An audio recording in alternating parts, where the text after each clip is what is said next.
In 2077, the virtual game apocalypse suddenly becomes reality and invades the human world. The world order, of course, is destroyed. The world is turning into a blazing hell. However, as often happens in such situations, superpowers suddenly awaken in people. In a world of chaos, the richest playboy of an unknown city named Jeff can still very well protect a girl named Ella, who is his longtime lover. Jeff tells her not to worry because he's spending a fortune helping her level up. He does not spare a single penny to buy a divine artifact for his dear girl. He immediately gives her any opportunity or good equipment so that she feels good. Thanks to Jeff, she finally becomes the strongest gold-tier hero in the land of dragons and rises to prominence. Finally, today comes the day when these two great heroes decide to get married in order to strengthen their bond. Watching them, many people feel genuine envy because they look like the perfect couple. Jeff's fans say that if they met such a rich and devoted man, they would be happy. Jeff puts his arm around her to ask her if she would agree to marry him and live together for the rest of their lives. Ella feigns reciprocity, but she herself is already harboring plans that are certainly not pure. At the last moment, she says that she will not do this, and a sly, villainous smile spreads across her face. After this, she hits Jeff in the chest with all her might in order to rip out his heart by the roots. Jeff could never expect such a sudden and unexpected betrayal from his beloved. He asks her why she betrays him, and she replies that money can never buy her feelings. She notes that the fact that she accepts gifts from him does not mean that she will now be attached to him. She states that the only one who accepts her feelings is a guy named Chester, to whom she is always faithful. Chester, meanwhile, kicks Jeff in the face, declaring that he is just trash who is not worthy of his riches. Jeff finds himself in an unknown space, wondering why he spent so much effort only to be betrayed. His heart turns to ashes, and he himself becomes a very sad man who grieves about his fate. After this, he says in despair that now he definitely has no heart and no one can break it. Naturally, he becomes a very serious fighter and says that he does not let it end like this. He begins to shout menacingly into the void that he will make all those responsible pay for what they are doing to him. Suddenly, he realizes that he is returning to the world of the living and even hears the voice of his former lover again. Ella asks him if he really thinks she needs his pennies, adding that she just accepts his gifts. Jeff realizes that this is reincarnation, and he finds himself in the moment a week before the apocalypse game begins. He comes to the realization that he is truly being reborn and is getting a second chance to become better. Immediately after this, he becomes a stern lone wolf and looks at his girlfriend as if she were impudent. He takes a few steps towards her in order to look at her again and make her shut up. He hits her on the hand, saying that now he doesn't need her with this attitude and she can go wherever she wants. Ella is taken aback by her ex-boyfriend's audacity and asks him what it means. Jeff turns away from her and puts his hands in his pockets, saying that he doesn't give her anything anymore. Ella assumes that this is all a joke and says that this time she is still reluctant to accept his money. Jeff sternly advises her to get lost, stating that he won't repeat it twice because she's already boring him. Ella asks him how dare he talk to her like that, promising that he will definitely regret what he says. Jeff snaps about how he remembers that he buys her the shoes she's wearing, so he takes them away. Ella says that he shouldn't think that his pennies make him worth anything, and adds that she remembers these words. Jeff says that he is not going to communicate with her anymore and hopes that they will never see each other again. After this, he mysteriously covers his face with his hand and says that he has more important things to do than waste time. Jeff realizes that he needs to raise enough money before the apocalypse game test begins. He contacts one of his acquaintances, saying that he is ready to give her shares worth $20 billion. The girl is surprised and asks him if he really agrees to this, and Jeff confirms it. Smiling, she says that she is happy to fulfill his demands and take control of his corporation. Jeff happily talks about how he is taking the throne alone in this life and now he just needs to wait for the beta version to come out. After some time, he receives a notification that the test of this version lasts 3 days before the launch of the public build. Jeff says he feels a familiar sense of nostalgia as he finds himself back at the start of Apocalypse. After this, he chooses the mysterious nickname Night Jeff and thinks about what class he should choose. He recalls that in his past life, his guild was once destroyed by a gold-level beast tamer. Jeff chooses the beast tamer class, noting that he has enough time and resources to level up. He feels like his appearance changes a little after choosing a class and says it's great. After this, he proceeds to the most important procedure and decides to top up his account with real money. The system happily informs him that he receives 20 billion gold coins to his balance. Jeff receives a notification that he is the first player to top up his balance by 1 billion and receive a new profession. The system states that it will now activate a special gift for the person who can invest so much. This gift lies in the fact that he discovers a profession associated with wealth and incredible well-being. Jeff is surprised that this game has a secret profession that is unlocked by spending a lot of money. He receives a notification that he is unlocking a secret wealth class, and a funny little frog appears in front of him. Jeff looks at this in surprise and wonders where this cold-blooded creature came from. However, the toad immediately besieges him for such insolence, calling him a pathetic, insolent fellow, unworthy of walking on this earth. He calls himself Ibis, adding that he is his wealth mentor and that Jeff is becoming his ward. Jeff looks at him in surprise and notes that a toad as a mentor looks a lot like some kind of swindler. Ibis says that such behavior does not go unnoticed, and decides to demonstrate his strength to him. Jeff receives a huge number of different talents that increase his base stats. Jeff notes that this is a very good class, since all the talents that are given to him turn out to be useful. Jeff finds that his gold balance increases by a certain amount every day, just like when he made a deposit. The protagonist resolutely says that he is now showing the whole world what the true power of money is. He also decides not to waste any extra time leveling up and immediately heads to the newbie village. A few moments later, he arrives at the flower field's location, discovering that the server is just opening and no one is there yet. He understands that starting out as a beast tamer is tens of times more difficult, since in the early stages nothing can be tamed. However, of course, such a weak class has the highest potential and the highest growth rate. His pompous musings about how cool he is are interrupted by the appearance of goblin warriors who attack him. Jeff realizes that the 5th level elite warrior is immediately attacking him, which means he's pretty unlucky. Ibis says that this is a terrible idea, so we need to run away immediately before it's too late. Jeff turns around and tries to run away, realizing that he has no weapons to fight them. They finally reach the main city, and Jeff notes that he almost died at the very beginning of his journey. The other adventurers look at him and say that this is the first time they have seen a beast tamer, because this class is weak. Ibis says that animal eggs are sold at a discount in the city, so you should buy at least one for yourself. Jeff proudly says that he is not going to settle for mere animals, and Ibis asks him what he wants. Jeff asks to follow him, saying that he knows a secret dungeon where a god-level egg is located. Immediately after this, he goes to the High Hall, and Ibis says that mercenaries here are very expensive and he cannot afford it. After some time, he is immediately stopped by a wise wizard who advises him to stop. Jeff says he doesn't have a letter of recommendation, adding that he wants to give him something back. The Archmage asks him if he is trying to trick him, and Jeff suggests that he look down. The old man looks at his feet and is surprised to see many gold coins there, trying to understand where they come from. Jeff says that if he looks behind him, he also finds a considerable amount of gold. The old man looks at his money happily, and Jeff asks him if he really likes these gifts. The Archmage states that the room for honored guests is in the God of War's pavilion, so he needs to move on. He also states that he is ready to see him off, and Jeff smiles and says that he accepts his hospitality. After some time, he finds himself in a gigantic hall, which is furnished with luxurious columns. He looks around and sees many golem knights, each of which has a high level. After some time, a more experienced warrior approaches him and asks him who lets him in here. Jeff talks about needing to hire a god-level guard golem and is told that it's unlikely to be possible.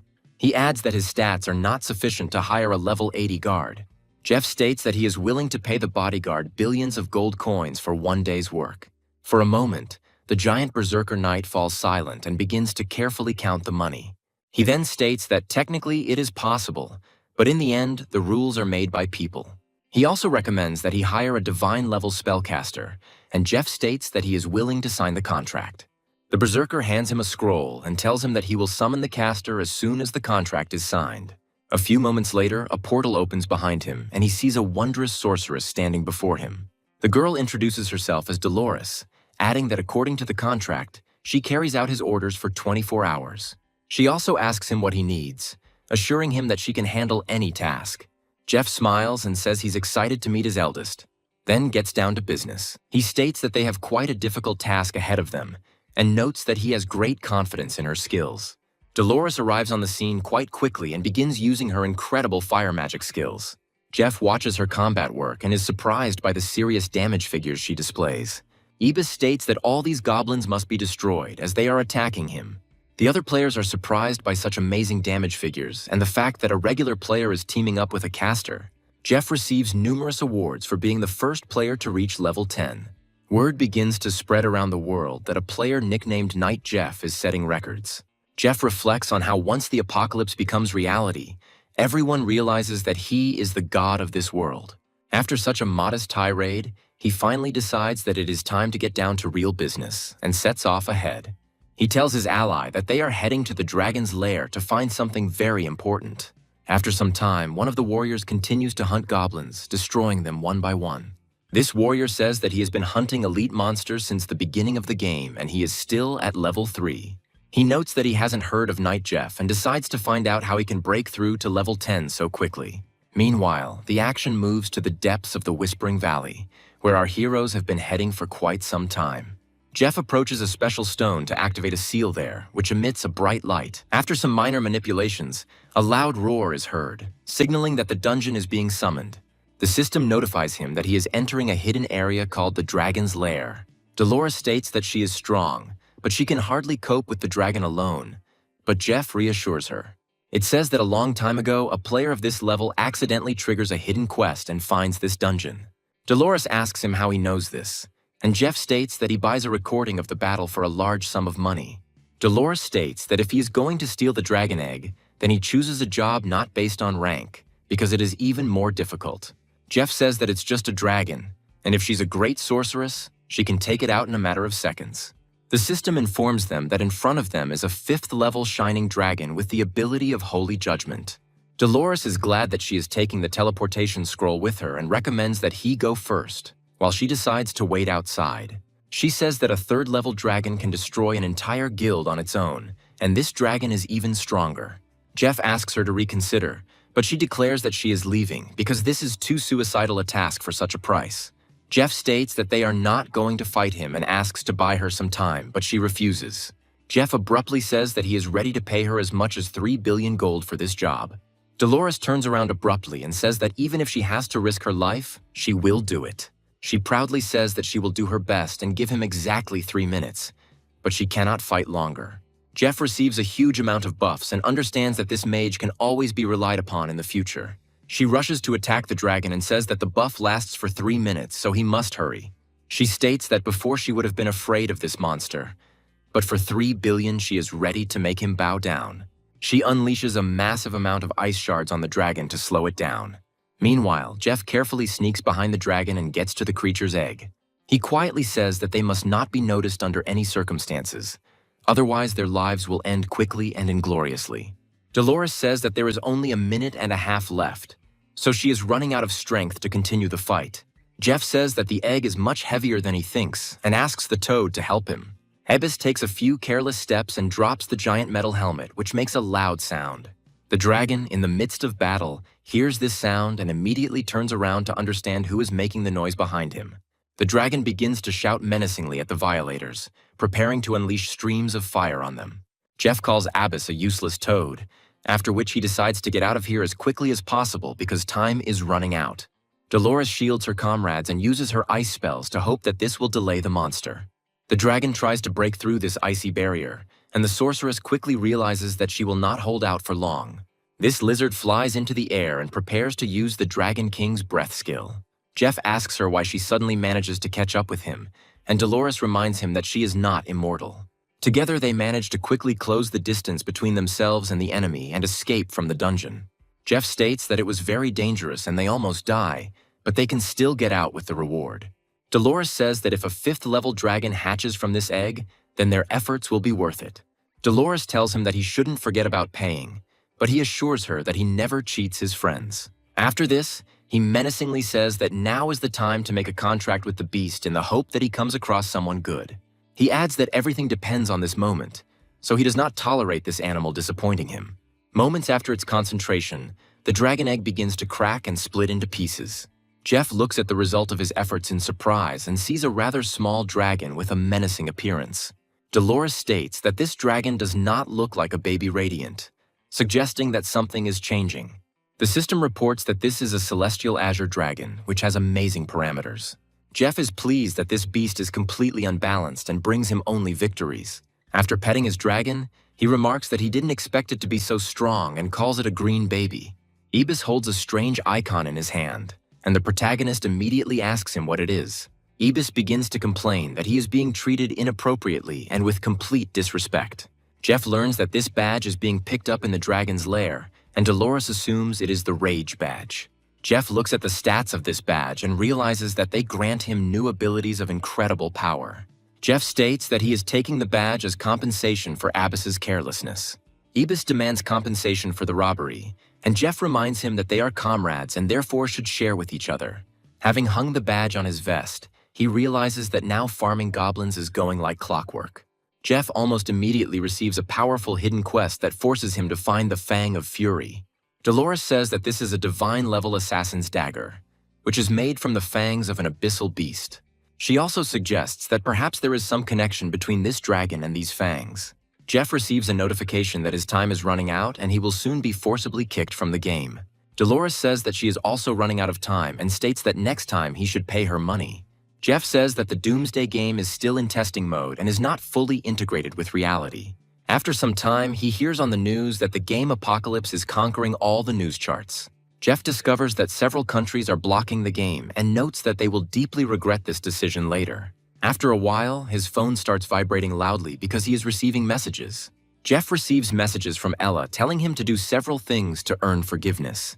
Jeff notes that he's already forgotten about this crazy woman and regrets not blocking her earlier.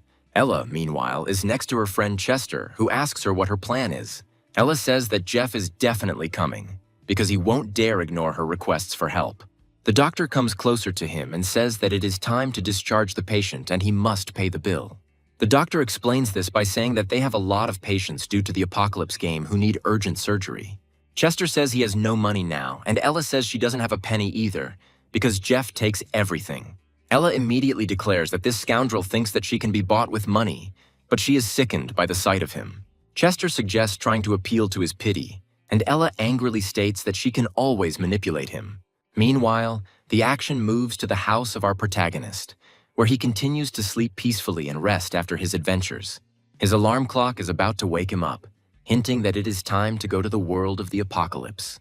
Jeff realizes that the time is coming, and he needs to dive into the video game world without further ado to gain an advantage. He quickly activates a special system in order to be transported into virtual space. After some time, he finds himself in the newcomer's village, and Ibis accuses him of coming too early. Jeff declares that the early bird always has the best luck and decides to hit the road. He is immediately discovered by other players, who note that he is already leveling up to 10, which means he is a very useful ally. Jeff realizes that this is completely unnecessary attention and tries to run away, but they follow him. Ibis advises him not to stop, as these people are sure to cause him a lot of trouble. The players stop in front of the 10th level zone, realizing that they are simply being destroyed there and they cannot run after it. Ibis is happy that they're finally getting away, and Jeff points out that no fool would venture into that area. After some time, he reaches a large fortress guarded by a single guard. The armored fighter tells him that this place is not suitable for people like him, because he is still too weak. Jeff says he's coming here to start the promotion test, which surprises the guard. He asks him where his team is, and Jeff proudly replies that he plays alone and doesn't need anyone. The guard states that going alone on such a difficult task is suicide, but Jeff declares that he is not afraid. The guard shrugs and activates the pressure plate so that our hero can be transported to another location. Jeff decides it would be cool if he chooses the hardest challenge there is. Immediately after this, he puts his hands in his pockets in order to look as cool as possible in front of the guard. The guard notes that this is a completely idiotic act, since anyone who goes there alone dies. However, there are no serious obstacles for our hero since he already knows this game thoroughly. Jeff says that this time he comes here for revenge on some unknown creature that offends him. Immediately after this, he calls upon his little green one so that he can properly prove himself. Jeff states that there is absolutely nothing to fear with this creature, as it has one of the highest ranks. Quite quickly, he detects strange movements in the bushes and advises to be on guard to avoid falling into a trap. A level 10 wild snow wolf with unknown passive and active abilities appears in front of him. Jeff realizes that even a shadow assassin would be terrified to see such a serious opponent. However, even such a serious opponent is only an ordinary pawn compared to the power of this dragon. The little green one decides to use his normal attack and spits fire at the creature. Almost immediately, this attack deals an insane amount of damage, leaving the wolf without half of its health. The dragon then simply makes several strikes with its claws to finish off the remaining health of this monster. However, When left on its last legs, this wolf suddenly becomes enraged and becomes even stronger. Jeff realizes that this is a very good sign, since enraged mutants can often cause a lot of trouble. The dragon flies upward to avoid damage from the giant claws, using a three-pronged, earth-shaking roar. The roar is so loud that even a giant beast like a mutant wolf is stunned. After this, the dragon decides to deliver a few more blows with its fire breath to finish off the enemy. The system congratulates Jeff on defeating the wild mutant snow wolf and gaining some experience points. On top of everything else, the little green one reaches level 4, and Jeff is happy that he is farming so much. He also decides to level up an incredibly unbalanced skill that allows him to gain more stats. As a reward, several items made from the highest-ranking snow wolf appear in front of him. In the first minutes, Jeff begins to bathe in good loot, which he gets without any difficulties. However, his joy does not last long, because behind them appears some kind of giant shadow belonging to the beast. This shadow belongs to the abyssal demon, who is an even more formidable opponent. Jeff happily orders his pet to attack, as now he is not afraid of any opponents. The dragon immediately carries out his order and strives to destroy the enemy tiger as quickly as possible. Half an hour later, Jeff and Abyss decide to take a rest after such a fruitful battle with monsters. Jeff says that they are moving on because he is coming here to fight the boss. Abyss says it's quite risky, but Jeff notes that his pet can handle the boss now. He also states that they themselves are good warriors and can easily deal with these scoundrels. Jeff moves to unknown catacombs and says that they will soon achieve victory.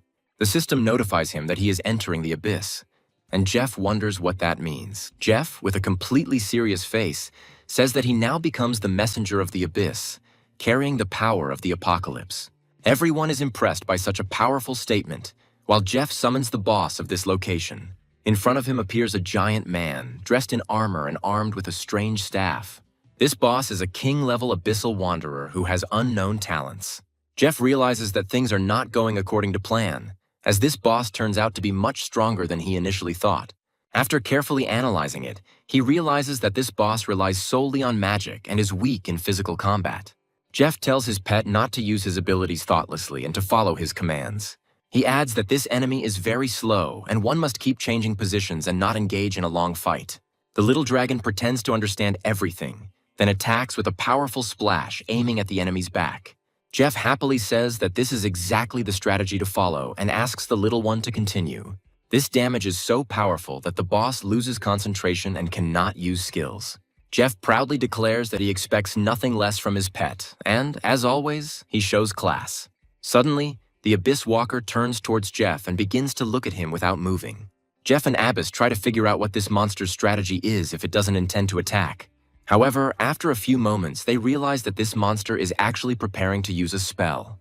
Jeff jumps to the side to avoid being destroyed, and a powerful explosion occurs near him. Jeff wonders why he is the monster's target and asks the kid to save him.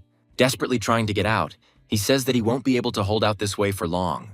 The Azure Baby comes to the aid of its master and again begins to attack the enemy with powerful streams of flame.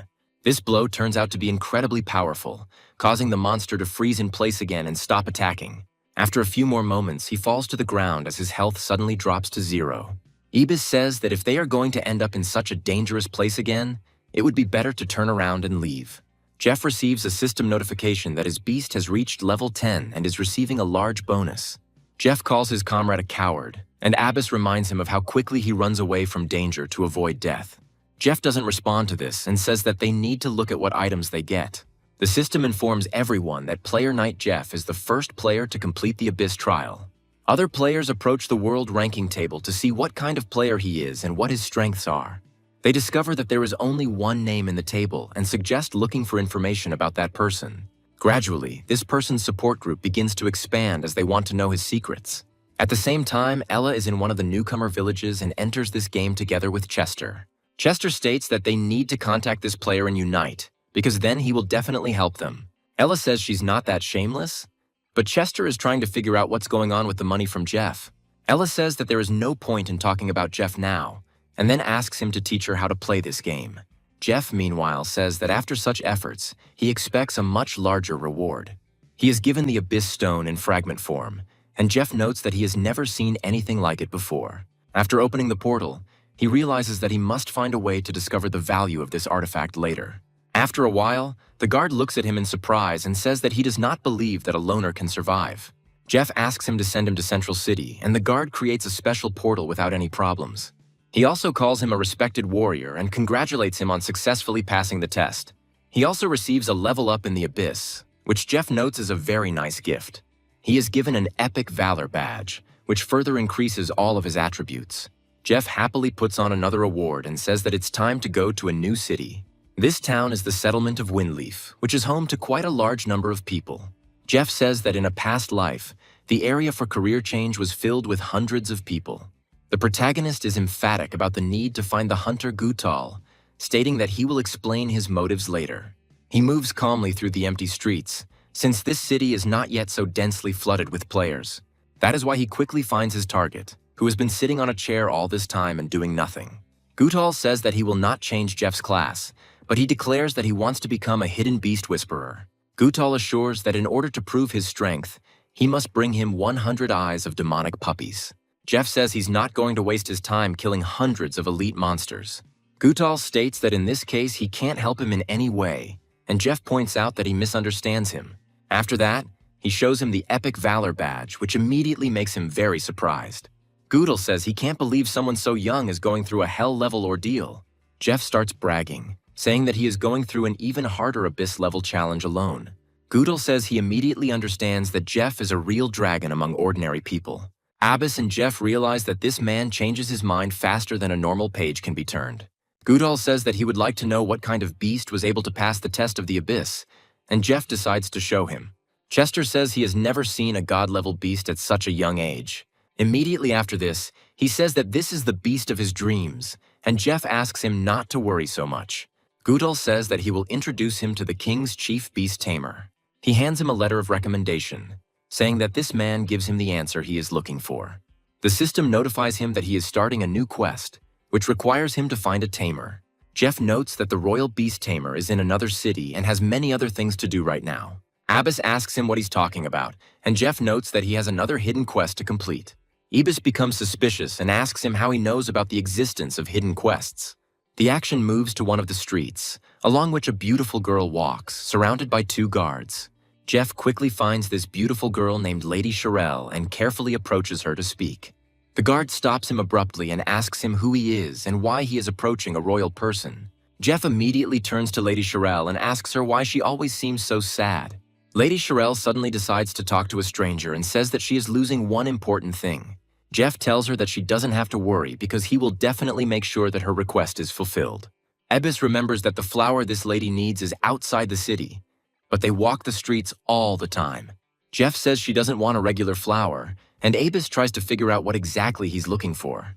Jeff goes into a hardware store, and Abyss comments that it's unlikely that you'll find any pretty flowers there. The merchant asks him what he wants, and Jeff states that they have chests of jewels for sale.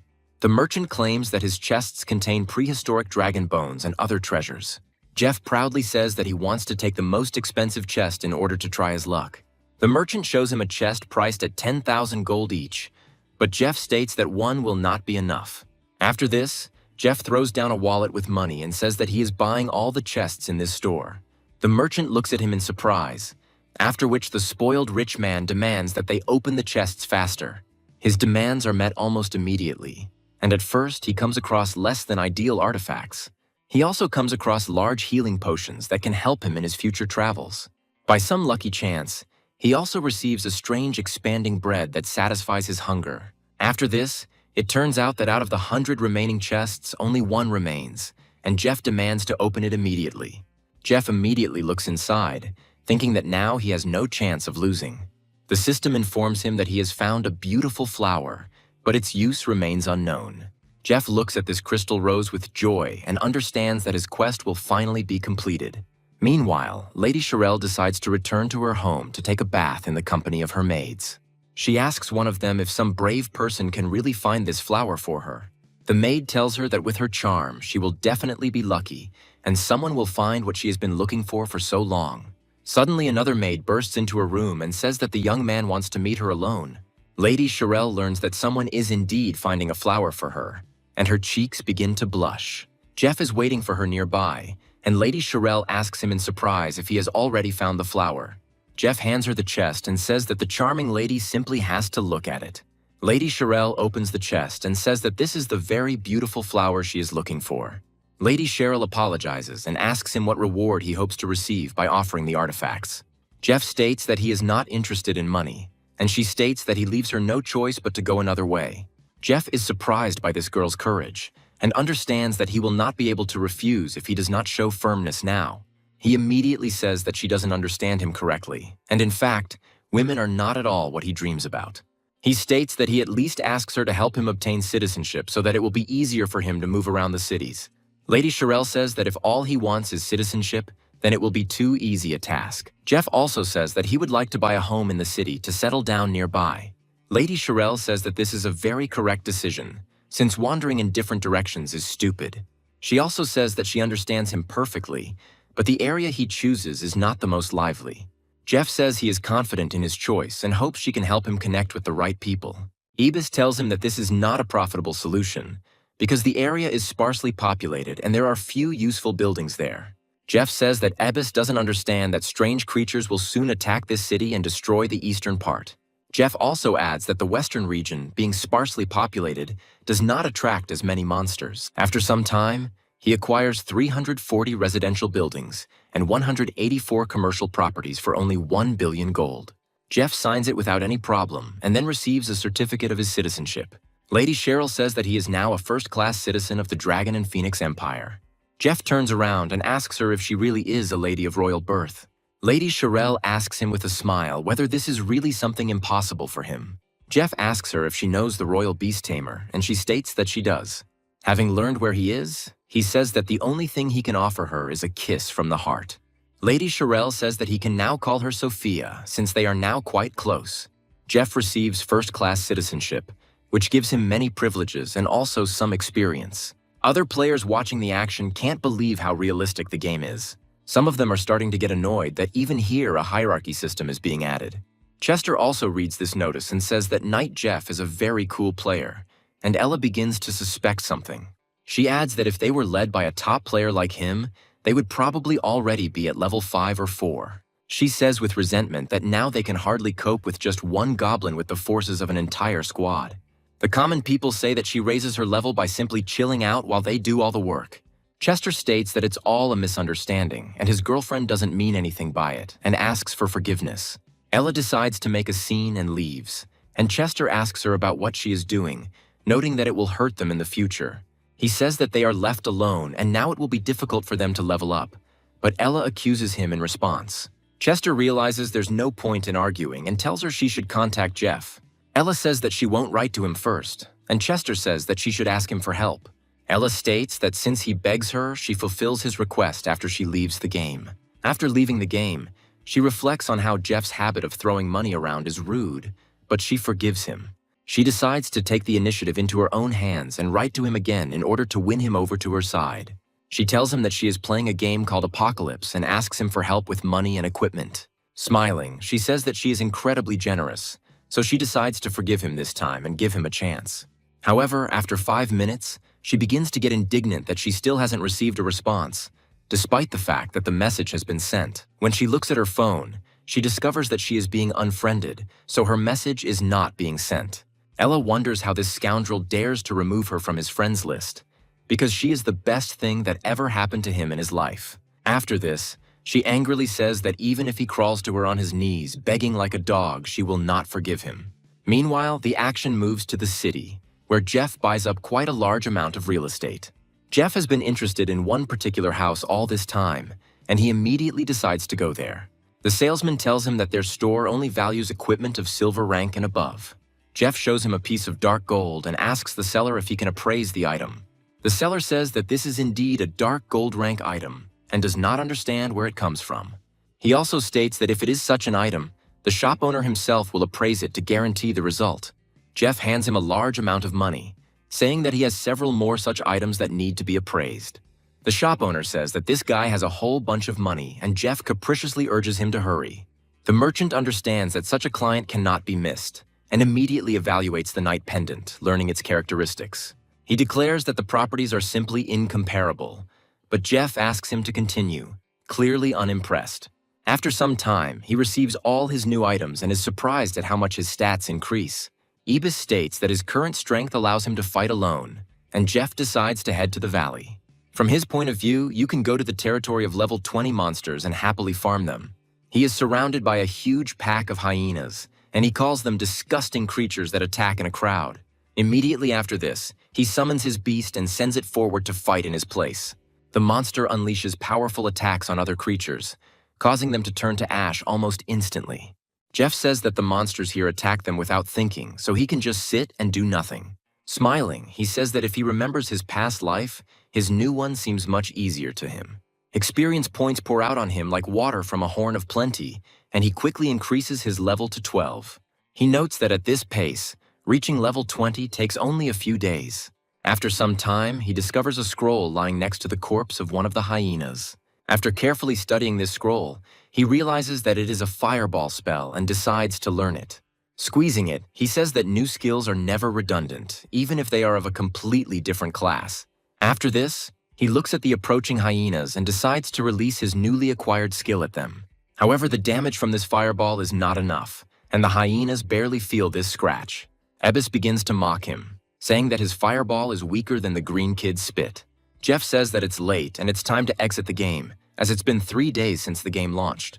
He declares that soon all inhabitants of the Empire 16 years of age and older will be forcibly immersed in this dangerous game. Gradually, clouds begin to gather over the real world, triggering the terraforming process.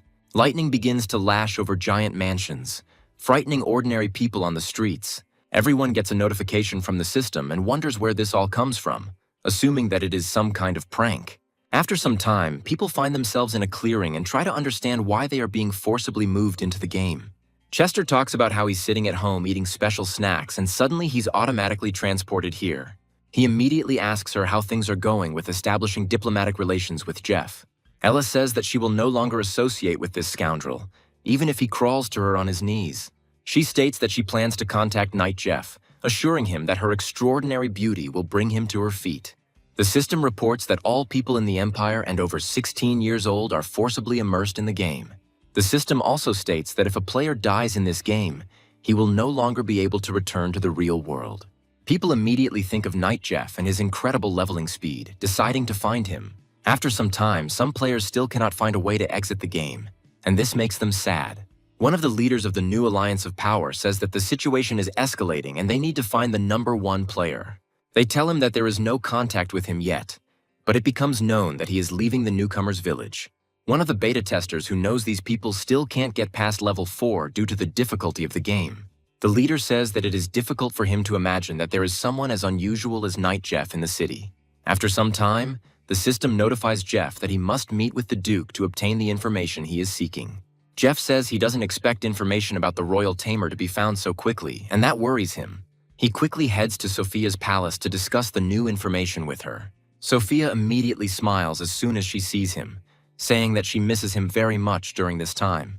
Jeff reflects on the fact that his interlocutor is incredibly attractive and no one can resist her. After that, he asks her about the news, and she says that her uncle is going away to travel and is not coming back. Jeff says it's a false alarm, and Sophia tells him that he needs to unlock the hidden class. She also mentions that this hidden classroom is located in a nearby town, and Jeff is glad that he won't have to go far. She states that this could prove quite difficult, as powerful dragons live in the mountains outside the city.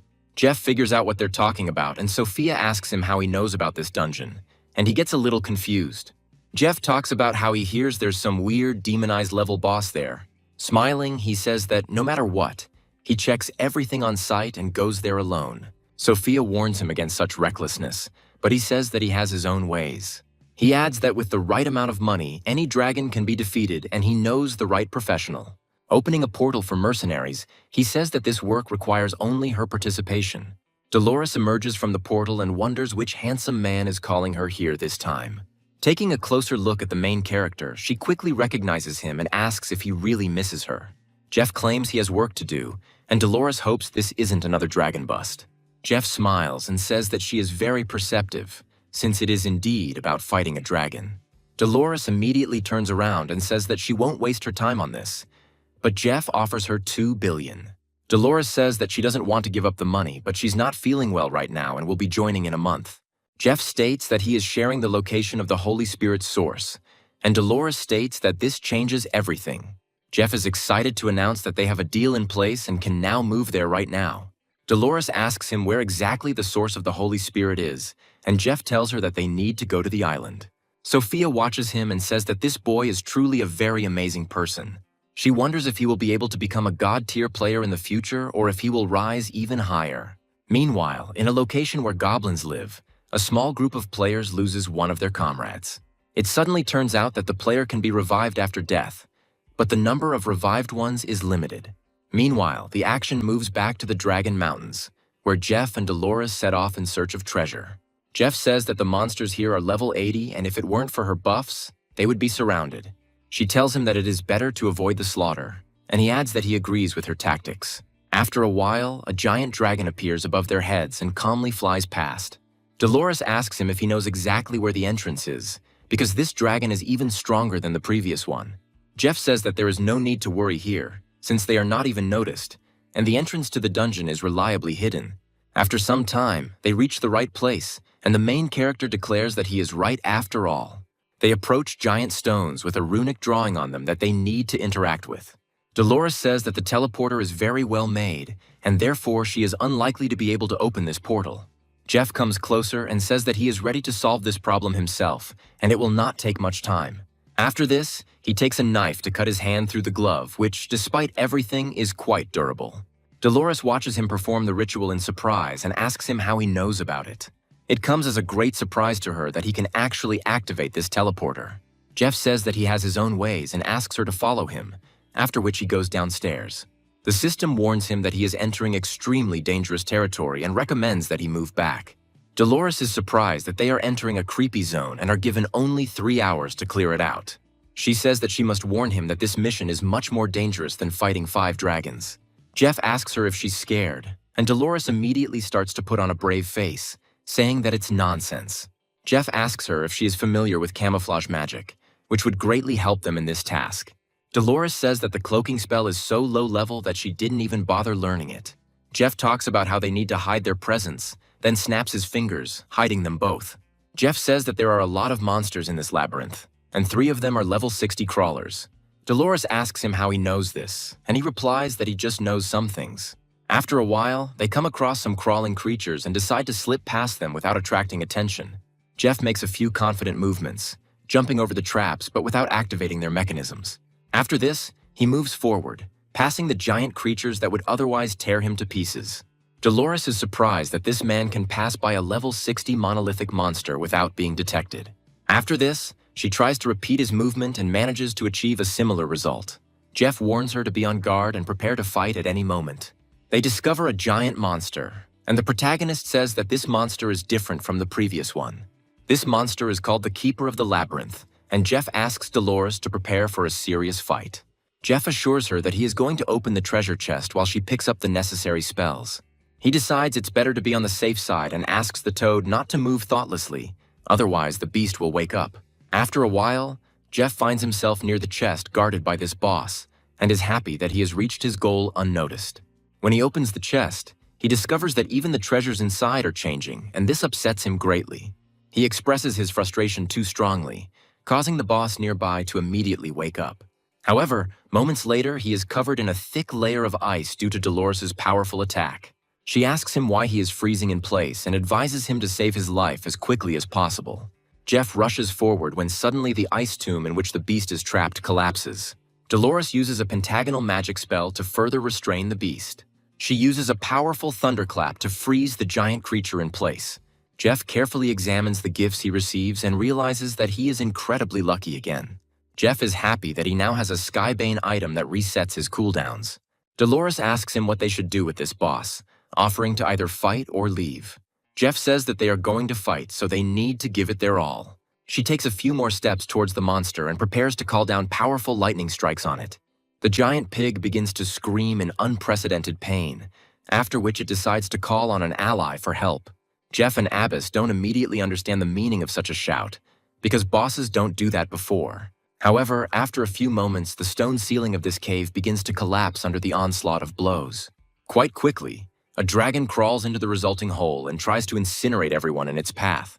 Jeff and Dolores realize that fighting is now pointless and they need to run away as quickly as possible. Dolores wonders how this is possible, since bosses usually can't summon dragons. Jeff assumes that they are neighbors and have become friends during the time they spend in this place. Dolores warns Jeff to take good care of himself because the beast is running straight towards him. Jeff says that there is no point in this, because this monster is going to attack them with full force. He decides to attack first, as this is the perfect moment to test his fireball. After a few moments, he commands the creature to die immediately and uses all his power. After a powerful click, a bolt of energy flies out of his hand, dealing 242 damage. Jeff wonders how unlucky he is if this is all the damage he can do after all the buffs. However, after a few seconds, the monster suddenly stops, sensing that something is wrong with its body. His body suddenly begins to explode, as if a giant projectile were flying through it. Jeff is notified that the enemy's health was low, causing the instant death effect to activate. He is bombarded with notifications that he is gaining experience points and leveling up to 20. Dolores can't believe that a level 12 newbie can defeat a demonized boss. Players in this world are amazed that this person can achieve such heights. They continue to praise Knight Jeff, saying that this man is on a completely different level. Even those who follow the world leaderboards understand that it is impossible to compare with this man. However, they still don't understand how a level 12 newbie can kill a level 100 monster so easily. Jeff says that the boss is dead, the dragon is furious, but he hasn't taken his loot yet.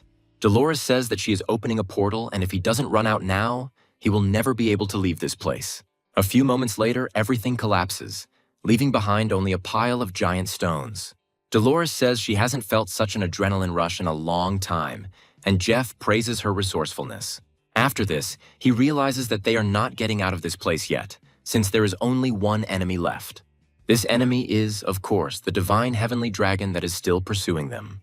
A giant creature lands next to them and prepares to breathe its flames on them. Jeff and Dolores try to pretend that they have enough strength to deal with this creature. After some time, the action moves to the central city, where Jeff has already established himself well. Sophia says that he actually manages to get the items from the labyrinth that she asks for. She adds that he's absolutely brilliant, and Jeff notes that it turns out to be an incredibly easy task. Jeff asks her how they can unlock the hidden classes now that they get the scroll. Sophia says that this scroll will unlock Jeff's hidden potential and open a new class designed just for him. Jeff looks at her in surprise, trying to understand what this all means, after which she invites him to follow her. After some time, she activates a special secret room that opens at her command. Jeff reflects on the fact that he didn't know there was a secret room in this building because he didn't see it in his past life. A royal beast tamer named Master Cedric appears before him and greets him. Jeff bows respectfully before him and says that he came here to unlock his hidden class. Cedric takes the scroll and says that it will help him in this transition, after which he asks if he is ready for this. Jeff enthusiastically says he can't wait any longer, and Cedric recommends following his heart. He asks him to relax, not to panic and not to resist, and immediately fulfills all his demands. After a few moments, he feels spheres begin to appear within him, filling with energy. Gradually, each of these spheres becomes filled with blue flame, which causes them to glow brightly. Cedric says that he has never seen all 5 crystal balls activate. Sophia asks him if this is what he meant when he talked about moving up to the top class. Cedric says that when he made the transition, he was only able to activate 3 crystal balls. After this, he begins to express praise to the protagonist, realizing that he has gone beyond the limits of human capabilities. Sophia also emphasizes the exceptional nature of the protagonist, stating that he is more than just an ordinary person. Jeff says that this is exactly what he expected from the new class, because he is filled with incredible strength. Looking at his new stats, he realizes they are simply unbalanced and insane. It's unclear why they created such unfair classes, but Cedric decides not to think about it and congratulates him. Jeff also gets all the gear, but discovers that he'll have to level up himself to get the materials. Cedric and Sophia tell him that he is amazing, and that he has now entered the divine realm with infinite potential. Jeff grins and says that in this life he will reach great heights without putting in any effort.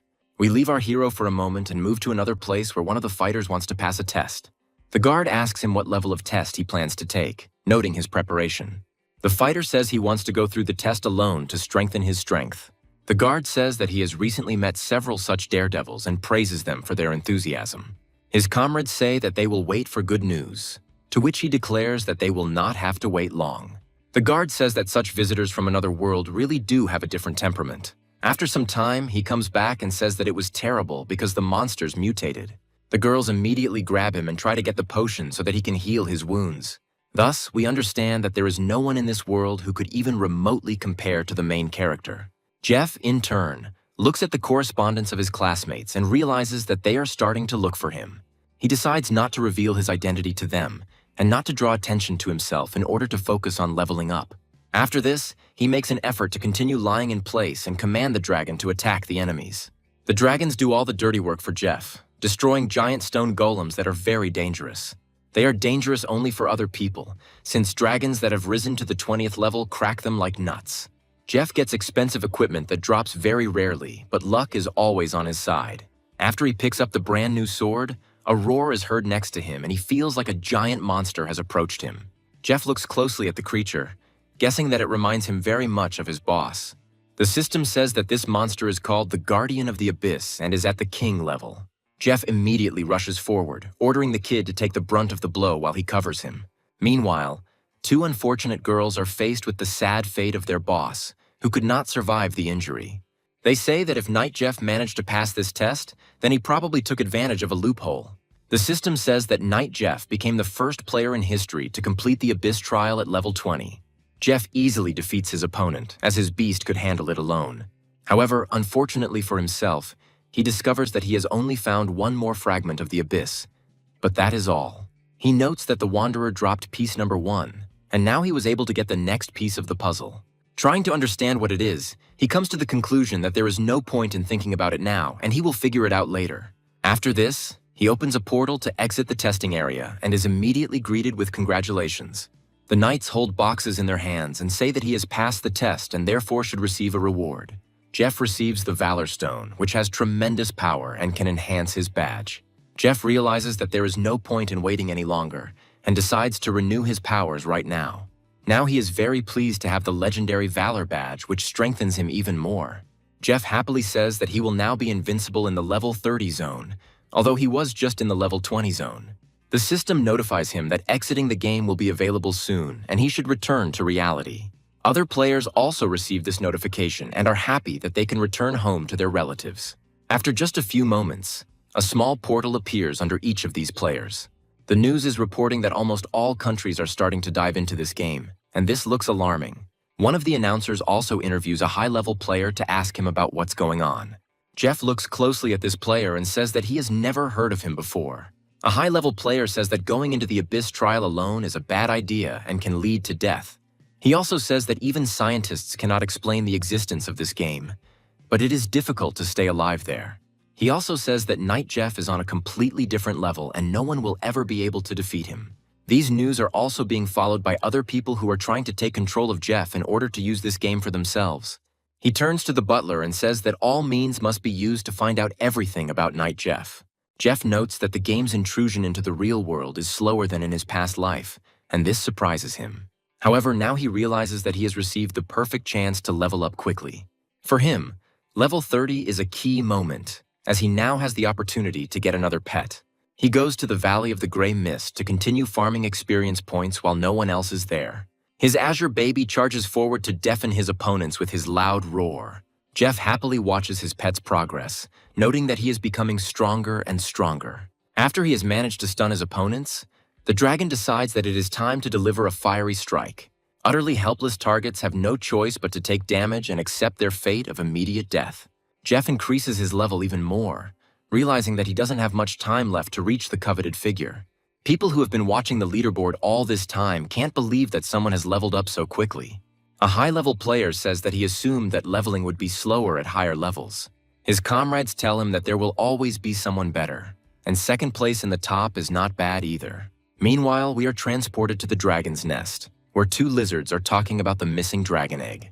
The Heavenly Fire Dragon and the Heavenly Azure Dragon realize that they need to turn to a new legend. The Heavenly Fire Dragon says that it senses the aura of a person who disgusts them. The Azure Dragon declares that the nauseating divinity emanating from this young face is too weak. The Prophet of Dragons says that he is ready to believe this, and that the future of the people depends on this mortal, even if it is reckless. The second dragon tries to stop him, but after that they take off because they don't have much time left. The dragon speaks of darkness transcending space and time, and this man is their last hope for salvation.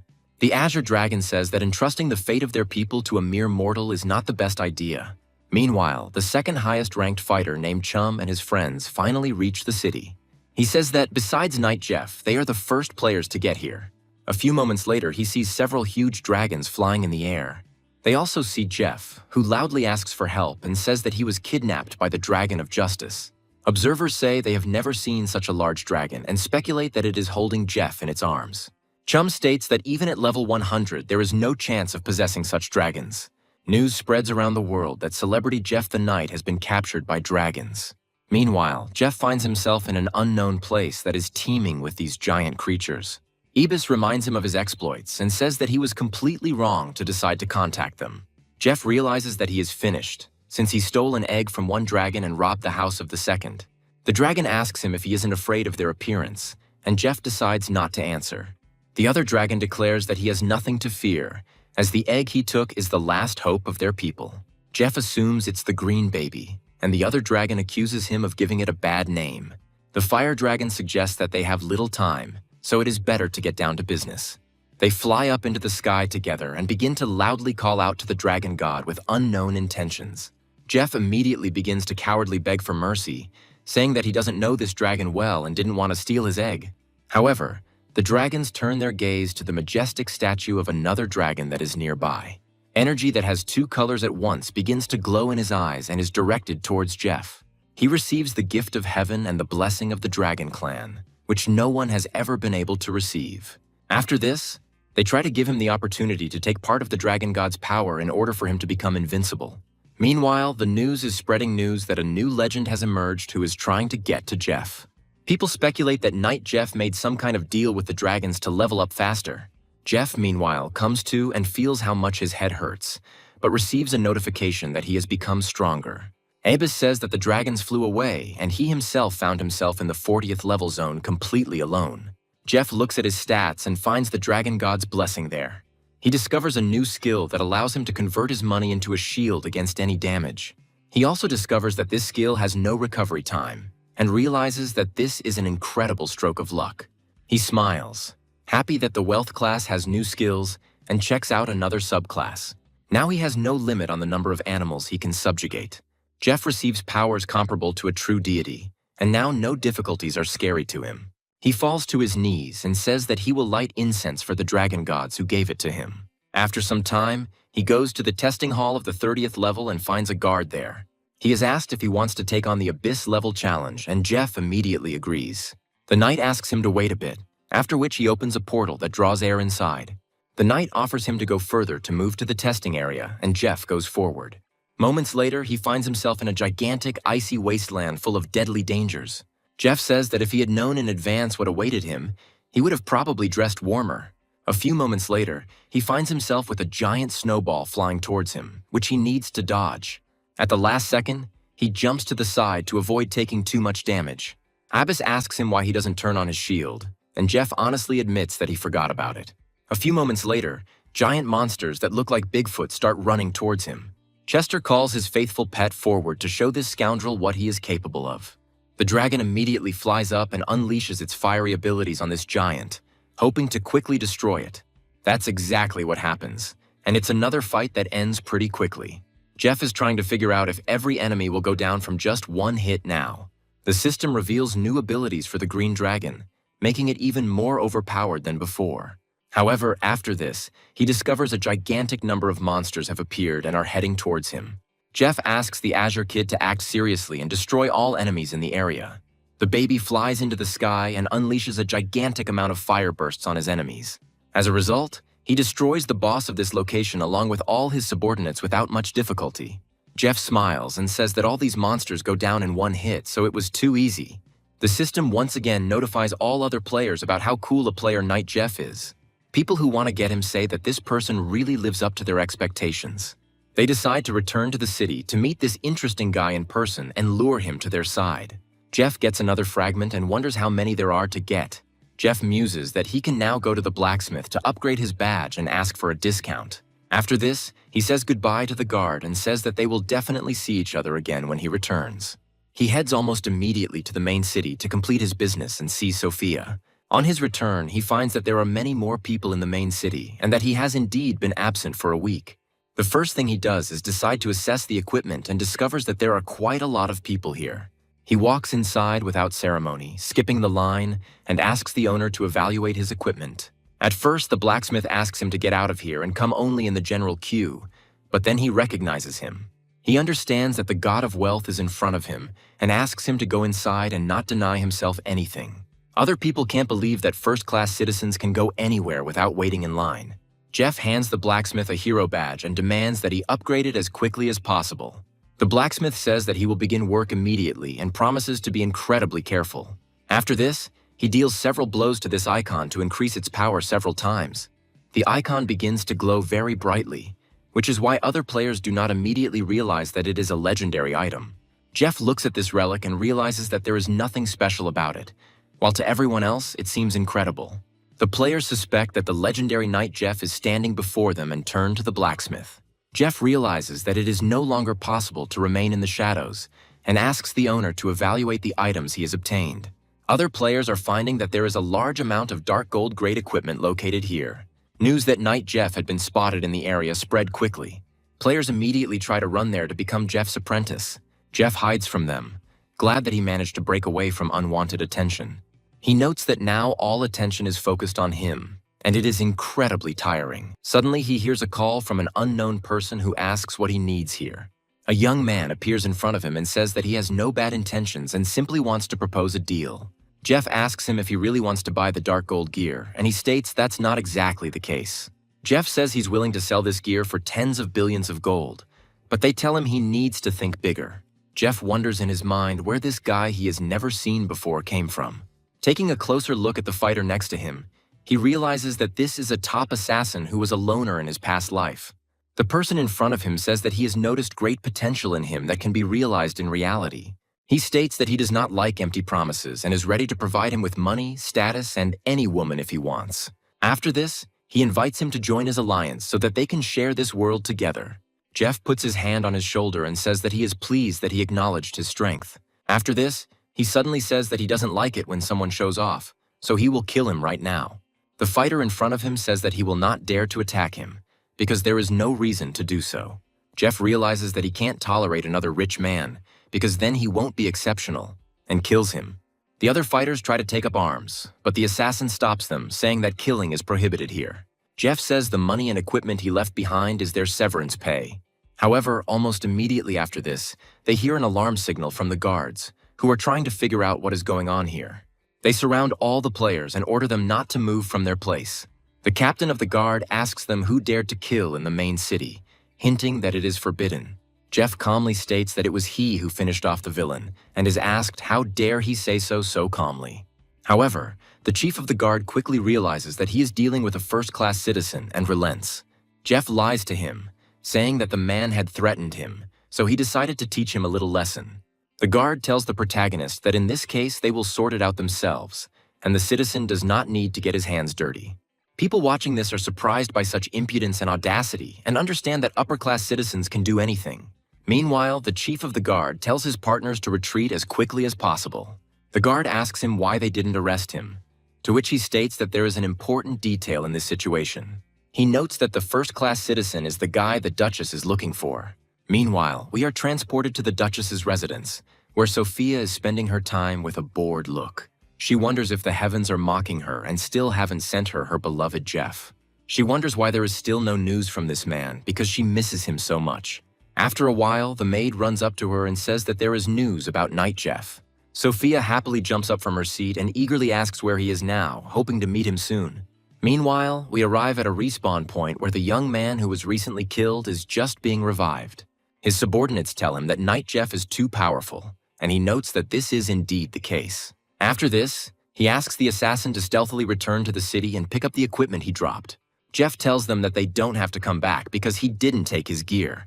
The gang leader asks him what he's up to since you can't fight in the spawn area. Jeff says that if the grass is not cut down to the roots, it will grow back in the spring, and decides to continue the massacre. He uses his black ball skill almost instantly to drain his target's health as quickly as possible. He orders the rest not to move, otherwise they will be the next to die in this massacre. He also proudly states that for him, killing one person or a whole crowd is absolutely the same, because he doesn't care about people. After some time, his victim is reborn again in almost the same place as before. The young man says that the bloodshed must stop, otherwise there will be serious consequences. Jeff continues to kill the man who offered him cooperation and says that these threats do not matter to him. People look at him in surprise and try to understand why he kills a man at the respawn point. His subordinates realize that things are bad because the young master is no longer reborn. After some time, elite guards arrive here and wonder who dared to kill here. The assassin says that no matter how strong Knight Jeff is, it is impossible to escape the court of the Black Inquisitors. Jeff is surprised to discover that killing an innocent person attracts the attention of the guards. After this, he immediately jumps down and surrenders, because these enemies are still too strong for him. The guards immediately take him away in handcuffs, telling him that he will go with them to the courthouse. Meanwhile, we are transported to a rich mansion in which the young gentleman has been staying all this time. One of the butlers, who is constantly near him, says that the young master does not wake up. After some time, an elderly man enters the room and asks what happened to his beloved Brandon. He is told that someone killed his son, and he declares that he will destroy the killer's family for this. After a while, we are transported to the imperial courtroom, where Jeff will now be tried. He is asked why he committed this murder, to which he again replies that he was threatened and was forced to defend himself. The jury says that this is a rather brutal and very senseless display of violence without any reason. The Inquisitor says that taking this story into account, he is banished from the Eastern City for life. Jeff tries to figure out how to get out of this situation, and Sophia comes to his aid and supports him. She says that Jeff only killed a ragamuffin who violated dignity, and therefore he cannot be punished. The Inquisitors greet the respected lady and try to understand why she suddenly sided with the murderer. Sophia says that Jeff is her close friend, and she does not want him to be treated unfairly. The Inquisitor recalls that according to the laws, killing ordinary people if they offend you is considered acceptable. Sophia says that it is now clear that Knight Jeff is not guilty of anything and that he was definitely provoked. After this, she recommends that he follow her, and Jeff is glad that she did not delve into the real situation. After this, she tells him that he got off easy, to which he states that it was not difficult. Sophia adds that she heard that he was kidnapped by 2 dragons, and Jeff states that he acquired something very valuable. Sophia says she would love to hear his story, and Jeff says he will go with her. However, before that, he asks her if the Master Tamer is in the estate because he needs to discuss something. Sophia asks him if he has already achieved the necessary conditions to receive another task. Cedric says it's no wonder he can fill up to 5 soul power crystals because he levels up quickly. Jeff says he needs help completing the second task to improve his skill. Cedric says that no one can give a clear answer to this question because the realm of the gods is too mysterious. Jeff guesses that they are probably talking about a lost temple where one can gain the approval of the deities. Cedric asks him how he knows this, and Jeff states that he has only heard about the place. Sophia continues to show incredible sympathy towards him, rejoicing at how smart and handsome their hero is. Abus looks at the system notifications and says that the second task will be more difficult than the first. Sophia asks him to return to her once he has completed all the tasks, and Jeff sets off on a journey. He also says that first we need to take care of another important matter, and the search for the temple should be postponed for now. Nadno adds that the first invasion of creatures in the Apocalypse game will begin tomorrow, and he needs to prepare. He recalls that when this happens, all living creatures in the main city will be destroyed and the buildings will be destroyed. Abbas asks him if he really thinks he can handle this alone, and Jeff states that he won't be alone. Immediately after this, he decides to open a portal that leads him to his longtime comrade-in-arms. Dolores looks at his saccharine face and says that if he came to her, then nothing good should be expected. She asks him if he's discovered the dragon's lair again, and Jeff states that this time it's different. Jeff mentions that he would like her to look after his property in the city for a fee. Dolores asks him if this is some kind of trap, and Jeff states that he never betrays his friends. Dolores agrees to do the job, and Jeff says he is happy to do business with her. After a while, he says that he did not deceive Dolores, but simply did not reveal some things. After this, he goes to the Apocalypse Game forum and finds out that some people are trying to find out his identity. While he sleeps, the Apocalypse's invasion gradually begins, and he is quickly transported into the game's space. Other people are wondering what they should do now and how they can get rid of this damn game. Meanwhile, Jeff wakes up, manages to change his clothes, and comes to Dolores, who is standing at her post. Jeff says that all the stores on the west side of town rely entirely on her now. Some more time passes, after which bright purple lightning begins to suddenly appear in the sky. Dolores tries to figure out what this all means, and Jeff says that she needs to quickly buff him. After a while, the lightning transforms into a giant portal, and Dolores realizes that the night will be difficult. Everyone starts shouting loudly about the Abyss invasion, adding that it is very dangerous. The guards quickly give orders to the rest of the fighters to take their positions. A real battle begins, and many people die due to the unpreparedness of the guard garrison. Jeff is happy that he will be able to keep his locations and stores and encourages Dolores. After some time, they discover a giant level 100 boss that has the Lord Power class. Dolores says that every time he calls her to work, it never ends up being easy. After this, she takes a few steps towards this giant opponent and hits him with an energy blast. The blow is enough to knock out her opponent, and Jeff praises her for her incredible strength. However, this enemy is quickly replaced by other, more powerful elite monsters. Dolores says she could use some help because she can stand still and keep her hands in her pockets on her own. Jeff decides it's time to summon his dragon and says it's his turn to join the fight. Along with these words, a giant lizard appears out of nowhere and tries to break down the walls of the fortress. Knights and mages try to resist these creatures, but they do not have enough strength to cope alone. After a few moments, the system notifies the protagonist that he has killed an elite anomalous boss. Jeff asks him to be careful because he might break his expensive stores, and for him this is much more important. After this, he shows him the approaching giants on the floor and orders him to deal with them. The Azure Baby immediately carries out his command and rushes forward, hoping to quickly eliminate his opponents. Jeff is happy that the bosses are dying one after another and understands that this is the best way to level up quickly. After this, he says that he is leaving the western regions to her and she should try to hold on to them. He quickly runs up to the defeated boss to collect all the loot from him, while his pet does the main work. He receives an epic quality Devourer's Ring with an as-yet unknown effect. Meanwhile, we are transported to the outskirts of the main city, where Chum and his comrades find themselves trapped. His group fights heroically, trying to rely on their own strength, but they don't have much time left. Chum says that you need to look for a chance to escape, as these bosses are too strong to deal with. While in the vanguard, the fighter says that he can only hold off this beast for 5 seconds, so they must run. He immediately adds that it is necessary to leave it so that even more people do not die because of this decision. He is immediately thrown aside and loses consciousness for a while, and urgently requires medical attention. Chum looks at the approaching monster in horror and realizes that they no longer have any hope. However, after a few moments, a powerful energy beam flies at this monster, which causes great damage to it. Chum is surprised to find that this boss was killed almost instantly, as if it were a regular enemy. Looking up into the sky, he discovers a small dragon hovering there, which begins to frolic with all its might. He gradually looms over more and more large bosses to deafen them with his roar. He takes aim at each of them and unleashes maximum-powered fire attacks on them. Chum says that the dragon is damn strong, and adds that apparently someone heard their mournful prayer. Jeff turns to his dragon and tells him that there are a few more bosses to defeat. The other players point at him and say that he is the great god of this world, Knight Jeff. Chum turns to the main character and says that he would like to say a few words to him. He also thanks him for saving them and adds that if it weren't for him, they would probably have stayed here forever. Jeff responds and says that his actions do not require gratitude, after which he recommends taking refuge in the Western District. Chum and his team understand that this man is incredibly cool, and they would like to be his good comrades. Jeff turns to his dragon and says that killing regular monsters is too ineffective. He decides that they need to go to the main gates of the city, because that is where the main battle with the anomalous monsters awaits them.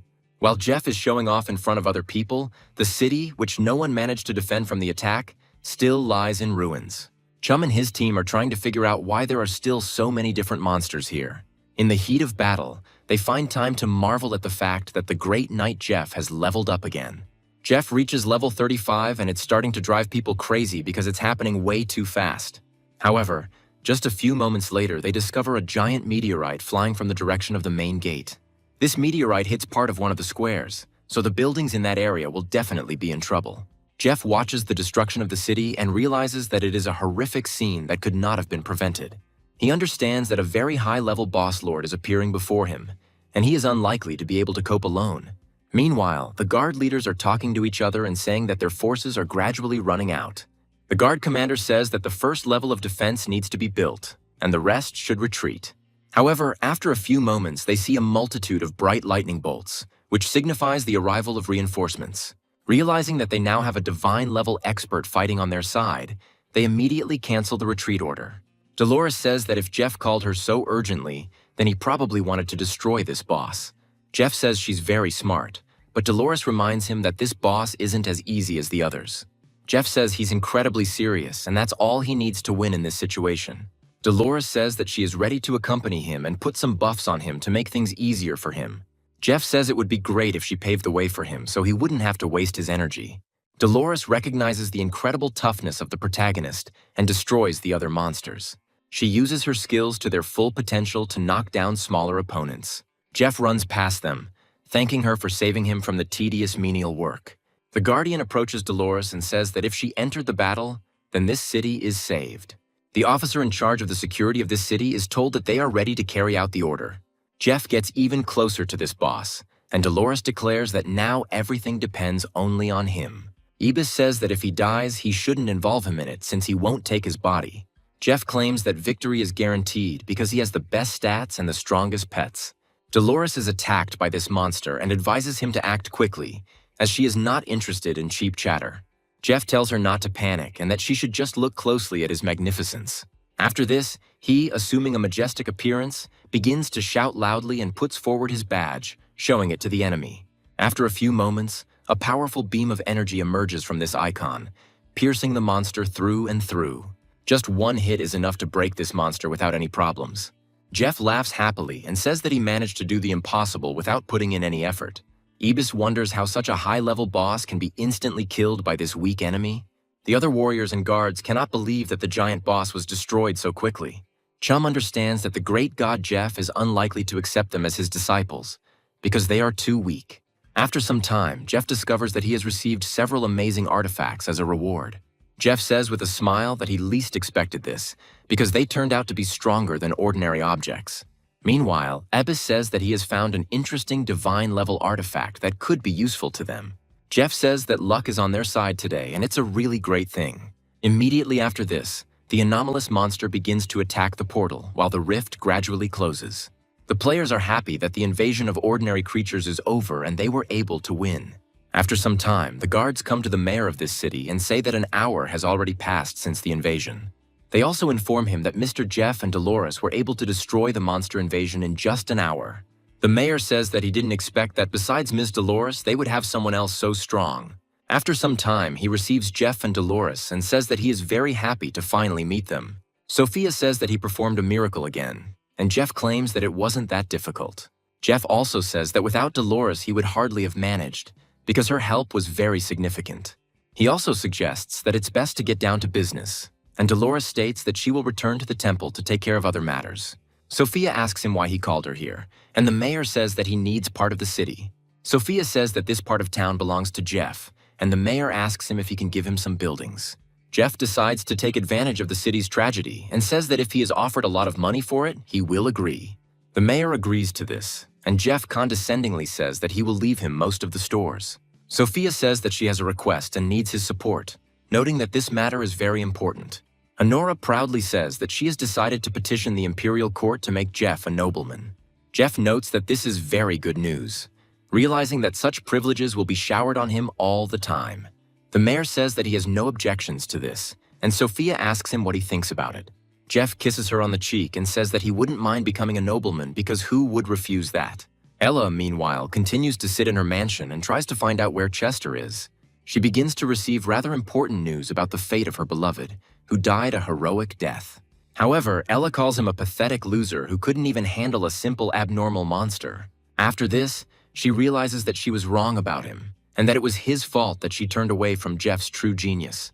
She understands that he loved her so much, and that if she sincerely apologizes to him, she will definitely be able to get everything back. After this, she goes outside in the middle of the night and hopes that Jeff will wait for her and take her into his arms. Meanwhile, some players say that they only bought apartments in the area that Jeff bought for himself. Jeff wonders why so many people are rushing to this city and decides to improve his equipment. He heads towards the blacksmith, who tells him that he can't help him because of the monster invasion. He adds that since these monsters attacked suddenly, no one could have known about their appearance, and his store was destroyed. Jeff says he is willing to provide him with a forge and identification equipment. After some time, he finds himself in a surprising place and wonders what it all means. Jeff shows him the high-end forge, noting that he didn't expect there to be such a forge in the area. Jeff states that if the blacksmith wants, he can become the owner of this shop since he doesn't need it anyway. He also decides to show him the equipment he got from these bosses and asks him to identify it. The blacksmith says that even with his most advanced equipment, he is not sure he will be able to identify it. However, he states that if the trust in him is so high, then he will do everything in his power. After some time, he sadly says that, as expected, nothing worked and his skill did not work. Kuznets adds that no one has yet identified the divine artifacts, which is why it happened this way. After some time, he goes to the city hall and sees guards turning away an ordinary citizen. However, as soon as Jeff approaches them, their expressions immediately change and they say that he can go wherever he wants. The mayor looks happily at his savior and asks him why he decided to visit him. Jeff states that he wants to find the lost race, adding that it is like looking for a needle in a haystack. Jeff says that he offers 5 million gold coins and equipment for any information about the vanished race. The mayor says it's quite a generous reward and says he will immediately post notices throughout the city. The next day, players log back into the game and discover that the great knight Jeff continues to level up. The system notifies everyone that this player is the first in history to complete a high-level abyss trial. Meanwhile, Jeff is fighting new opponents who, however, are not at all dangerous for him. He is attacked by a void conduit, which is a fairly strong dinosaur-like monster. Jeff turns to his money-counting skill to quickly counter any attacks. At the same time, his dragon continues to fly from side to side and deal powerful damage. Ibis says that it's a good thing Jeff has a coin count, otherwise he would have died long ago. He also says that the blessing of the dragon god greatly increases the speed of leveling his pet. He receives another shard and discovers that it is already the 4th shard, wondering how many more there will be. The system notifies him that he needs to return to the city urgently, as information has been received about a missing race. The other players say that they definitely saw this missing race and now they will be able to get rich. Jeff returns back to the citizens and asks them about any news about the missing race. The knight claims that a group of unusual short people has appeared in the dense forest outside the city. Jeff comments that it looks like a race of gnomes, and the knight states that this is exactly what they saw. Jeff learns the location of this squad of gnomes and immediately rushes forward, saying that he does not need an escort. Meanwhile, the gnomes continue to wander through the forest, carefully looking around in search of danger. The other players say that they definitely understand that they will receive a reward from the great knight Jeff. Their thoughts are heard by one of the dwarves, who has an incredibly keen sense of smell. He throws a hammer at them, which only does 80 damage, and they note that it is a rather weak creature. However, after a few moments, the hammer explodes, instantly incinerating them and turning them into a pile of rubble.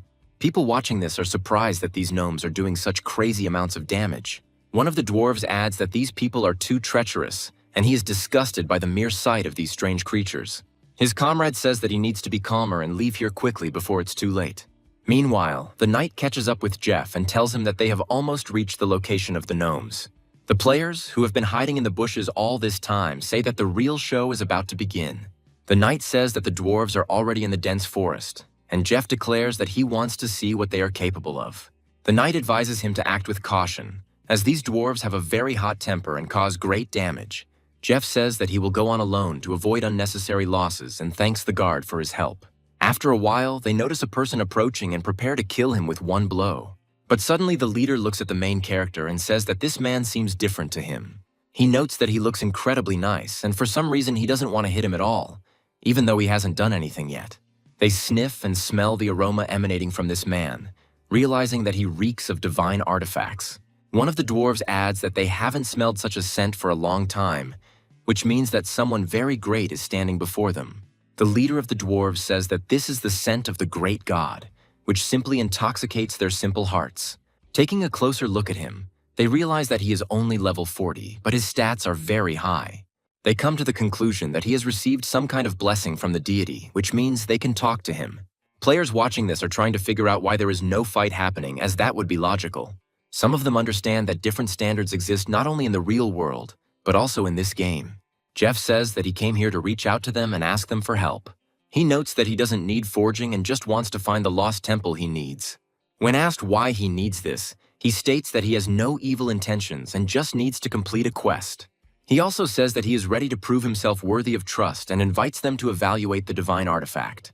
He adds that the blacksmith told him that no one would be able to identify this artifact, and that the only hope is the dwarves. The dwarves say that they are the best at blacksmithing, so they will definitely be able to appreciate the artifact. Jeff hands them the item he received, and the gnomes say that this item, it seems, was not forged at all. Another dwarf says that this item has no traces of forging, and its original quality is too high. He notes that it is indeed a fragment of the god of destruction that was cut off or fell off naturally. Jeff talks about how he destroyed the bosses of the anomalous invasion, and the gnomes look at him with wide eyes. The dwarves add that they will, of course, be able to identify this object, but the reward will be too high. Jeff frowns at them and tells them that they can name their price, because he is interested in what that amount is. One of the gnomes spreads his hand and says that he will need at least this much. After a short pause, he dramatically says that he will take as much as 500 coins to identify it. Jeff says it's just some kind of joke, to which they reply that they can lower the price a little. Jeff says that if the identification of the artifact is successful, he will pay them 1,000,000 gold. They look at him in shock and say that with that kind of money one could secure the future of entire dwarf nations. Jeff throws them bags of thousands of gold coins as an advance and promises to send them even more. The favor of these gnomes immediately increases, and they say that they have never seen so much gold. A whole hour passes, after which one of the gnomes says that the identification is finally complete. Jeff adds that the characteristics of this artifact are truly divine, and the skill of the dwarves did not fail. Jeff realizes that this is truly an amazing thing, and states that he is not taking back his words about the reward. He also suggests that they go to the human city and have a feast so that they can finally get their fill. The dwarves turn to their comrades and tell them to quickly pack their things, because they are going to the human city. After some time, the players begin to watch in surprise at a strange procession, the likes of which they have never seen. They assume that if Jeff was able to negotiate with the gnomes, then this is a good way to get cool equipment. Meanwhile, the dwarves go to the feast and quickly realize that they have never eaten anything more delicious in their lives. The knight patrols the area and asks everyone to enjoy the treats, as there is enough for everyone. Jeff asks the leader of the dwarves if he can tell him about the lost temple. He claims to have a temple detector, but still advises him to give up searching for the place. Jeff asks him why it needs to be quit, and he states that there is a very important reason. He speaks in a menacing and creepy voice about how an incredibly terrible creature lives in this temple. Jeff asks him what kind of creature it is, and the gnome replies that they have never actually seen one. He notes that long ago his ancestors escaped from this temple, and a terrible creature appeared there. He also states that the ancestors bequeathed throughout all generations to avoid these ruins in which this monster is imprisoned. Jeff says that he will go there anyway, and the dwarf hands him the temple detector and the royal crystal. Jeff notes that this stone has excellent properties, and that it is a truly high-quality item that grants new skills. He asks if he has anything else like it, noting that he is ready to buy it for money. He then hands him the regular fire spirit crystals, adding that this is all they have left. Jeff says that unfortunately this will not be enough, and he declares that he has nothing else. Smiling, he leaves them the crystals, saying that he will think of something himself. Abbas asks him what he plans to do with the fire temple, and Jeff states that he is willing to take the risk to change his profession. Everyone already knows perfectly well what kind of person we are talking about, since any dangerous foray takes place without Dolores's help. Meanwhile, she changes her clothes and says that this magical robe suits her much better. After some time, one of her assistants bursts in to tell her that a long-awaited visitor has arrived. Jeff greets her, and Dolores declares that after his arrival, her quiet life ended. Sitting down, she asks him if he is going to destroy the next boss of the anomalous invasion. Jeff says he doesn't seem like the type to spend all day fighting, but Dolores doubts it. He tells her that he plans to look into the fire temple, and Dolores realizes that now he is going to disturb the gods as well. She immediately says that she does not intend to discuss these conditions with him and simply refuses. Jeff says that he received a dwarven compass that can show the way to this temple. Dolores looks closely at this compass and says that it really is a thing of the gnomes, and asks him why he needs it. Jeff states that he needs to change his profession and that they don't have time to prepare for this trip. He also says that the fire temple is full of treasures, and that if she does not go with him, he will go alone. Dolores reminds him that he will not get into the fire temple without her protection, and immediately goes with him. After 2 long days of continuous travel, they finally reach the fiery wasteland where the temple is located. Dolores says that she is terribly hot, and that the gnomes probably deceived them when they gave her this compass. Jeff says that this is impossible, reminding them that the compass response is increasing, which means they are already close. After some time, they discover a fire shark, which is an elite monster of this level. Jeff immediately delegates the responsibility of killing this monster to Dolores, and she declares that she does not want to eat this shark. After this, she decides to resort to ice magic to cool the creature down and slow down its heartbeat. However, the shark turns out to be not such easy prey and quickly breaks through its icy prison. After this, she calls for help from her many comrades who gather into a giant flock. Dolores looks at the approaching monsters in horror and wonders why there are so many of them here. Meanwhile, Jeff says that the compass's reaction is only getting stronger, which means they are almost there. A few moments later, a giant gate appears in front of them, containing a portal. A large number of fire sharks immediately stop near this gate and do not try to interfere with it. Jeff realizes that this is the main gate of the fire temple, and Dolores admits that she is seeing it for the first time. After some time, the fire sharks become wild again and begin to approach the heroes in order to destroy them. Dolores continues to fight, using her magical potential to the maximum to hold off these creatures. Jeff also contributes to this battle and instantly creates a shield of money to prevent unnecessary damage. After this, he demands that he be given additional reinforcements and covered while he breaks inside. Dolores says that he should not forget about the reward for such a difficult mission. Jeff reflects on how even with the fire spirit crystal, he still takes such high damage. He only has a few steps left to get to the test room. Jeff proudly declares that even the gods cannot stop him, knowing that the gods hear him. After he makes an inhumanly heavy dash several meters long, he finds himself in the temple. Looking around, he quickly notices that it is an abandoned building, just as he was told. Quite quickly, he discovers a statue that demands to know the reason for his visit to these sacred places. Jeff says that he came here to explore the ruins of this temple and find treasures. The statue suggests that the uninvited guest must receive a blessing to activate his potential. Jeff tries to understand what this all means, and the statue orders him to offer his sincerest praises and wishes. Jeff can't believe that some statue wants to force him to kneel because it destroys his self-esteem. The statue, meanwhile, says that falling on one's knees before the great god of fire, Hephaestus, is the highest honor. Her eyes begin to glow red, and she demands that he show his sincerity to her. Jeff says that no living person would allow themselves to be intimidated by some broken statue. He also states that he doesn't care that there is a god in front of him, because he has a divine artifact. But suddenly, the azure dragon jumps out of the pocket dimension on its own, without its owner's knowledge. Immediately after this, he attacks the statue of Hephaestus for some completely incomprehensible reason. He hits her with multiple blows, each one incredibly heavy and powerful.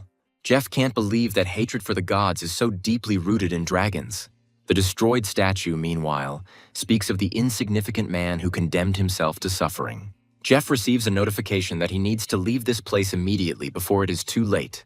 After a few more moments, the floor above him begins to shake, and bursts of fire constantly appear nearby. Jeff realizes that he is indeed being attacked by the fire god, against whom he has no chance despite his audacity. However, to his good fortune, loud screams are suddenly heard, cursing Hephaestus for what he has done. A few moments later, the floor beneath his feet finally crumbles and he falls into the abyss. Jeff wisely points out that there must have been an earthquake in the fire temple, and that's why the ground decided to open up beneath his feet. He immediately activates a money shield that deprives him of a huge amount of finances in exchange for protection. After some time, he falls to the ground and discovers that his fortune has been halved. After this, he slowly rises and discovers that there is a strange creature next to him.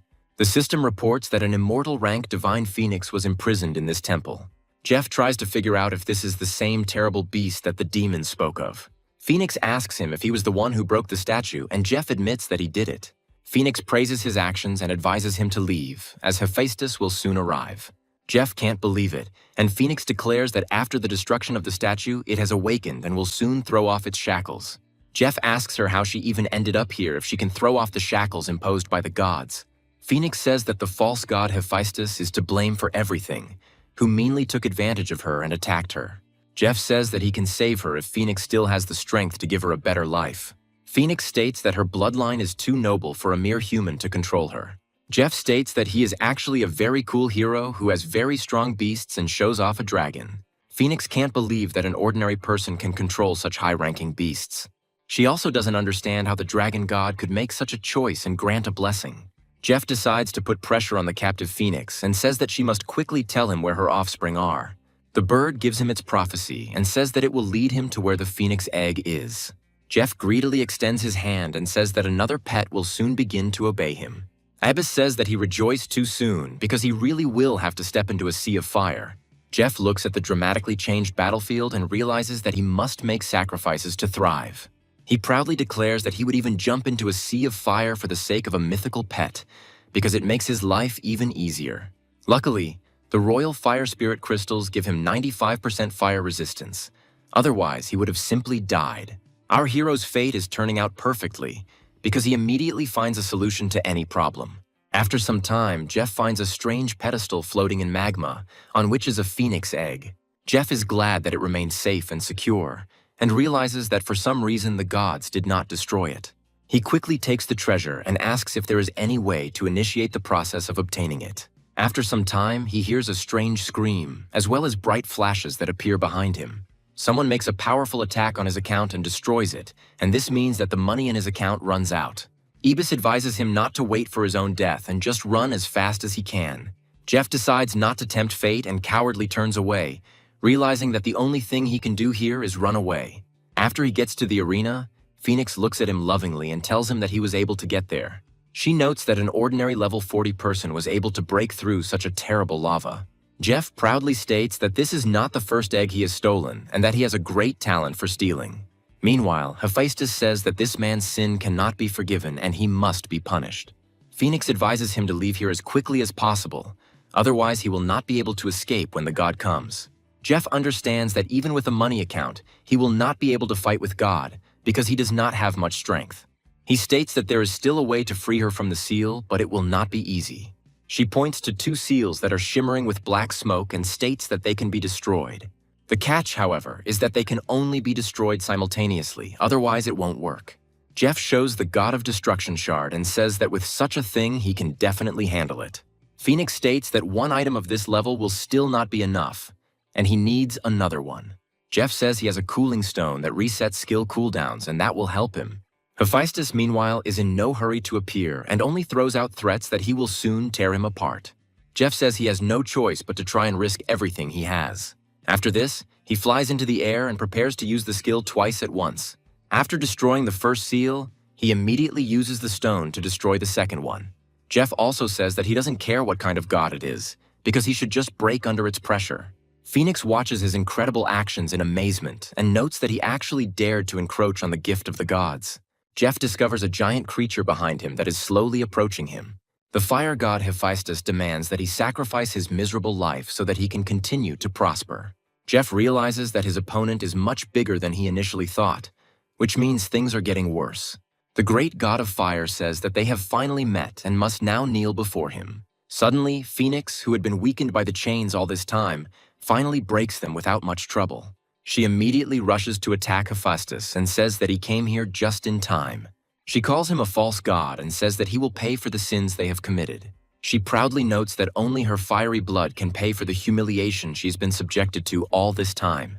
After this, she spreads her wings and turns into a powerful sun, shooting rays at everything around her. Jeff says that this is not a fight they can interfere with, so they need to hide as quickly as possible. Hephaestus says that Phoenix was locked away for so many years, so her powers were depleted to the limit. Phoenix, meanwhile, continues to speak furiously about how the pathetic, lying god will pay with blood for blood. Each impact causes a powerful tremor in the tectonic plates and new fountains of lava. Jeff is thrown aside along with the stone columns by the force of this incredible power. Jeff immediately activates his money shield in order to survive such a fall. Hephaestus gradually begins to suffer defeat and cannot believe that Phoenix has such powers. Phoenix tries to melt the fire god alive, as she is confident that such a tactic will definitely work.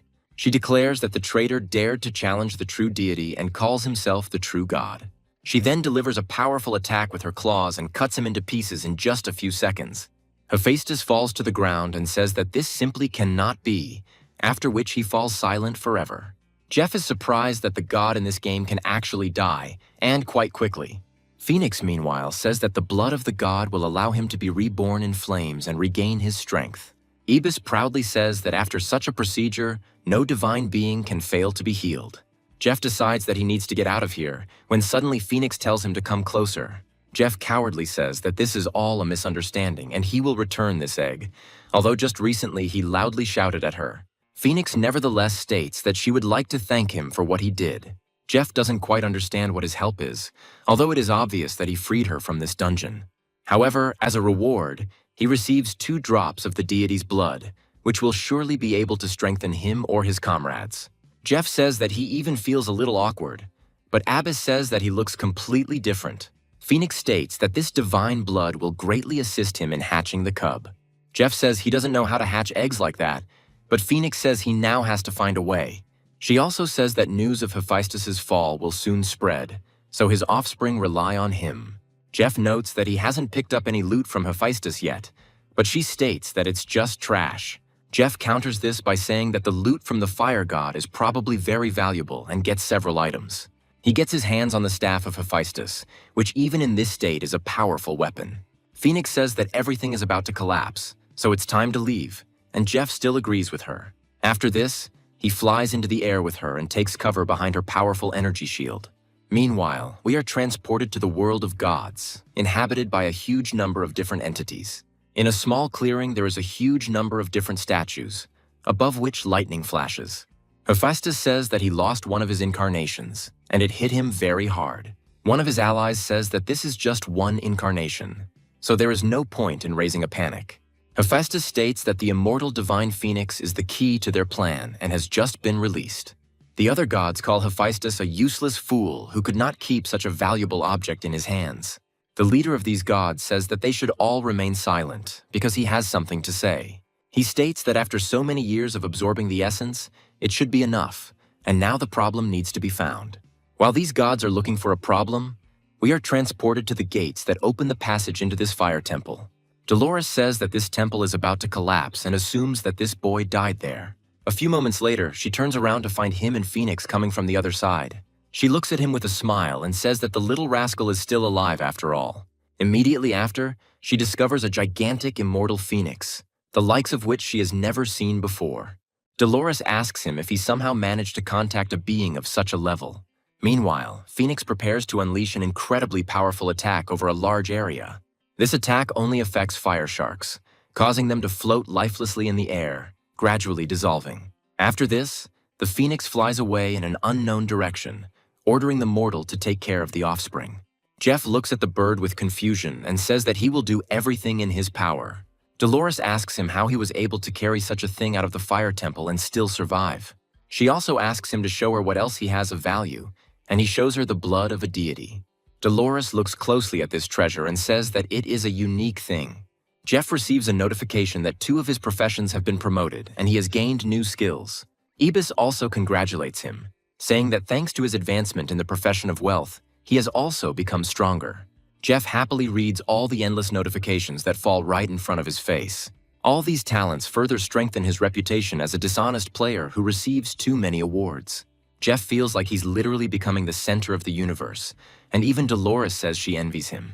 Meanwhile, the fire egg gradually begins to move, freeing Jeff from the need to hatch it. Jeff turns his head in surprise and notes that he wasn't imagining it. It really is moving. He happily asks if his little phoenix will hatch very soon.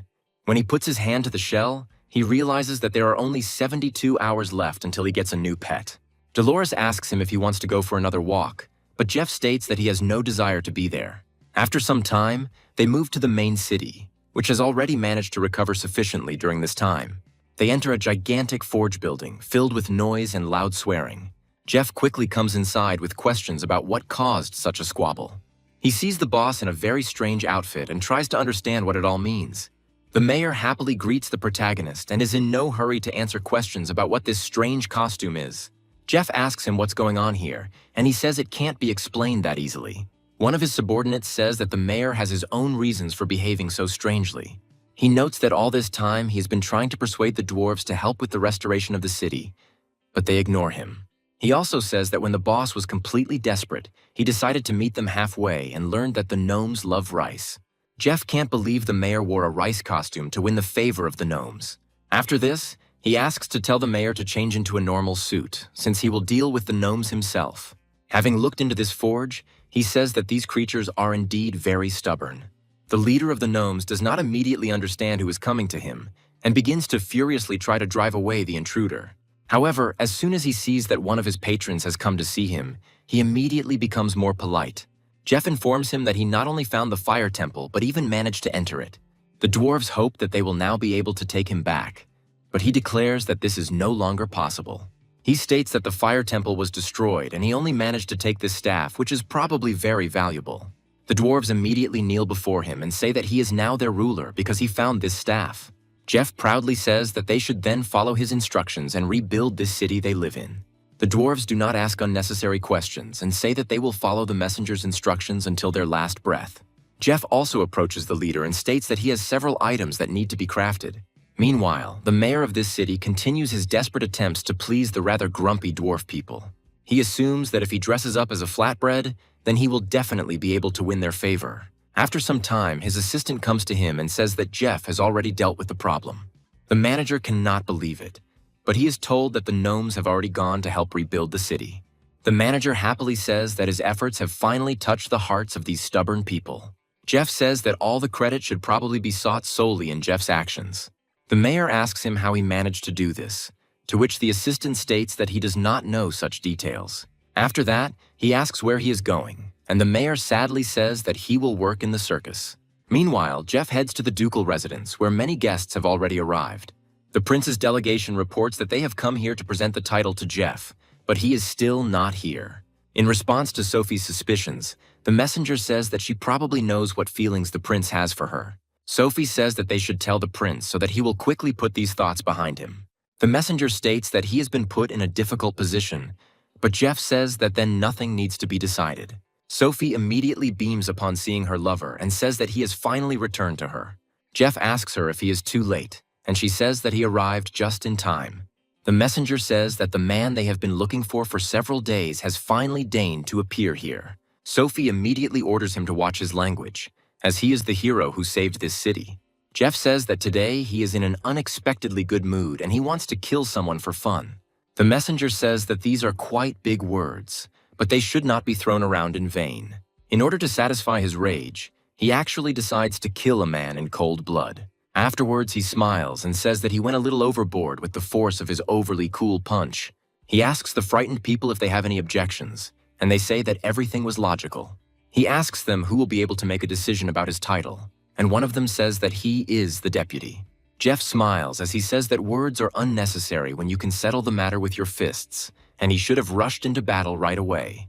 The system notifies all players that the great diplomat Jeff has received the title of Viscount of the Empire. Some players realize that this person is at god level and will now most likely be recruiting a team. Many heroes realize that they need to train more to get noticed by Knight Jeff. Sophie says that he has convinced the dwarves to settle in the city, and now many are offering high prices for his shops. Jeff decides to go to a meeting with businessmen to get good money for his property. They bring him huge bags of money for him to consider as buyers. Jeff says that they don't have to worry because he doesn't mind selling his stores to them. After this, he states that they will have to pay him even more since his thirst for money knows no bounds.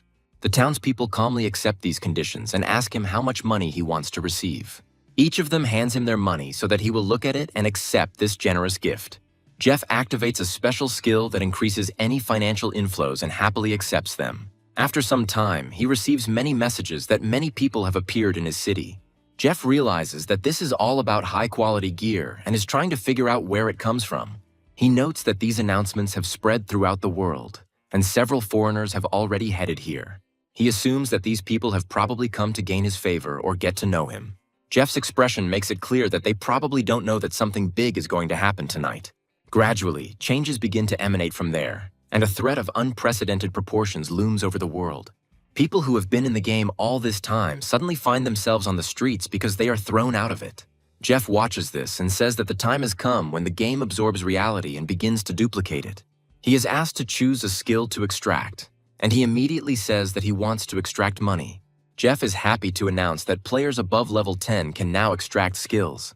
He feels that his characteristics from the game have also transferred into real life, and he understands that this happened simultaneously. He quickly jumps out of his house, completely unafraid of damage from falling, because now he is as strong as he was in the game. Looking around, he says that the massacre has officially begun. Ordinary people look around and cannot believe that the Apocalypse game has moved into the real world.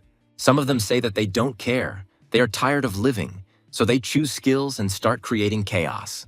Of course, if you give ordinary people superpowers, They start doing whatever they want and wreaking havoc. Some of them choose invisibility, some choose fire abilities to make their life easier.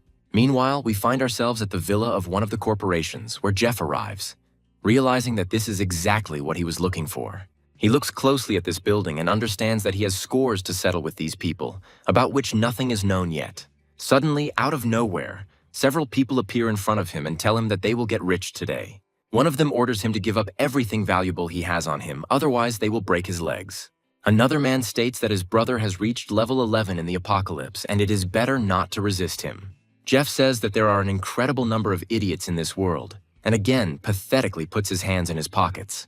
After this, he grabs the main bandit by the throat and lifts him off the ground to make it look more impressive. One of them says that they cannot forgive such a brutal attempt on their comrade. Jeff immediately starts knocking them down to make them lose consciousness as quickly as possible. Jeff says they are weaklings for going out to rob with such force, even though they don't understand anything. Meanwhile, an active party is going on in the building of this corporation, with many people present. People here are saying that the investment in the apocalypse game has finally paid off. However, the party is interrupted by a loud noise as Jeff decides to kick the door down without taking his hands out of his pockets. He immediately walks inside and everyone else looks at him, trying to figure out who he is. He proudly says that with the exception of a few old people, almost everyone has gathered, and this is good for him. The future head of the corporation named Liam asks what kind of ragamuffin dared to come in here and start causing trouble.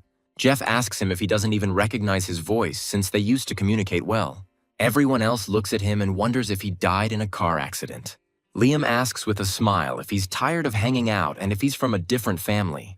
Jeff says he came to find out if Liam was involved in the death of his parents in a car accident 10 years ago. Liam, smiling, calls him a pathetic worm who only now plucked up the courage to ask about it. One of his comrades immediately points out that he is drunk and therefore shouldn't be talking nonsense. Jeff suddenly decides to unceremoniously kill this man, despite the fact that he did nothing to him. He pompously says that when he asks a question, no one should interrupt him, because he is the center of this universe. He orders them to tell him the whole truth without concealment, and then, perhaps, he will spare them the torment of death.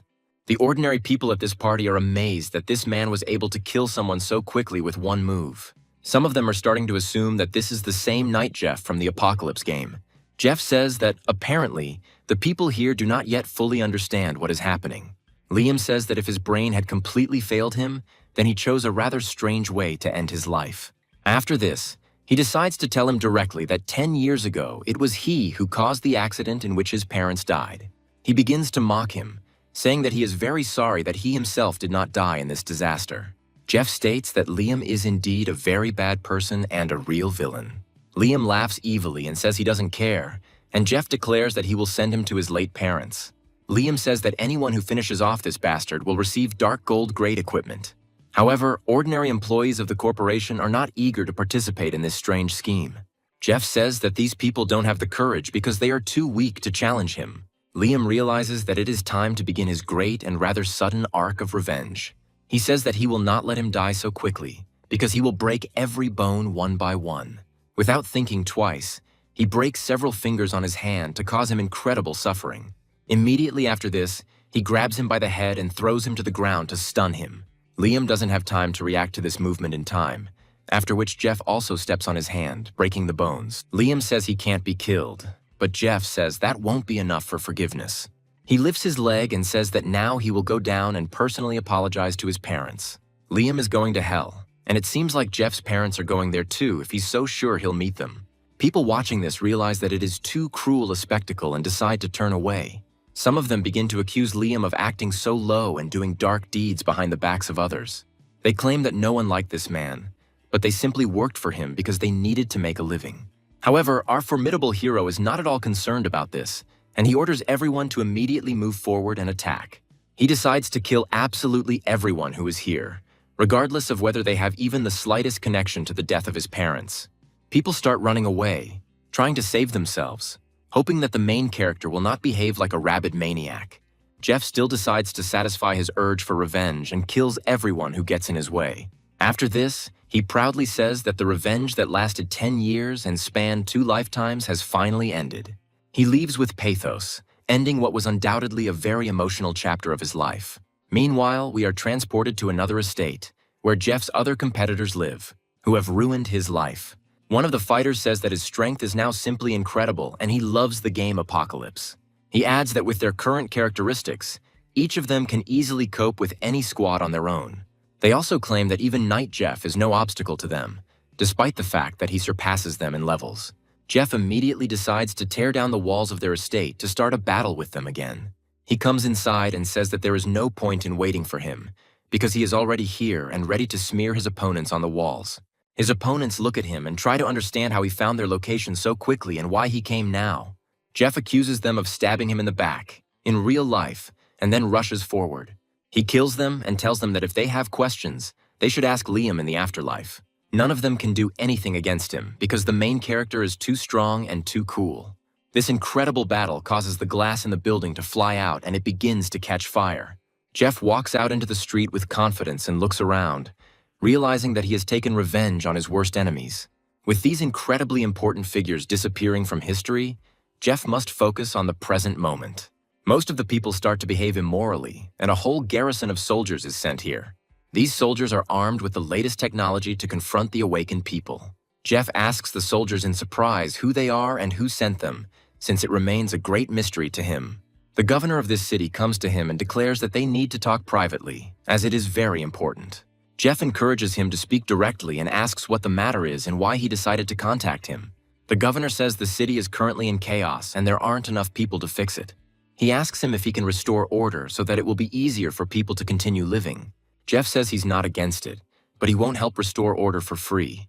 After some time, the news reports that Jeff is helping law enforcement. Ella watches this news in surprise and tries to understand whether this is really her ex-lover. She says that Chester is to blame for everything, and if he hadn't turned him against her, everything would have been fine. She goes to the window and says that she will definitely find him and make him come back to her to fix everything. After some time, we return to the Apocalypse game after all the unrest has been settled. Ordinary residents say they can't imagine the chaos that was going on back then, but Jeff brought order to it. Jeff is back in action and says he is thrilled to be back in this amazing world. He proudly declares that he doesn't want unnecessary attention because fame and honor are not for him. The leader of the dwarves greets him with a warm look, glad that he has finally returned. Jeff approaches him and says that he has important business and shows him a drawing for making a new artifact. When he looks at it, he says that it is the claw of an epic-level divine beastmaster. He notes that if there are enough materials, he will most likely be able to make this artifact. Jeff says he has another blueprint that can be used to make the divine beastmaster's helmet. He asks how long it will take if two artifacts are made at once. The gnome says that if you work together with your colleague, it will take about 3 days to do everything. Jeff declares that he will come exactly on time, and he replies that he will not let his comrade down. Meanwhile, he decides to pop into one of the stores to buy himself even more necessary things. The merchant asks him if the great knight Jeff has decided to honor him with his attention. Jeff also comments on how Jeff's tamed beast looks great, much to Abbas's annoyance. Jeff states that he came here to buy high-quality fruits for taming animals. He notes that he needs fruits to decorate the 4th and 5th levels as quickly as possible. The merchant says that he has no idea if these spirit fruits are enough to hatch a phoenix egg. Jeff decides to wait a bit while his azure baby starts eating the spirit fruits. Jeff asks him to slow down a little so that he doesn't choke and take unnecessary damage. A few moments later, a system notification appears stating that his dragon's stats have increased again. Jeff can't believe his dragon is growing exponentially, even though it has happened several times before. He notes that simply waiting for the phoenix to hatch is too boring, and it's time to farm some monsters. He decides to go to the location of the mysterious forest to destroy even more powerful monsters. He sends his dragon forward and demands that it show all the power it can muster. The dragon, meanwhile, flies into the air and sees tree demons that look terrifyingly familiar. Jeff drops to the ground and takes good aim at them before unleashing his fire abilities on them. He defeats all his opponents quite quickly because his stats are too high. Jeff praises his pet and says that he has become 1 level higher, which means it will be even easier for him. He suggests going deeper and luring more monsters to kill them all at once. Meanwhile, people continue to watch the world rankings and are surprised that Jeff continues to rapidly improve. They can't comprehend how it's even possible to gain experience points so quickly. They start arguing about how fair this person is and how he does it. Meanwhile, Jeff kills the boss of this location, but still does not receive the desired new level. Abbas says that the moment has come for the egg to hatch, and Jeff agrees with him. He summons an egg from his inventory and tells you to inspect it before it hatches. The egg starts shaking again, and Jeff admits it's an incredibly exciting sensation. Gradually, cracks begin to appear in the egg, and this signals that something great is about to happen. A few moments later, the egg shatters into tiny pieces, and a new legend is revealed to the world. Jeff covers his eyes as a beam of light from the sky blinds him. As soon as he opens his eyes, he sees a graceful phoenix begin to fly in the air, sparkling with beauty. Jeff says that this is the same divine beast that has been in the egg for hundreds of years and has never hatched. The sheer number of stats this beast has can be confusing at first, but they are all incredibly good. Jeff realizes that this is a true god of mass attacks, which will only complement his dragon. After that, he tries to figure out what to call this baby and names him Red Phoenix. The Red Phoenix immediately takes this name with joy and begins to scream actively. Jeff gently strokes his neck and tells him that he won't hurt him and that they will definitely get along. Jeff notes his incredible stubbornness and amazing temperament, hoping that a good future awaits him. After this, he turns his attention to the Azure baby and tries to understand what happened. Jeff looks around and realizes that it all looks very much like a strange wall of poison. He assumes that he is being attacked by poisonous rats that spit poison. The Azure baby immediately begins to attack them with fire from afar, so as not to fall under the destructive influence. Jeff turns around and says that there is no point in fighting them and that we just need to get out of here. Meanwhile, the rats sense the scent of easy prey and immediately rush forward to intercept it. Jeff says that there are too many poisonous rats here, so you need to save your life. However, after a few moments they surround him, and he realizes that he will have to fight them. He calls upon his phoenix and asks it to show the world what he is truly capable of. The phoenix soars even higher, after which its tail begins to make circular movements, creating a tornado. This fire tornado is so powerful that almost all the rats are instantly reduced to ashes. There's no trace of them left, which is a good thing because the damage doesn't transfer to Jeff. The system rewards him with multiple notifications that his experience has increased, while he admires the fireworks. Meanwhile, Phoenix continues to show off to his master, demonstrating his incredible usefulness. He continues to unleash powerful solar attacks on his opponents, which hit in a large radius. Jeff happily says that it is simply amazing and that he has never seen anything so beautiful. People watching his rise up the ranks are once again surprised that he has reached another level. They are trying to figure out why his experience bar never stops and he gains several levels a day. This starts to make headlines all over the news, as it turns out to be an event worthy of the world press. Jeff happily notes that he has already destroyed all the poisonous rats within a radius of several kilometers and has risen to the 5th level. However, for him this is an average result, and he decides to continue his ascent further. He notes that it is necessary to go further deeper and rise to level 50 as quickly as possible. After some time, rats appear in front of him again, but they no longer pose any danger to him. That is why he once again gives the order to his phoenix to attack and destroy everything in its path. He calmly carries out his command and rises into the air to unleash the power of the incredibly hot sun upon them. The rats don't stand a chance, so they die quite quickly from heat exposure. His pets level up a few more times, and he realizes he's at level 48, with very little left to go. Jeff immediately receives a system message and decides to look at it immediately. The Dwarf Master contacts him and tells him that the Beastmaster set has already been created. Jeff happily says that in this case there is no point in delaying and that we need to return there immediately. He returns to the main city and does not encounter any problems along the way, getting a few hours of peace. He approaches the Dwarf Lord and asks if the Beastmaster's set is ready yet. The Chief Dwarf says that he would like to present this work of art to him and shows the armor. He also says that during the forging process they discovered that this equipment had hidden functions. Jeff realizes that this object can be hidden from outside observers, meaning it is a hidden weapon. Jeff also shows him the Beastmaster's helmet and notes that it has a very original design. Jeff puts on the armor and enjoys how cool he looks in the black helmet and gloves with long claws. He also understands that the bonus of this set is simply incredibly powerful and exceeds all his wildest dreams. He also realizes that this equipment has incredible benefits, as he will be able to hide its appearance. After playing with the new gadgets, he says that he is grateful for the job, but he still has things to do. After some time, he hears ordinary players talking about something terrible happening to the neighboring town. Abbas says that something is wrong here and they need to find out about it. But Jeff says that he has more important things to do. Dolores continues to study her books when suddenly a servant comes to her and tells her that she has a visitor. She doesn't have time to say that she's busy, when suddenly Jeff tells her that it's impossible to ignore guests. She asks him about what happened in the town nearby and states that a gray mist has appeared there. Dolores notes that according to the High Temple, the appearance of this infection is connected to one of the evil gods. Jeff mentions that this is another title he hasn't heard of before, and Dolores states that there are gods like that here too. Jeff asks her in surprise what the name of this evil god is, and she states that this god's name is Sekhmet, and he is quite dangerous. Jeff expresses a desire to go to this city, noting that wealth always hides in danger.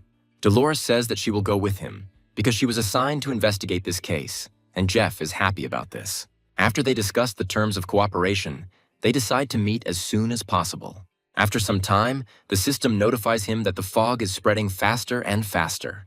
Jeff also receives notifications that other cities are also experiencing serious problems. He becomes very interested in what this evil god is actually trying to achieve with his behavior. Jeff and Dolores team up near the main city where the problems are occurring. She opens a portal left by the Supreme Temple to immediately move to the desired point in the area. Jeff says that traveling with her is incredibly convenient, since she has mastered portal magic. After this, he takes the first steps to go there on his own and scout out the situation. Dolores decides to follow him, saying that she will not leave him without her supervision. After exiting the portal, they find themselves in a rather pleasant area that looks like a piece of paradise. After taking a good look around, they come to the conclusion that everything here is covered in greenery and there are no dangerous traces. Dolores immediately pulls the protagonist up and recommends that he look the other way to see everything. She adds that the gray haze is spreading even faster than they thought and will soon take over this place. Jeff turns around and says it's time to head into the city itself, but he does so alone. Smiling, he says that investigating the gray haze is her task and promises that they will see each other soon. Dolores wishes him luck and says that she won't be able to go further with him, even if she really wants to. Jeff heads to the city gates and finds that there are surprisingly not many guards there. He discovers a flow of people heading to the surrounding area rather than stay in the city. All these people say that they are very unhappy because they bought real estate in this city and lost everything. He also learns that this curse appeared after 3 excavations, and now only one girl remains alive. Jeff says that he was sent by the High Temple to investigate the source of the gray mist and arrived here. The guards immediately surround him and say that they have been waiting for a long time for a person who will help them with this misfortune. Jeff asks the vicar if he knows where the girl is now, and he replies that she is in the church. He is also advised to be careful, because if he becomes infected with the gray haze, no one will be able to help him. Jeff thanks for the information, and people once again wish him to be careful and take care of his life. Jeff learns that the girl's name is Aisha and realizes he'll have to go to the church to find out. The priests tell him that it is very dangerous here and it is better to leave, otherwise they will be forced to use force. Jeff says that he is a Viscount of the Empire and has come here to investigate this matter. The clergy say that in such cases they apologize for their rude behavior and let him pass. They approach Madame Sina, saying that the Viscount of the Empire has arrived here to help with the investigation of the fog. Jeff bows to the girl and says that he came to examine Aisha's body, after which she calls him to follow her. Opening the door, she says that the gray haze is very contagious and incurable. Jeff asks her if it's possible to save herself from this with a shield, and Sina states that a high-level shield would be needed. Jeff reflects that in that case there is nothing to worry about, because he has the shield of the god of wealth. He approaches Aisha, but she immediately orders him not to come closer, otherwise an unenviable fate awaits him.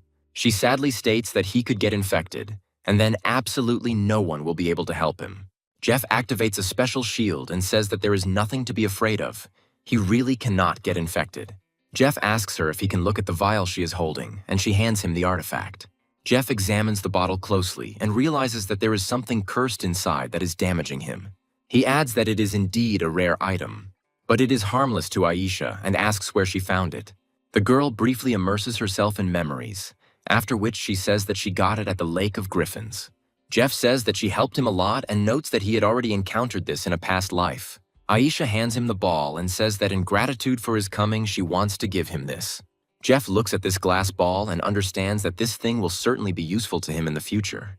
Jeff thanks her for such a generous gift and says that as soon as he deals with the fog, he will come to her. Sina asks him if he has any leads, and Jeff notes that he is heading to Griffin Lake. Sina states that the lake has been swallowed by the gray mist, but Jeff notes that he is heading there to deal with it. Sina admires him and says that he is truly an outstanding person for taking such a risk.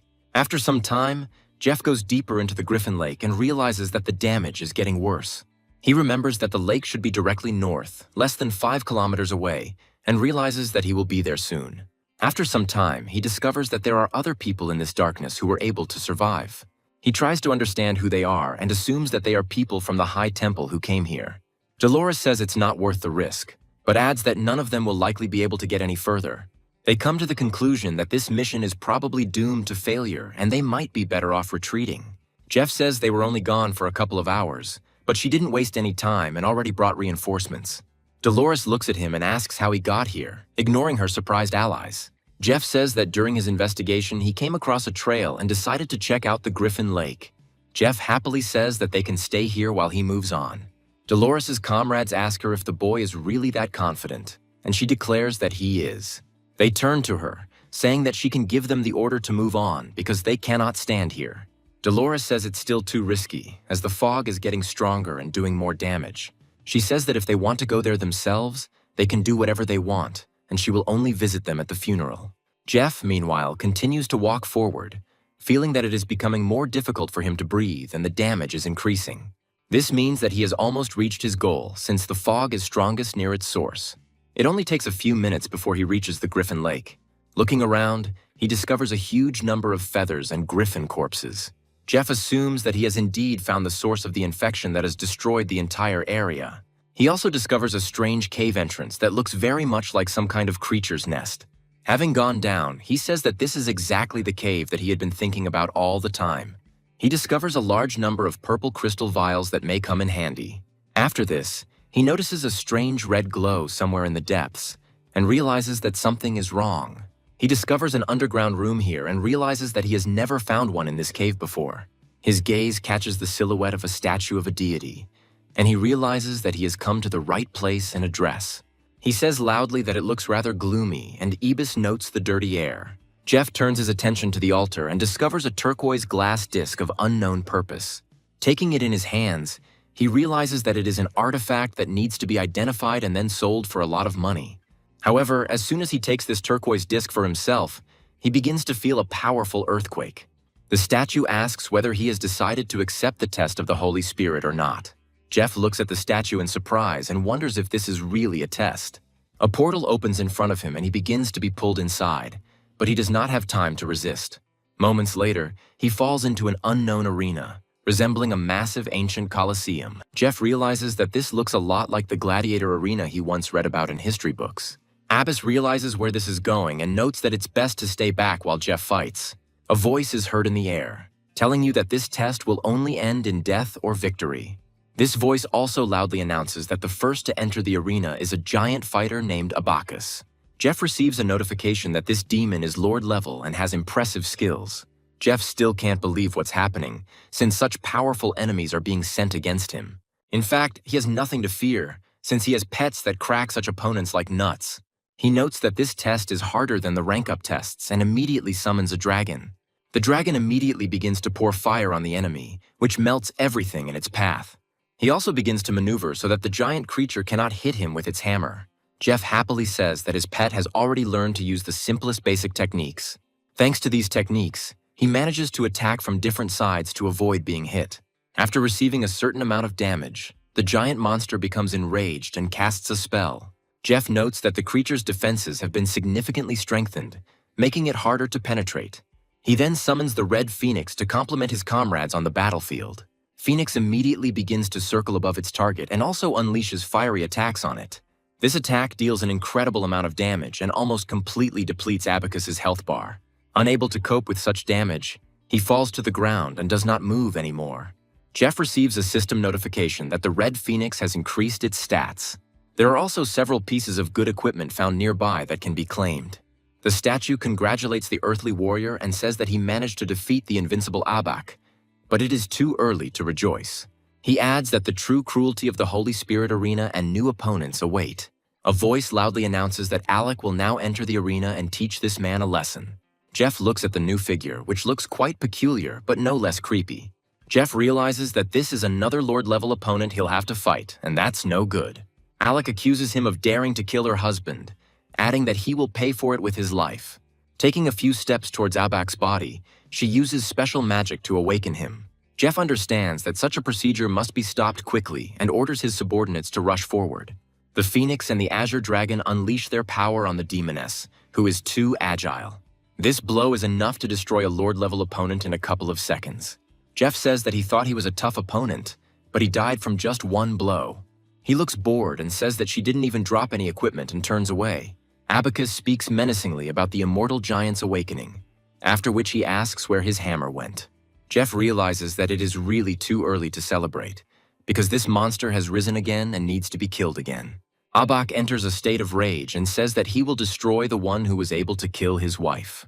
Jeff loses his patience and says that his pets must destroy these demons and tear them to pieces.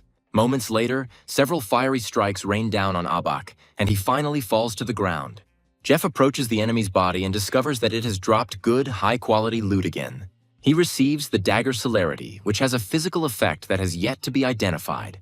The statue speaks of the earthly warrior's strength and will being recognized by the Holy Spirit, and the path to ascension is open to him.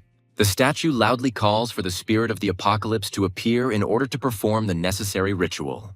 Jeff wonders what this strange mechanism is, when suddenly a strange silhouette appears next to him.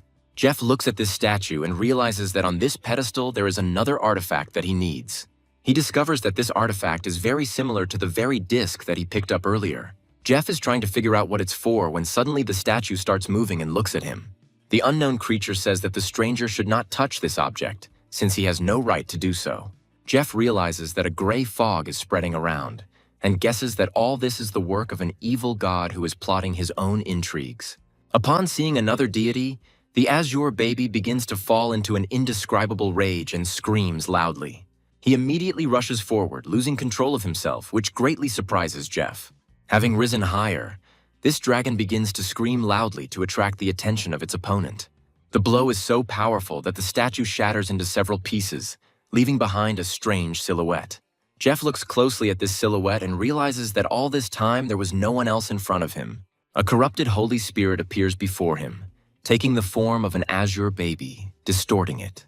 Jeff also discovers that this dragon's characteristics are exactly the same as the baby's. The dragon says that the insignificant man surprised him, but now he must fall into the darkness of hell. Jeff notes that the creature's damage is increasing and orders the Azure baby to attack. The purpose of this attack is to try to seal your opponent's skill once and for all, but it's not that simple. The thing is that the aspect of magic cannot be superimposed on a deity, because they are too strong and are on a different level. Jeff discovers that the gods have tricked him, and after the baby cast magic on the god, he himself lost his ability. After this, he makes some very funny joke, the meaning of which is not clear, and calls Phoenix. The dark spirit cannot believe that the protagonist also has a second divine pet. Jeff proudly states that his opponent has suddenly regained consciousness and then orders Red Phoenix to attack. The Red Phoenix obeys its master's command and rises into the air, preparing a powerful fiery strike. The evil god is unable to dodge this swift attack and is almost instantly engulfed in flames. The Azure baby is also not far behind and is preparing to complement his comrade on the battlefield. He rushes next to his opponent and delivers powerful blows with his claws, cutting him in half. The deity, who was somehow destroyed in 2 hits, begins to blame Jeff. He breaks down and says that he will definitely come back to take revenge. The Holy Spirit says that brave warriors from another world have driven out Sekhmet and liberated the Holy Arena. The Holy Spirit also says that if they ever meet, he will come to enter the path of ascension. Jeff gets another divine artifact for his collection and happily announces it. After this, the system reports that he has completed the Holy Arena test and initiates the teleportation process. Dolores, meanwhile, says that the fog's density has noticeably increased and that it has something to do with Jeff. Her comrade suggests that perhaps he went to his death and poisoned himself, but she expresses doubt about it. After a few moments, the fog begins to thin sharply, and they immediately notice that it has become easier to breathe. Jeff appears nearby and loudly greets his ally, saying that he has returned. Dolores says that she knew he didn't die and was probably incredibly successful in his endeavors. She asks him what happened, and he explains that he destroyed the statue of the deity, after which the fog cleared. Dolores says that if he dared to destroy the statue of a deity, then he would certainly bring the danger of death upon himself. Jeff says that he found the source of power, which means he helped her report to her superiors. Dolores reproaches him for once again trying to profit from someone else's misfortune, but Jeff only laughs. She says that she needs to go now and that she will return to the main city, after which they part. After some time, they are transported to a city that was constantly suffering from gray fog and powerful monsters. Residents come out into the streets and joyfully say that the fog has finally disappeared from all areas, and this is a great joy for everyone. There is another dragon-like creature in the unknown temple, and it senses Jeff's thick divine energy. This dragon is talking about being able to break his shackles, and this makes him feel excited. Gradually, the stone statue begins to move slowly, causing stone chips to fall from it. After a few moments, the dragon completely breaks his shackles and says that it is time to properly stretch. Sekhmet asks if he's going to turn his back on his duties and calls them fools. He adds that the arena of the Holy Spirit has already been cleared, and this time he must appear in his true form and set everything right. This being is told that he must do everything without a single mistake, otherwise he will lose all his divinity. Sekhmet declares that he will certainly strike this unknown man, destroy him, and make him pay. Jeff, meanwhile, returns to Sina, who greets him with joyful words about how he was able to free them. Jeff asks her how Aisha is feeling, and the girl states that thanks to his help, she is now okay. A couple of minutes later, the mayor of the city enters the room and says that he is looking for a valiant hero. Jeff greets the mayor and says that he is very honored to meet him at this moment. The mayor says that it is not for nothing that he is called a great hero and expresses gratitude to him on behalf of the entire city. After some time, Dolores arrives here to tell the whole story from beginning to end. Jeff emphasizes that he hasn't figured out much of this yet, so he can't confirm this for sure. The mayor hands him his personal communications token, hoping that Jeff will contact him. Jeff thanks the mayor, and then says that sometimes he really does need help from other people. He notes that in order to become the city's chief, one must at least be the strongest level 100. After this, they go their separate ways, as each of them has many responsibilities of their own. Dolores says that she also needs to return to the High Temple with a report, after which she creates several portals. Meanwhile, he returns to the main city to address the dwarves. The leader of the gnomes greets him joyfully, and Jeff says that he needs help identifying the item. The gnomes look at this artifact in surprise, and Jeff asks if this thing is useful. He responds by saying that it looks like the plate from which gnomes usually eat their food. Jeff claims it's a divine artifact, but basically adds that he's only seen a plate with a similar aura before. After a while, he takes up his blacksmithing craft and talks about how he will make it shine. Jeff gives him advice on how to work with the divine artifact. The dwarves ignore his advice, as they are busy with blacksmithing and know what they need to do. Jeff suggests that this artifact is probably needed to store other great artifacts. He also realizes that he has never seen the artifacts this dish is intended for before, but he has heard legends about them. He notes that for now, this artifact can be hidden, since there is simply no suitable item for it. Ibis tells him that he is almost level 50 and will soon have a new promotion test that cannot be missed. Jeff turns to his pets and says that this is a great place to improve their skills. He heads into a rocky wasteland that looks like any other high-level location he's been to before. Ibis asks the protagonist if he really came to farm in such a high-level zone. He also says that if he is spotted by scorpions, he will not last even a few seconds. Jeff reminds him that he is the center of this universe and will never lose a single battle. After this, he orders his pet to rush into attack, and it immediately begins to pour fire on the insects. Before the insects have time to react, they are incinerated by powerful fire attacks from the air. Besides everything else, scorpions are very afraid of fire, and this makes them act paralyzed. Jeff summons Red Phoenix, noting that Azure Baby is somehow slower than usual. The Phoenix decides to show off its full glory and flies into the air, creating fiery comets around it. After this, these comets form into a giant sphere, which is somewhat reminiscent of the real sun. The heat emanating from this sphere spreads for many kilometers and destroys all monsters around. This Phoenix is a true weapon of mass destruction, destroying entire armies with a single flap of its wings. Jeff watches the action with glee and realizes that these mass attacks are simply amazing. He receives numerous system notifications about how much experience he received for this battle. Jeff also gets another skill at level 50 and is happy that he can now analyze enemies for gold. He proudly says that now no control abilities will affect him. Having finished preparing for the next test, he decides that it is time to go to that very zone. He soon returns to the main city to do some business. Jeff says that in the entire empire of dragons and phoenixes, there are only 5 world temples for passing trials. He approaches the city mayor and says that he wants to get to the capital on business. He states that, unfortunately, the portal to the capital was destroyed during the anomalous invasion. and Jeff regrets this. He also adds that the Duchess is rumored to have a secret portal, hinting at Sophie. Jeff says that he actually knows her, so he will certainly be able to enlist her support. To do this, he immediately goes to her residence to talk to her about this matter. Sophie greets him happily and says that if he had disappeared for a few more days, she would have reported him missing. Jeff kisses her hand and says that the wait is over and he really came here to talk to her. He also says that he still urgently needs to get to the capital, hinting at its mysterious portal. Sophie immediately agrees and says that he should follow her and that this portal has not been used for a long time. She claims that the last time she activated it was when she was still a young girl, and it is not a fact that it will work now. After this, she finds a special lever that activates the portal's magical mechanisms. Jeff happily praises her upon discovering that the portal is still working, telling her that she did a great job. Jeff states that he doesn't even know how to thank her and promises to return as soon as he passes the test. Sophie also tells him that he must definitely come back, looking at him with loving eyes. Jeff appears in a huge fortress, and several guards immediately appear in front of him. They look at him in surprise, trying to understand why he suddenly appeared here and what he is doing here. Jeff reports that he arrived here from the main city under the patronage of Lady Sophia. He also mentions that he is a viscount, and the guards immediately apologize for their rudeness and lower their weapons. Jeff also tells them to address him more respectfully and asks where the temple is. After this, one of the guards turns around and says that he will personally escort him to the temple. He asks him if he came here to take the level 50 challenge, and Jeff confirms it. They tell him that usually the path to this temple is not short, but with his title, he will be able to go there directly. Jeff is grateful for the warm welcome and then takes a closer look around. He discovers a gigantic temple and realizes that the scale of this building is indeed appropriate. Behind the temple rises the world tree, and if you climb to its top, you can receive the blessing of the gods. After some time, several priests appear in front of him and head straight towards him. One of them introduces himself by the name of Abotius, adding that he is the 5th rank of the executive service of the temple.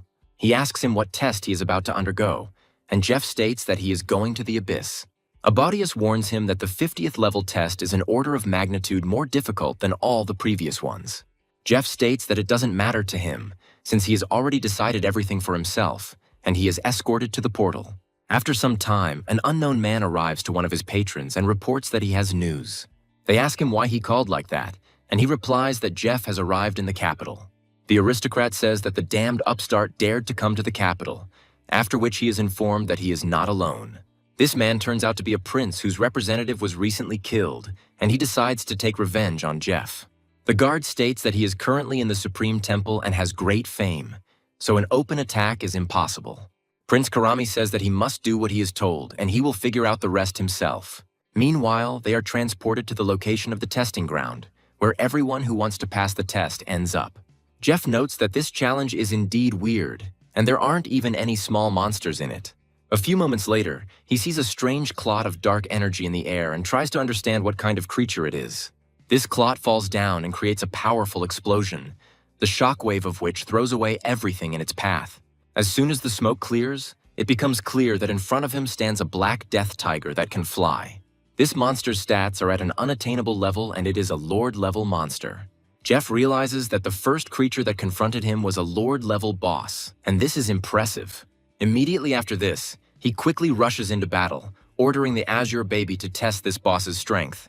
The dragon immediately takes to the sky and prepares to unleash powerful streams of fire on the enemy. The damage is significant, and Jeff says that he needs to be fried properly and as quickly as possible. The tiger is irritated by the fact that some annoying creature is causing him so much damage and tries to fight back. He leaps into the air to grab his opponent, but the dragon flies away. Immediately after this, he uses a menacing roar to suppress his enemy and deal even more damage. These abilities are enough to deprive the enemy of the remaining health points. Just a few moments later, another very powerful enemy is destroyed with incredible ease. Jeff comes closer and decides to see what the monster dropped and sees a sword floating in the air. He gets a black darkness sword, as well as a special high-ranking ring, and he decides that this will be useful to him. He adds that one must delve deeper into the depths of this challenge to earn even more rewards. The people from the temple are watching this test closely and see Jeff's incredible progress. They can't believe their eyes that he was able to destroy the abnormal type Lord Boss so quickly. One of them says that we need to continue to watch this calmly because this is a very interesting candidate. He notes that the level 50 challenge is not just another prank. Meanwhile, another creature appears in front of Jeff, but he fearlessly goes to fight it. The elders look at this in surprise and understand that this boy is going through the test at some kind of crazy speed.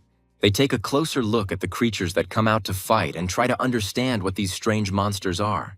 After a few more moments, the image from the crystal ball disappears completely, and they lose the ability to observe.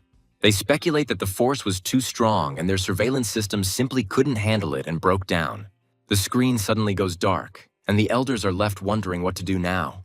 Meanwhile, Jeff says that the Abyss's trial is truly meant for weaklings, and Ibis advises him to retreat. Jeff states that the previous two bosses were at the Monarch level, and the final one will most likely be immortal.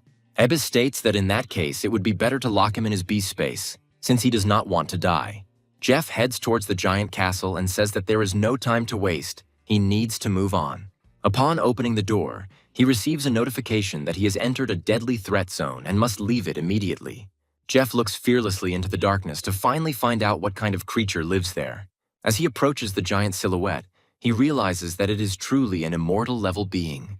This creature looks quite impressive and has a strange mask, which is a reference to the great villain. Before him stands an abyssal invader possessing a monstrous level of physical and spiritual strength. Jeff continues to analyze his enemy and feels his gold disappearing at an incredible speed. However, this allows him to learn about all of his opponent's talents and passive skills. Even though he knows that this opponent's skills are truly impressive, he still believes that he must fall. The monster speaks gloomily that anyone who sets foot on the Forbidden Lands will turn to ashes. Jeff realizes there is no time to waste and orders his pet to rush into battle immediately. He also summons the Red Phoenix, as the level 50 trial can never be failed. However, once the attacks hit their target, they suddenly begin to dissolve without causing damage. Jeff tries to figure out if this was an evasion, although even that seems highly unlikely to him. The monster decides to attack again, using a ranged attack to strike from a distance. Jeff realizes that this blow must be aimed at his beloved pet and asks him to quickly dodge. However, his pet turns out to be not so agile and fast, and receives significant damage in the back. After this, he immediately launches a counterattack, using a loud roar to stun the enemy. Teaming up with the giant Red Phoenix, they combine their attacks, preventing the enemy from moving. This damage is enough to impose a magic ban on the enemy and deprive them of the ability to cast spells. The boss of this trial says that he will turn any pathetic mortal into worthless goo. His mask gradually begins to lift, and a powerful stream of bright energy begins to flow out of it. This energy seems so powerful from the outside that it is capable of breaking through the stone ceiling of the cave. Jeff realizes that the boss is trying to use his ultimate ability, so he needs to act quickly. The problem, however, is that his pets are trapped under a dome that was just created and has locked them in there. Jeff notes that if this bastard uses his ability, he will deal 100% pure damage. He decides to go on the attack and uses the golden money shield in conjunction with the horn of the god of destruction to break through. He rushes forward, hoping that if he breaks the barrier, his pets will be able to escape. However, the armor proves too strong and throws him back, but he still has time to think. Jeff realizes he needs to act quickly or his valuable pets will simply disappear. Meanwhile, the abyssal invader removes the dome and creates a powerful tornado to pull the pets in. He begins to speak loudly and furiously about how he will swallow up the pathetic bugs and send them into oblivion. Jeff decides that he needs to activate the Recharge Stone's effect and try again. This time, his powerful blow is enough to create a crack in the giant dome. The dome crumbles again, and the creature wastes its energy in vain, constantly creating and removing it. The protagonist's pets are freed and now have a chance to avoid death. All three turn around and start running in the opposite direction at incredible speed. Jeff realizes that this test actually seems more difficult to him than the others. He encounters a problem in another room and simply meets a man, but understands that they won't help him here. Looking at his condition, he realizes that this blow cost him more than 10 million gold. This attack turned out to be a suicide attempt by the boss to take everyone with him, but it was unsuccessful. Jeff comes closer and says that unfortunately, this boss didn't drop anything. However, upon closer inspection, he realizes that there is another fragment of the abyss here. Picking it up in his inventory, he realizes that he already has 5 pieces of this strange puzzle. Judging by the incredibly bright glow emitted by these fragments, he is already close to solving the mystery. The stones begin to move and the fragments finally come together to form a single whole, creating something amazing. After a few moments and a couple of bright flashes, the cracked key of the abyss appears in the protagonist's hands. Jeff wonders what could possibly be discovered with such a curiosity, as he is seeing it for the first time. The system notifies all players that Jeff has passed the test and opens special system battle zones. This system is designed to provide high-level players above level 50 with valuable items. They decide that they need to urgently level up to become stronger and get into these combat zones. Jeff returns to the High Temple and wonders why no one is there when he suddenly hears a strange noise. He hears the test observers trying to fix the surveillance equipment and decides to approach. Temple officials say they always thought there would be a good signal there, but they were wrong. Jeff asks them what they are doing there, and they reply that they are watching Jeff's test. Jeff tells them that, unfortunately, there is nothing left to see here since he has passed the test. Everyone gathered here turns around in surprise towards the stranger, trying to understand who he is. Quite quickly, they recognize the main character, who was able to pass such a difficult test. Jeff states that he still hasn't received his award and demands that it be issued to him as soon as possible. Most people look at Ibis and ask him how he managed to pass the test with that frog. He is also asked what the final boss looks like, and he states that the boss is of immortal level. Observers say it's simply incredible and are in awe of the incredible strength Jeff has shown. The chief minister cautiously addresses the protagonist and asks him to follow him. Jeff reminds him of the reward for the test, but the great elder asks him to forget about it for a while. He says that they will take him to the tree of the world so that he can receive the blessing of this tree. Jeff reaches his destination and looks at the tree in surprise, wondering if it is God. The great elder states that this is not a god at all, but merely the will of the divine tree projected into reality. After this, he advises him not to resist and to accept the blessing of the tree that he is to receive. He notes that during the blessing one only needs to wait and promises that they will not disturb with their presence. Jeff looks closely at the great plant and wonders what is happening to it. After a few moments, reality begins to change, and Jeff feels as if the tree has grown even larger. A bright flash forms in the room, and he immediately closes his eyes to avoid losing his sight. However, when he comes to, he realizes that the tree has broken through the roof of the great temple. He understands that this is the manifestation of the will of the divine tree, which has fully opened up. He discovers that the branches of this tree are sprouting with many sacred seeds that nourish living beings. Long ago, these seeds fell down to give rise to the many different species that now live here. Dwarves and giants, dragons and goblins appeared, and these peoples began to multiply at an incredible rate. Dragons in the skies, dwarves who wield artificial mechanisms, and elves who command the forces of nature coexist here. However, one day aliens appeared on the continent, calling themselves gods and demanding submission.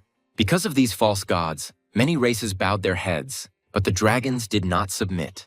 This bloody massacre continued for a long time, until one day the outskirts of the continent were covered by darkness.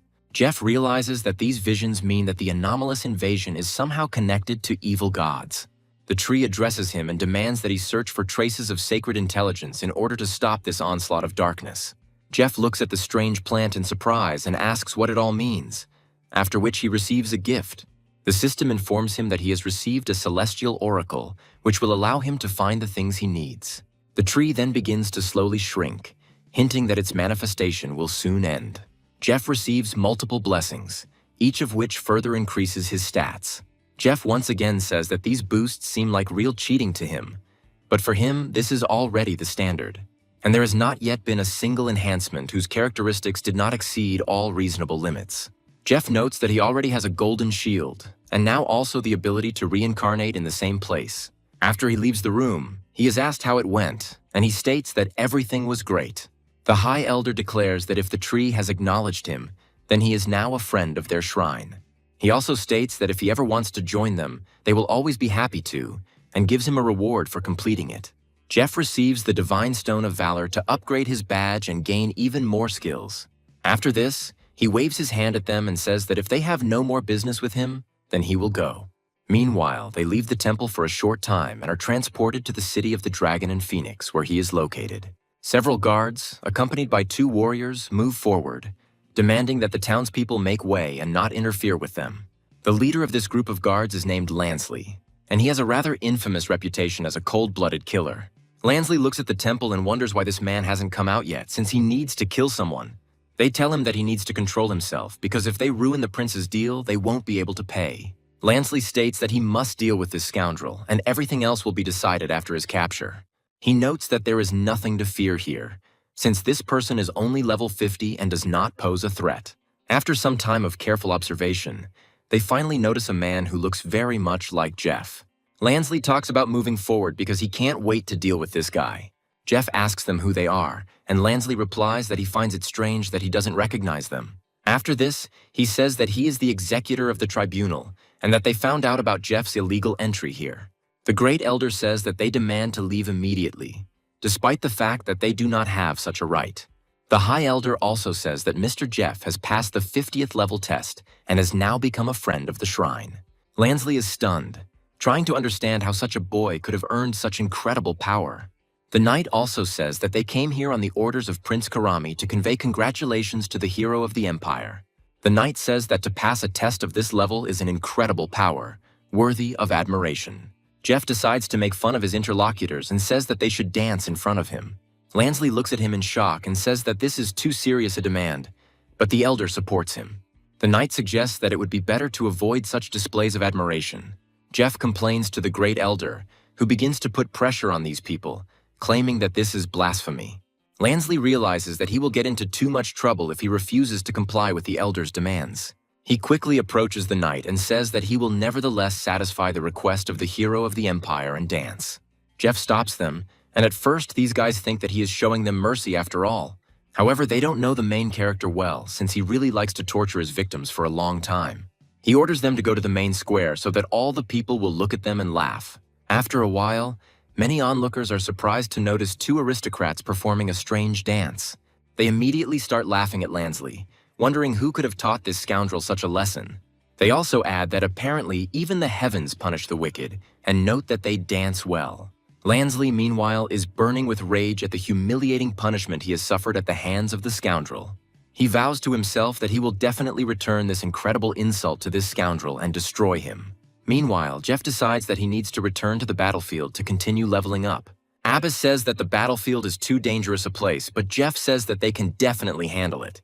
He reminds him that together they have already gone through many obstacles and have never been hurt. He immediately rushes into the portal and looks around to understand what place he has ended up in and what he should do. What appears before him is a veritable wasteland, strewn with traces of a serious battle and lifeless bodies. Jeff finds himself in the City of Limits and realizes that this is exactly the place he needs to improve his skills. A giant knight approaches him and asks if he has decided which corps he will join. Jeff states that he hasn't made a decision yet, and the City Guard Corps is recommended to him because it's safe there. He also points to his armor, saying that it is level 50 gold equipment. Jeff asks him if it's really safe, and he states that he's been able to live here for a year now. Jeff says that overly secure enclosures don't suit him, so he'll make do with one. The guard asks him in surprise if he is going to act as a lone wolf, and he replies that he is. After this, Jeff asks if he knows where the nearest forge is. The knight says that from the city gates you need to go west, and there is an old forge there that works quickly. Jeff thanks him for the information, and one of the guards states that this boy definitely has no head on his shoulders. Another guard says that this guy seems smart and hopes that he will not perish on this battlefield. After some time, the story moves to the forge, where a huge crowd of people has already gathered. Jeff is happy that he found this place, but he is immediately disappointed by the long line of people who have come here. He is nevertheless happy that, thanks to his status, he will be able to skip the line simply by showing his badge. At first, they don't understand him and ask who he is and why he thinks he's going to skip the line. A few moments later, local residents advise everyone to keep quiet, as Jeff has a badge. The blacksmith turns towards the approaching hero and asks if this is really the sign of valor. He guesses that before him is a hero who has passed a hellish level test and therefore deserves respect. Jeff says that this is indeed the case and is surprised that the blind blacksmith was able to recognize the symbol. The blacksmith states that he senses the power of this badge, and Jeff asks him to improve it. The blacksmith states that if he is heading to the battlefield, he has a small request, and Jeff generously listens to him. The blacksmith claims that his son John went into the Lord's forest a few days ago and never returned. He promises a reward for finding his son and the liver rank artifacts, and Jeff is excited about the new hidden quest. Other players claim that even the Holy Legion doesn't venture into this battlefield because it's too dangerous. Jeff says that he will take this task, after which he orders the blacksmith to hurry and he fulfills the request. The rest of the residents look at the glowing icons in surprise and cannot believe their eyes. This icon truly shines brighter than the sun, and so does the small stone created to enhance it. The blacksmith, meanwhile, says that he has completed upgrading the emblem and hands him the upgraded badge. Jeff looks at the badge he received and says that it's cool because the emblem with the divine stone exceeded expectations. After this, he turns around and says that he will look for his son in the Lord's forest, and the blacksmith thanks him. The people watching him ask in surprise if he really will go there alone because it is dangerous. Jeff discovers an unusual clue about an artifact from the sacred rift and realizes he needs to move on. A piece of wood tells him that he must go into the forest, and Jeff tries to figure out what the riddle is. After this, he decides to wait a bit, since now he needs to level up properly. After some time, he reaches the entrance to a giant wasteland where the combat zone is located. The guards tell him that he must register to enter, and he gives his name. They tell him that registration is complete and hand him a token, recommending that he keep it with him at all times. Jeff walks on alone, and the guards discuss his reckless act at length. Jeff finds himself in a new area and says that it is indeed very deserted and gloomy. However, after a few moments, a multitude of monsters appear in front of him and head towards him. Jeff understands that this place is definitely not for weaklings, since all these creatures are much higher than level 50. Jeff orders his Phoenix to appear immediately to deal with a large group of enemies at once. Phoenix obeys his master's command and begins to incinerate his opponents one by one. Combat achievements begin to pour out upon our hero like water from a cornucopia, and he quickly increases his strength. Jeff says that the Fire Phoenix did a great job and now everything will only go uphill. He also receives a system notification that he has received more merits, but this does not seem to be enough for him. After this, he sees an elite boss and hopes that he will now be rewarded big for this victory. Meanwhile, in an unknown location, another player is undergoing trials by destroying large monsters. This player's name is Torvin, and he is proud of the fact that he was able to destroy an elite boss in one hit. He's happy that with this kind of farm, he'll definitely break into the top 1,000 players worldwide by gaming achievements today. However, as soon as he opens the list, he finds that he has once again been surpassed by Knight Jeff, who even ended up first here. After a while, his name disappears, and he assumes that there is some kind of malfunction in the system. Jeff wonders if his rivals are also unusual people who know something. Meanwhile, the enraged Phoenix continues to attack his opponents one after another. He focuses all his power on a giant boss that is a hybrid of a spider and a human. After this boss is destroyed, Jeff receives a notification that his level has been increased.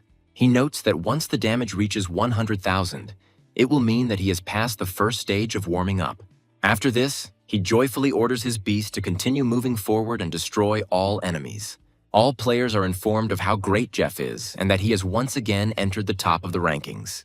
This should no longer surprise other people, and he does not understand why it is perceived as something unusual. Meanwhile, they also understand what the Warzone points are for and they become eager to get there. Some of them understand that he has just entered the capital and is already breaking out in the rankings of this place. Meanwhile, Jeff reaches an area called the Lord's Forest, where the blacksmith's son has disappeared. Abbas says that he feels very uncomfortable being in this forest, but Jeff reassures him. He states that this forest is supposed to be full of different bosses, so it would be great if they could destroy them. Meanwhile, the story moves to a small camp located somewhere in this forest. The garrison commander receives an urgent message and immediately orders a report of everything that is known. He is informed that intelligence has confirmed that the Lord is moving straight towards the camp and is leading an army behind him. The proud fighter says this is excellent news and orders everyone to prepare for the assault. He notes that the anomalies want to capture their outposts, and they must not allow this to happen, defending the honor of the Third Corps. The soldiers shout loudly that they will never allow their military valor to be desecrated by these vile creatures. Gradually, numerous glowing creatures appear in the forest, and the commander is informed that the boss has launched an offensive. The warrior says the scale of this offensive is simply unimaginable and he cannot believe his eyes. After some time, a multitude of deer run out of the forest, pointing their pointed antlers at the soldiers. The ice deer prove to be quite formidable opponents and take out several soldiers. The strongest warriors immediately try to stand up for their comrades who have been incapacitated. The commander talks about the need to manage human resources more wisely and coordinates his fighters. He orders the archers to move back into range to fire a powerful volley at the ice deer. His comrades obey the order and then decide to open fire on the advancing monsters. Within moments, a good dozen of these creatures are riddled with arrows and fall to the ground. The captain says that this is a good dynamic, but the pace cannot be reduced, because they are already retreating. After some time, they see the Ice Deer King, who is the boss of the anomaly level. The captain says that everyone needs to prepare for battle and go into full combat readiness. The soldiers feel fear permeate their souls and say that they have never seen anything like it. However, after just a few moments, a powerful fire projectile flies at this boss, stunning him. Other creatures are much less lucky and are instantly reduced to a pile of ash under this onslaught. The soldiers look at this sight in surprise and discover that the boss also did not survive the attack and fell to the ground. The captain wonders if the boss is really dead and suggests that they have most likely gone mad. However, a few moments later, the commander is informed that a young man is nearby who killed him with one blow. The captain orders that they find out about this man, and the soldiers declare that he himself is interested in meeting him. Along with him, many other warriors also come out, trying to find out more about this mysterious hero. Jeff looks up in surprise to find himself surrounded by a crowd of people. They immediately tell him not to worry and ask what he is doing here. After this, he turns away and decides to leave, thinking that he needs to do some pumping. When asked who he is, he decides not to answer in order to appear more mysterious. However, the garrison commander continues to ask him to stop despite the lack of results. He is asked what needs to be done next, after which he is told that he should stay and watch what happens. He tries to understand who this strange warrior is and what insane powers he possesses if he was able to kill everyone with one blow. Jeff, meanwhile, tries to compensate for his lack of social skills by quickly leveling up. Phoenix continues to destroy opponents, leveling up at an incredible rate. No monster can offer him any reasonable resistance due to his incredible power. Jeff happily watches his pet's adventures and says that he will soon reach level 50. Looking at his new talents, he realizes that they are simply insanely powerful and must be used to the fullest. He continues to hurry his pet, saying that he can't slow down and needs to go deeper. Meanwhile, the other players watch his adventures and say that he is an incredible player. Each of them says that absolutely no one could cope with such speed. One of the players claims that killing monsters of level 150 to 160 is not a problem for him, but he would not be able to cope with this speed. They suggest that perhaps if this person develops even more, he will decide to do something mentally unattainable. He is asked whether they are talking about ancient elders from the depths of the Empire, and he declares that this is exactly the case. He comes to the conclusion that the anomaly is advancing faster and faster, and if it continues like this, the world will end in 10 years. After some time, the story moves to the Forest of the Lord, which continues to be cleared by Jeff. The soldiers of the 3rd Garrison are wondering what is happening in this forest and what kind of massacre is taking place there. The garrison commander says that someone very powerful is currently clearing the forest of anomalies and that further action is needed. They assume that these fires are the work of the same great warrior who saved them from the invasion of anomalies. The garrison commander orders the explosions to be monitored and assumes that they are fighting the Overlord boss there. They realize that this is not the first Overlord boss that has been destroyed, and they are trying to figure out who it is. The commander says that we need to go into the forest and hold back the advancing monsters in order to support this man. The remaining fighters come to the conclusion that the battle near the forest is their only chance to save the situation. After a while, the garrison leader turns around, hearing another loud explosion and a flash of fire. He assumes that this rumble means the awakening of the most dangerous monster in this forest. Meanwhile, a real massacre begins in the forest, in which fiery flashes destroy one monster after another. Jeff looks happily at his experience indicators and realizes that he has gained a few more levels.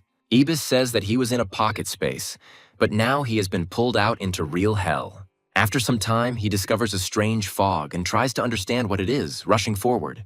Giant clouds of black smoke rise above the forest, and in them you can see the giant silhouette of a dragon. Jeff takes a closer look at this dragon and realizes that it is a monarch-class boss with amazing stats. Jeff immediately calls his pet, saying that they need to get to work and destroy it. The little dragon immediately goes into a furious rage upon seeing his new opponent. After this, he quickly closes the distance between himself and the dragon and delivers a powerful attack. This blow is so powerful that the dragon falls to the ground and receives colossal damage. After this, the Azure Dragon immediately decides to finish off its opponent with a powerful fire attack. The dragon doesn't have time to dodge and takes even more damage before he can get up. However, after he recovers from this attack, he attacks back with shadow energy. This shadow energy spreads in different directions to finish off its opponent. Jeff says that we must not let our guard down because the Field Monarch is really strong. He says that he can't be given the opportunity to use this skill again and summons another pet. After this, he turns around and sees a giant shadow looming over him. This shadow belongs to an abnormal class ghostly wolf demon that possesses incredible power. Jeff takes a few steps back in horror, realizing that a Monarch-level boss monster has appeared in front of him. Players watching the leaderboard are saying that Knight Jeff has risen up the rankings again. They find that his combat merit level is over 10 million, which is incredible.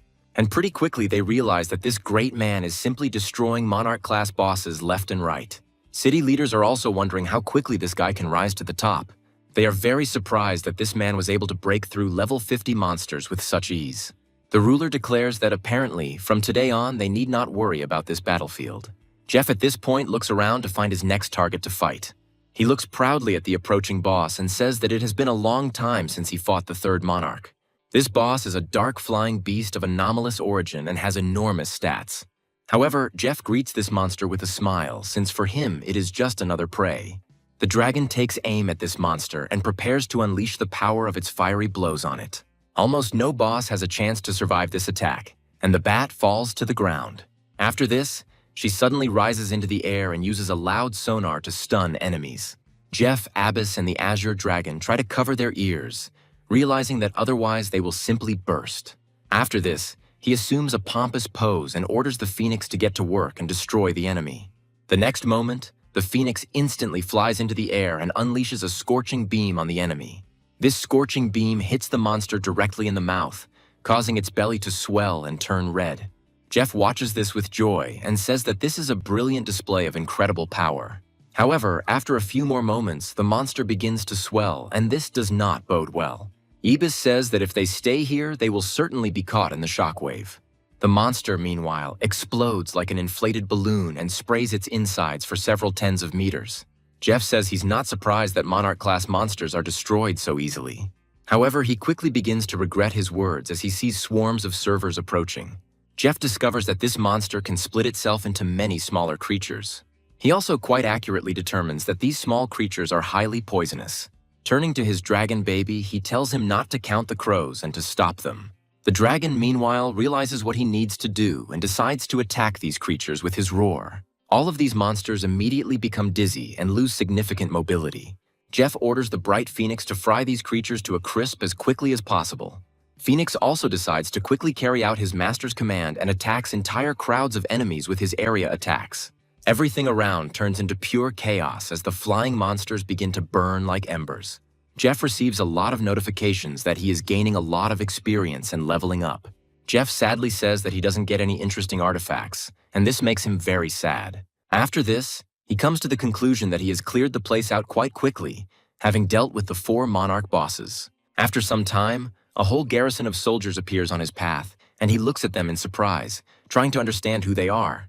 The leader of these soldiers stops abruptly and calls him by name to get his attention. He looks at him carefully, then asks if it is really Knight Jeff in front of him. Jeff asks him who he is, and the young man introduces himself as the commander of the 5th Sacred Legion, Agreus. Jeff asks him if this is really the case, and the knight states that the entire legion obeys his orders. Jeff says that he needs them to pull all the abnormal creatures in the forest to one point. Upon hearing this request, the knight falls into a stupor for a while, since this is a rather complex order. He adds that if they try to do something like that, the entire army will die in a couple of minutes. Jeff says that there is no need to worry about this, since he has prepared gold and dark equipment for them. He notes that once all these anomalous creatures are destroyed, they will be able to take all equipment below epic for themselves. The knight understands that this is an incredibly profitable deal, which it would be very foolish to refuse. Jeff declares that the entire Lord's Forest and even the entire swamp must be pulled here so that the monsters can be quickly destroyed. The knight understands that in such a case, it is necessary to go all in and use the fastest fighters. Jeff asks him if he has any doubts, and the knight states that they don't have enough men to hold them all. Jeff realizes that this is indeed his fault, and then asks to collect as many monsters as possible. The knight makes a military salute and declares that he guarantees the completion of the task. Jeff lands on the ground so he can finally rest and catch his breath. After some time, the story moves to a small camp that the 5th Legion had created. The knight captain outlines the situation, saying that they were given a rather good job. His colleagues say that his legion would be better off going and farming these monsters themselves, because it's too dangerous. The knight states that there is really nothing to be afraid of, since it was Mr. Knight Jeff himself who gave them the job. They don't believe him at first, but he says that later they won't be able to complain that he didn't share his resources with them. He is asked if they should lure the monsters, and he states that it is not even up for discussion. He orders the order to be transmitted to the entire legion, so that they go out and lure the monsters strictly to the marked points. He says that this time he will make everyone who looked down on him pay dearly for it. His fighters move forward to use archers to provoke powerful monsters. These monsters get very annoyed if they take minor damage and immediately rush forward. The same tactics are used by mounted fighters, who are distinguished by increased mobility and speed. One of the fighters transmits to all squads that they should control the aggression of the anomalous creatures. Meanwhile, colleagues contact the knight and demand that he give them the coordinates of this place. He tells them that he has been inviting them here for a long time, but it is their own fault that they refused, not believing him. They reply that there is no point in sorting things out, since a large number of people increases the chances of success. Agrey states that this is indeed the case, and then sends them the necessary coordinates so that they can move out immediately.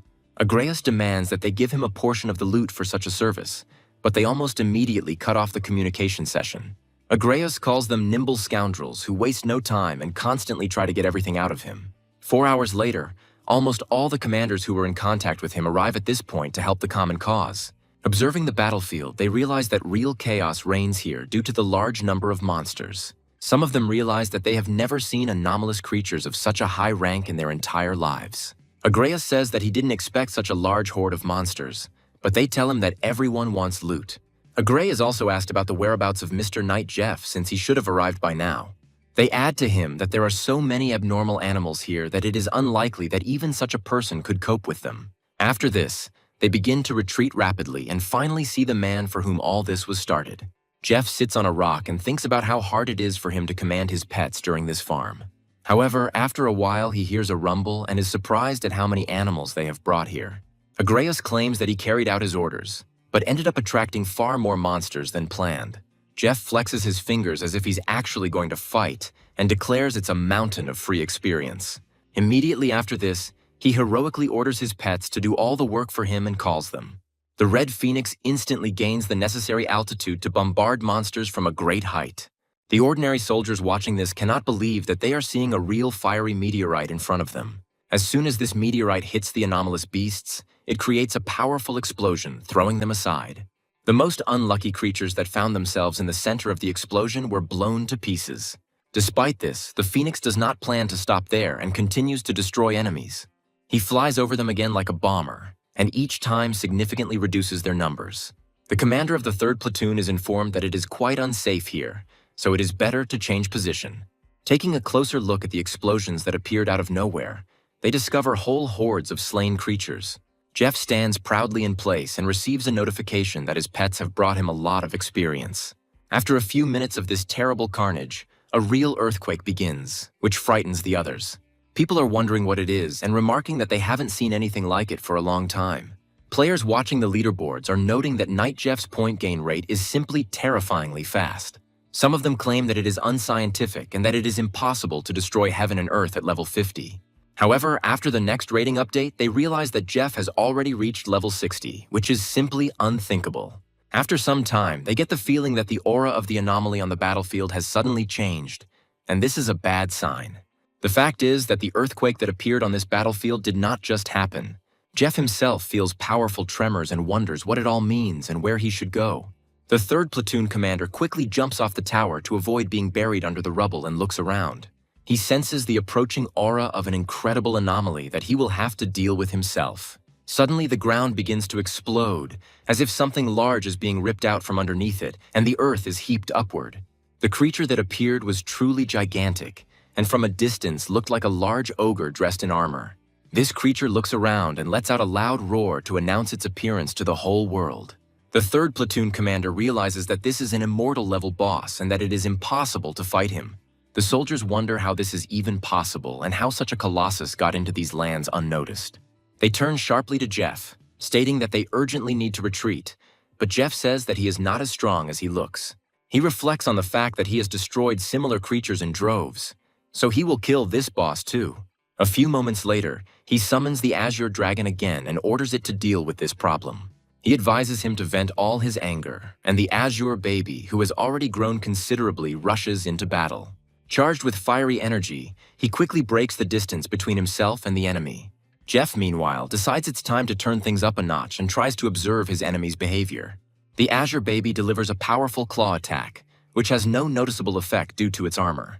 A monster called the Beast of Rage tries to attack him by creating an energy sphere of its scream. However, the dragon responds to this with a powerful roar, which should stun the enemy and create a protective barrier. Jeff realizes that in order to turn the tide of the battle, he urgently needs to call upon his Phoenix for help. After a few moments, the dragon turns away so as not to disturb his comrade. Phoenix flies closer to the enemy and releases a giant fire meteorite at them to stun and damage them. Immediately after this, the Azure Baby comes into action, delivering a powerful blow with its claws. The fighters watching this cannot believe that two small pets can fight the big boss so effectively. Meanwhile, this boss begins to mutate, and tentacles randomly grow from its body. Jeff comments that it looks incredibly disgusting and orders his pets to fry it. The Red Phoenix fires several fireballs towards the behemoth in hopes of preventing the mutation. The Beast of Fury is hit by a powerful bombardment and is unable to move due to a strong stun. Azure Baby also decides to combine his fire breath with his Red Phoenix skills. Gradually, they find his weak spot, which is not protected by armor, and attack exactly there to inflict more damage. Jeff watches as a huge number of tentacles fall to the ground, charred. He covers his sensitive sense of smell with his hand and says that the smell of burnt flesh is simply unbearable. The system reports that he was able to destroy the level 60 anomalous boss, setting another record. The system also reports that the great country's combat zone points have reached the standard, and new privileges are unlocked. Everyone else begins to honor him as a great hero who was able to help them become even stronger. Meanwhile, Jeff heads to the body of the defeated enemy to take the loot for himself. He receives a legendary Fang of Fury with an unknown effect and realizes that he will need to identify it. He also discovers a crystal and decides that he needs to return home to properly identify it. The 3rd platoon commander tells him that there are trophies everywhere and asks if they can collect them. Jeff replies that he will remain true to his word and they can take all the remaining loot for themselves. The commander of the 3rd platoon happily says that in this case they will send people to clear the area. Jeff was about to leave when he suddenly felt an even stronger earthquake that almost knocked him off his feet. This earthquake is so powerful that it creates cracks in the ground into which one can fall and die. Ebis turns to the others and says that they must leave here before they become victims of a disaster. Almost everyone decides to retreat to save their lives and find out what is behind this. Jeff looks around carefully and encourages people to follow him as he has found a safe place. The commander of the 3rd platoon immediately declares that it is necessary to unconditionally obey the orders of Mr. Knight Jeff. Luckily, they all manage to reach the safety island, which allows them to save their lives. The soldiers watching this say that they do not believe what is happening here and wonder how such horrific events are possible. The cause of this strange earthquake is the emergence of dark energy forces of unknown origin. Jeff declares that it is too dangerous here, so everyone needs to return to the city through the portal he will create. The commander says that the power of these phenomena is truly monstrous, so remaining behind the walls is too risky. Jeff muses that this collapse seems strange and is probably related to the deaths of the anomalies. He suggests that perhaps some force that keeps the dimension in balance has disappeared. After some time, they all head to the city of Reach, which is a local outpost. People who watch him say that this is the same man who single-handedly brought down the entire battlefield. After some time, he stumbles upon a blacksmith, whose son he promised to find for a substantial reward. The blacksmith thanks him for saving his son, even though they never met in person. But in this case, it doesn't matter. As a token of gratitude for his hard work, he hands him a book containing a wealth of knowledge. Jeff looks at this book and says that this thing can really help him in the future. Looking at the patterns on the book and the badge, he realizes that the Fang of Rage was not the only piece of this puzzle. Gradually, these two objects begin to merge with each other, and the hero watches this process in amazement. The system informs him that the two objects have merged into one, and now this icon gives more characteristics. Jeff asks where he found this page, and the blacksmith states that he found it in the cave of the anomalous creature. After this, he turns around and says that he accepts his gift as a token of gratitude for the work done. After some time, he reaches the Battle Merit Exchange Hall to spend his funds. The guard asks him what he would like to purchase, and he orders sets of level 50 epic gear. Jeff asks if they sell pet eggs, and the guard invites him to follow him. After some time, the girl asks him how many pet eggs he is interested in. Knight Jeff says he's going to buy absolutely everything there is. The girl looks at him in surprise and asks if he really means all the eggs. Jeff says he wants to buy absolutely everything that is here, of any quality and in any quantity. Noticing doubt in the girl's gaze, he asks her if she really thinks he doesn't have enough money. The girl states that they have limits on buying eggs, and Jeff says that he will buy everything that is possible given the limits. The girl tells him about the purchase restrictions, and he angrily orders her to call the manager. The manager says that there is no need to call anyone since he has already arrived. Jeff turns his head towards the man who has appeared and asks if he is really the manager. A man named Harlan says that he is the one who decides everything here, emphasizing that he is ready to compromise. Jeff states that he would like to buy some pet eggs, and Harlan asks if he has enough money. Jeff says he is willing to show the rest of his gold coins, wondering what kind of wealth it would take. Harlan looks at the incredible gold reserves in amazement and says that a real magnate has come to visit them. After this, he turns to the employee and says that she should bring all the pets from the warehouse here. She asks if he needs to bring a supernatural ranked egg, and he states that he needs to bring everything. Jeff is happy that with a lot of money you can get around any restrictions if you really want to. The girl brings out a chest and says that it contains absolutely everything you asked for, as well as several more sets of equipment. Jeff talks about how he has a spacious pocket dimension so he can carry everything at once. Without thinking twice, he opens a small portal to a bottomless spatial storage and pulls the chest in. After this, he transfers money to them and says that he is grateful for their incredible service. After some time, he heads to the city of the Dragon and Phoenix to inspect this settlement. Teleporting to one of the streets, he says that it is quite nice here and the houses are of very high quality. He chuckled and declared that the imperial capital was indeed in constant prosperity. He immediately attracts the attention of people who recognize him as the great warrior knight Jeff. After some time, he reaches the world sanctuary since he has unfinished business here. The guards standing near the entrance ask him what brought him here. One of the guards introduces himself as Lucas, and Jeff states that he wants to complete the level 60 challenge. Lucas looks at Jeff's level in surprise and remembers that just a couple of days ago he was 50. Jeff asks if there is any problem with that, and he immediately states that there is no problem. He turns around and says in a frightened voice that the procedure for Mr. Jeff needs to be started immediately. A few moments later, he runs up to the elder and declares that another important event has occurred. The elder says that this is a sacred place, so fuss here is extremely inappropriate. Lucas reports that the great Mr. Knight Jeff has entered here to take the level 60 challenge. The elder says that this is incredible, because in just a couple of days this man leveled up 10 levels. He immediately turns to the other elders, stating that it is necessary to display the image of the level 60 trial. Jeff goes further into the hall, after which he decides to use the portal, moving to an unknown place. He sees a strange monster in front of him with an expression on his face as if he is wondering what such weaklings are doing here. He summons his dragon and tries to figure out where the boss he has to deal with is hiding. After some time, he becomes alert, hearing strange sounds of another giant approaching. A new void defiler appears before him, looking even more sinister than the previous one. Jeff declares that he has finally found himself another punching bag and sends his dragon forward. This battle doesn't take long, as Jeff and his pets are too strong to be challenged in any way. All the opponents quickly fall to the ground, and Jeff rubs his hands together in glee, hoping to get some equipment. However, the bosses only drop one shard as a reward, which is part of another puzzle. This time, the stone is called the Stone of Annihilation, and Jeff decides he'll deal with it a little later. He calls his pets, saying that they have finished the test and they need to leave here. Players are once again receiving another notification about how strong Jeff is and how he passed the latest test. The elders watch the results of the test in horror and realize that the man has passed it. Jeff wonders where so many people came from since it was deserted just recently. The elders surround him and say that he is apparently heading to the battlefields of collapse. The great elder says that he has obtained for him the shining stone of valor and found the best blacksmith. Jeff wonders if the service is really that good and heads to a better blacksmith. He receives all the necessary resources and says that he will begin making the badge immediately. Jeff gets his reward pretty quickly and notes that this blacksmith does a really good job. Looking at the characteristics of this item, he realizes that they are really quite good and worth it. The elder immediately grabs his hand and says that he will personally lead him to the battlefield. Jeff tries to break free and says that if others see him like this, it will damage his public image. Realizing that he won't look cool enough if he's accompanied, he decides to go to the battlefield on his own. People watching him say that these are great rich people who have now reached level 60.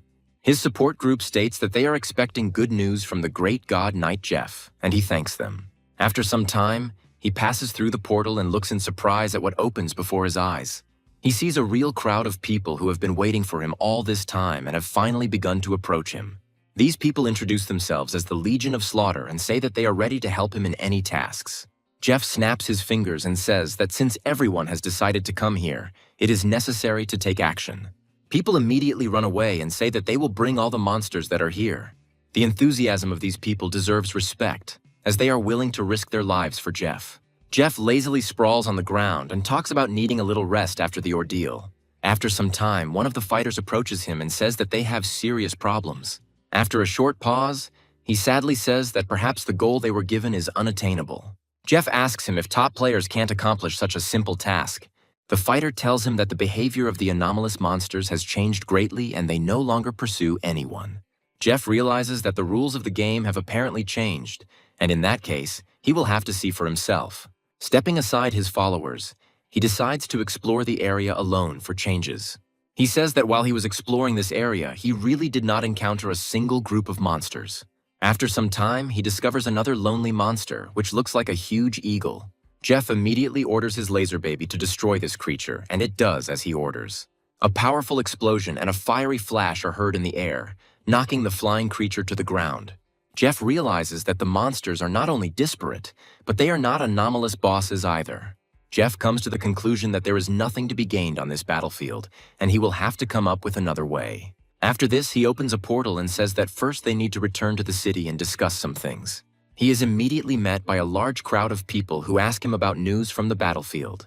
Jeff tells them that the monsters have decided to hide and that it is quite difficult to find them, which is surprising. He tells them that they can go their separate ways because he is tired and will figure out how to deal with it later. Meanwhile, the prince says that in a couple of days he rose to level 60, meaning Jeff.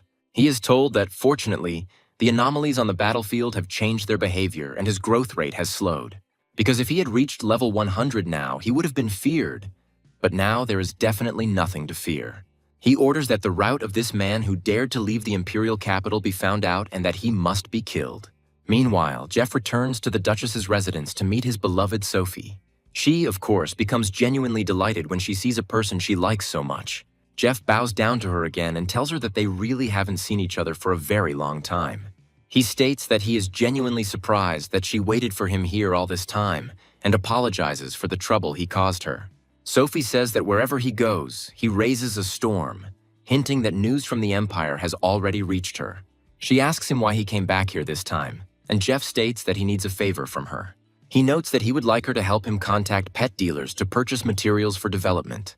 He states that he needs materials for 3 supernatural rank pets and over 1,000 for lords.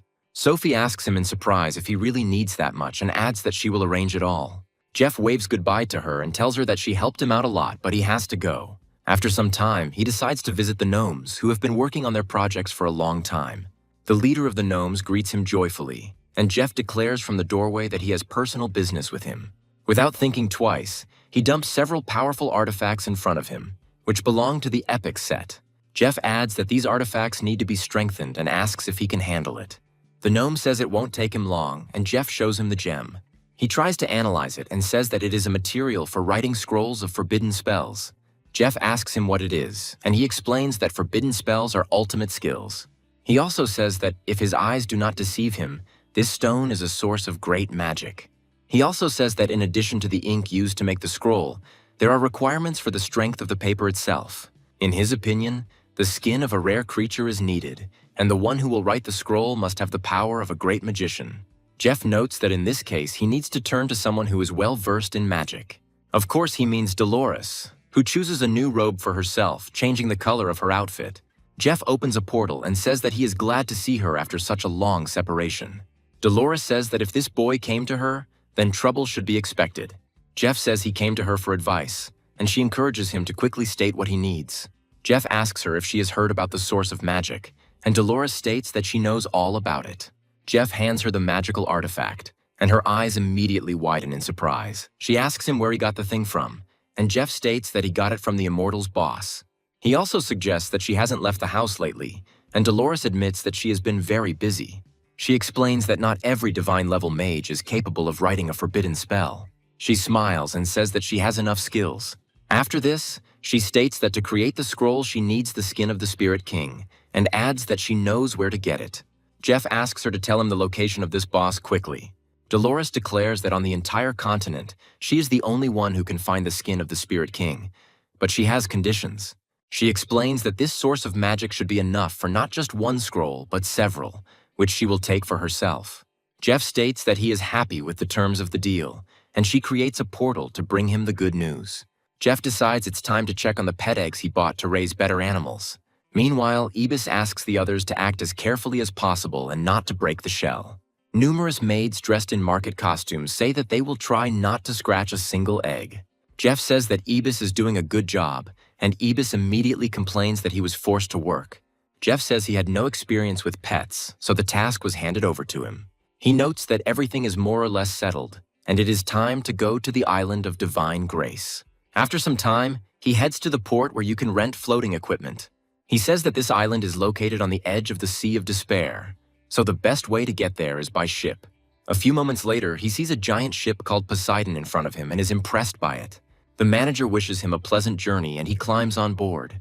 After some time, the captain says that it is necessary to raise the sails and give the command to sail.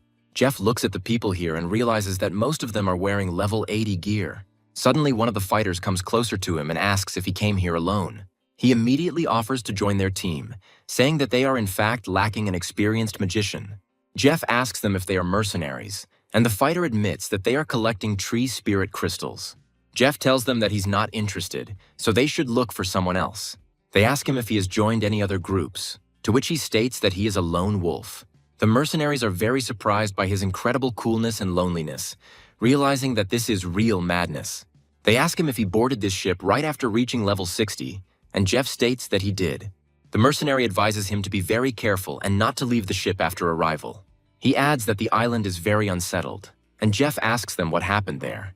Mercenaries claim that in recent days, unrest has been breaking out on the island of Divine Grace.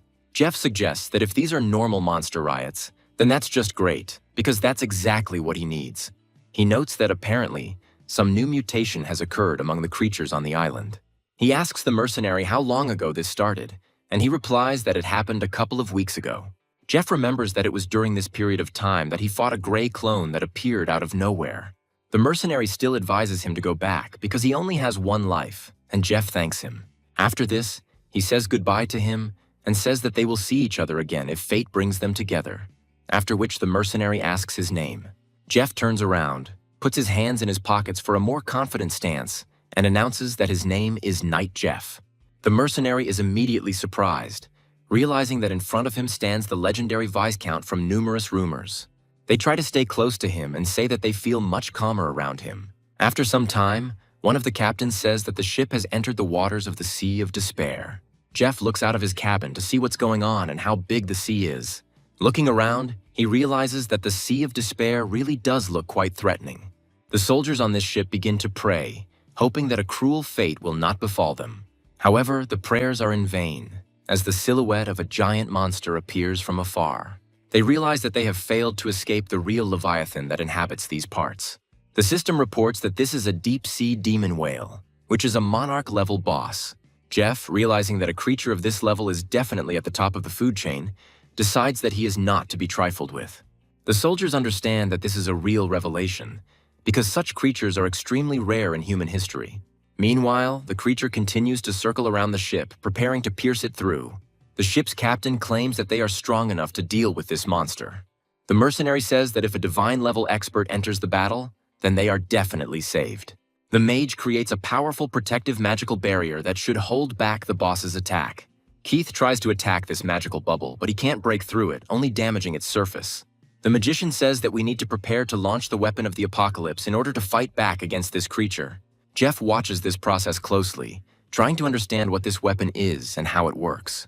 The ship's crew cannot believe that they are activating the apocalypse weapon, which is guaranteed to destroy its target. They add that it was thanks to this weapon that they had already managed to injure a deep-sea whale twice. However, suddenly the whale, having learned about the ship's crew's plans, decides to use echolocation. Echolocation is so powerful that it can spread over many kilometers. This sound deafens all the ship's members, severely affecting their hearing. The captain says that the weapon of the apocalypse needs to be prepared and approaches the cannon. He uses his magic staff to charge the weapon with additional power. Jeff, meanwhile, realizes that he can't let the whale complete the spell that should stun everyone. He quickly sends his dragon forward, ordering it to stop casting that spell. The soldiers watching the scene see the summoned creature and try to figure out what it is. The dragon, meanwhile, quickly reaches its target, since it is too gigantic. Immediately after this, he takes in as much air as possible and prepares to use the skill. His strategy proves effective, and he manages to stun the giant monster within a second. The ship's captain cannot believe that the deep-sea whale's forbidden spell has actually been broken. After this, the dragon begins to attack the whale, causing it even more damage. The ship's captain says in shock that this dragon is clearly someone's tamed beast. Jeff praises his pet and says that he did an absolutely amazing job. The mercenaries who observe him say that this tamed beast causes real terror. Meanwhile, the ship's captain loads the apocalypse cannon and orders it to open fire. There is a loud roar, and the projectile flies along a parabolic trajectory towards the whale. After some time, it hits him right in the head, causing a powerful explosion. The whale turns over on its belly and becomes immobile for a while, as if it had died. The mercenaries sailing on the ship wonder if this whale was really dealt with so easily. For a long time, they still can't believe that they were able to survive this crisis without significant losses. The mercenaries run up to the main character and say that they must kneel before him. They start praising him and talking about how brave and cool he is for being able to save them. Everyone understands that taming animals is an amazing profession, and thanks to the fact that he was on the ship, they were able to survive. The ship's captain also turns his attention to the main character, closely watching his movements. He states that heroes are truly born among the youth, and perhaps he can change the world by solving this crisis. Meanwhile, the giant whale carcass gradually begins to sink to the bottom and finally loses mobility. The ship continues its smooth journey, encountering no further problems along the way. After some time, observers say that they have arrived on the island of Divine Grace. However, despite the island's life-affirming appearance, there is a gloomy atmosphere surrounding it. Jeff ignores such things and says that they have finally reached their goal. He is asked what he thinks of the local scenery, and he declares that it is really nice. He is told that this island was once a rotten place, filled with evil and decay. The mercenary also states that after some time a miracle happened, and the weather here became much better than before. Jeff says it sounds a lot like a divine blessing and adds that that's exactly what they say about it. The mercenary also takes him to a special house, stating that any information can be bought here for a high price. Jeff realizes that price doesn't matter to him because he needs to get as much information as possible. The building turns out to be a not-so-poorly furnished bar where you can find interesting informants. Looking around, he says that the atmosphere here is indeed quite exotic. A mercenary approaches an employee of the establishment and says that he needs 1 glass of strong drink. He is asked how strong the drink should be and is informed that an honored guest has arrived today. Jeff says he's just buying information, so there was no need to use that code. The mercenary states that the master may not be aware, but it is important to maintain secrecy since there are many spies here. The thing is that this island has many resources that are being laid claim to, including by local authorities. After some time, a plump man enters the tavern and asks who ordered the strong drink. Jeff replies that it is him, and is informed that apparently he already knows the rules. The young man introduces himself as Joffrey and says that he is the king of underground information, but sells it at a high price. Jeff waves his arms casually, releasing a huge stream of coins. He asks if this money is enough for him, and Joffrey replies that he has never seen such a large sum. After this, he adds that he is ready to tell absolutely all the information that is required of him. Jeff says he needs to find out where the darkest forest is on this island, adding that he needs a map. Joffrey says that's too vague, as the description could apply to any forest of any size. After some thought, Joffrey suggests that he is probably looking for a specific item, and Jeff asks how he knows that. Joffrey says people have come here before and asked him the same question. Jeff is trying to figure out if someone else, like him, has received instructions from the divine tree. Joffrey turns and walks into another room, stating that he must wait here. After some time, he brings the chest and says that this thing was left by his grandfather and that there is a map in it. He also states that there are rumors that some kind of monster is guarding the area, which is why the search failed. Jeff looks at this map and realizes that we are talking about a special forest that is known to everyone here. Joffrey says that according to the scouts, the source is most likely located in this forest. Jeff thanks him for the information and says that he will probably cross paths with him again. Joffrey asks if the master is really going to go to that very forest from which no one has ever emerged. The mercenary states that he himself wanted to go there, But now, apparently, he is not destined to be there. Joffrey asks why he abandoned this idea, to which he replies that he wants to live a little longer. Jeff quickly takes the map and heads straight there so as not to waste time. He says that he has already reached the marked area and notes that he did not meet a single living soul along the way, and this is not normal.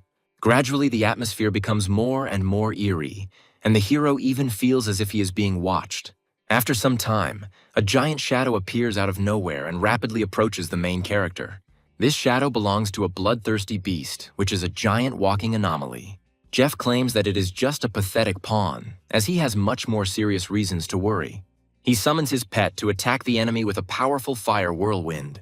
Several blows fall on the monster at once, and it loses its balance, receiving fatal damage. Jeff gains a lot of experience, and this is enough to level up. Jeff says that there are still not enough anomalies here, and if there were more of them, he would level up faster. However, after a while, he hears a strange sound, similar to the playing of bagpipes. He wonders who would dare to play music in such a dangerous place and moves on. He sees that there is a giant well nearby from which this sound is coming. He decides that he needs to jump down, since he has a shield worth hundreds of millions and he has nothing to fear. Immediately after this, he dives down, realizing that being immortal, he can do whatever he wants. However, after landing, he suddenly finds himself in a forest, as if there was a whole world hidden inside the well.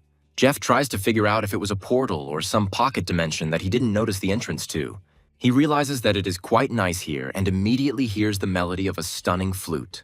He then discovers a hapless girl who plays the flute to freeze monsters. Looking at it, he realizes that this is an interesting method of protection, but it will not last long. Jeff summons a small dragon to help the unfortunate elf. The giant dragon unleashes powerful fire attacks on the monsters that decided to attack the girl. The elf thanks him for defeating this anomaly and saving her life, realizing that she could not have done it on her own. Jeff asks her if she belongs to the elf race, and the girl becomes frightened, realizing that she is a human. She tells him that the elder said that all humans are villains, and Jeff adds that humans supposedly love to eat elves. The girl actually believes these harmful words and asks if he cannot eat her. Jeff says that he will not do this, but in exchange, she must take him to her village.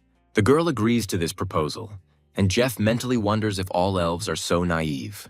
After some time, he finds himself in a small village that belongs to these elves. The girl asks where she disappeared to again and admits that she encountered an anomaly. The elf says that she would not be able to cope with the anomaly, but the girl says that Jeff saved her. The elf looks at the approaching man with fear and says that the girl has brought trouble upon them. She immediately starts screaming loudly, announcing that a human has invaded their property, and everyone immediately comes running. They grab improvised weapons and declare that the man has no place here and must leave. An elder also comes out to him and recommends that he go back to where he came from. Jeff says that this elf has at least 80-level magic, which is very impressive. He immediately asks them to calm down a little and says that he has no bad intentions and that he is looking for an item. They don't really believe him, but Jeff states that he saved one of them and that the elves shouldn't treat their savior that way. The girl confirms that this is indeed true, and doubts appear in the elder's eyes. Jeff says that he really doesn't intend to attack them because he doesn't need the elves. The elder states that even given his current merits, he cannot accept him into this village. Jeff asks him what he must do to be accepted, and is told that he must show purity of soul. Jeff says he has a suitable item that can demonstrate his intentions. He shows him Aisha's glass ball and asks if it is really suitable evidence. Jeff says he's never seen anything so clean and asks where he got it. Jeff claims that he cleared the gray fog in one town and a little girl gave him the ball. Jeff is asked if he can actually dispel the gray fog, and he states that he can. The elder says that he invites him to the elven settlement and asks him to follow him. Jeff reflects on how celebrity is still very useful and opens up new places. After some time, he becomes acquainted with a fountain, which is a unique source of elves. Jeff asks if he can take some water from the fountain after learning that it removes debuffs. The elder states that he is not against this, but would like to ask him for one favor, to which Jeff agrees. He says that apparently Jeff came here for a lead on the Holy Break item. He states that this clue is located in a space that is covered in a high-level gray fog. Jeff asks if they want him to dispel it, and the elder states that only he can do that. Jeff says that it won't be easy, because the concentration of fog is very high and the elder promises to help him. Jeff says that if they can confirm that the item is there, he's willing to try. The elder declares that there can be no mistake, and Jeff decides that in that case it is time to move on. He collects a small portion of this water to use it in the future to remove debuffs. Besides, he decides to try a little now to test the drink in advance. The system notifies him that the speed of experience gain has now increased by as much as 5%. The elder offers him the best warriors of the clan, saying that they are ready to move forward with him. Jeff says he would enjoy traveling in such company and recommends not wasting time. After some time, they reach the foot of the great mountain, which looks rather deserted. The elder says that one must be careful, as many anomalous monsters live here. One of them appears on their way, and Jeff notes that it was very timely because he was already getting bored. He immediately summons his dragon, which has grown in size by several more meters. The dragon takes off and uses standard attacks to destroy the creature as quickly as possible. The elves are very impressed by the protagonist's unprecedented strength and cannot believe that such a legend is before them. Meanwhile, another monster falls to the ground and goes limp under the force of the dragon's blows. After some time, they reach a ruined cave, furnished with peculiar columns. The elder says that they have reached the right place, and Jeff notes that he will go first. He asks everyone to stay close to him and focus on protecting him in case of any unexpected danger. However, after some time, they step on a strange trap that collapses the floor under their feet. Landing down, he advises everyone to activate their defenses as a gray mist spreads around. One of the elves decides to use the spring water, and Jeff learns that it counteracts the gray fog. The elder asks him if he plans to use the water himself, to which he states that he does not need it. He moves forward, saying that it is pitch dark here, so it is better to beware of serious ambushes. He advises them to keep their eyes open, as otherwise they might run into some nasty creatures. Noticing the flying eyes above them, the elves immediately become combat ready and begin to attack them. Jeff notes that these elven warriors are quite good and can stand up for themselves even in such a situation. He turns to the elder, saying that the gray fog is getting thicker and that there is definitely something ahead. After some time, they discover a large silhouette in the darkness approaching them. Jeff realizes that this is a level 100 Lord rank boss that needs to be destroyed quickly to prevent it from killing anyone. Along with this boss, terrifying monsters that resemble human-animal hybrids also join the battle. Jeff warns his comrades to be careful, as these creatures are definitely not to be trifled with. The elves retreat and create powerful magical barriers to protect themselves from the attacks of these creatures. One of these monsters attacks the barrier, but it fails to even scratch it. Jeff reflects on the fact that elves are indeed a superior race. Their fighting power is clearly an order of magnitude higher than that of the dwarves. He is already thinking about how profitable it would be to lure them to his city, while the elves tie up the monster. This tactic is needed to weaken his powers. However, one of the anomalous bosses does not respond to weakening.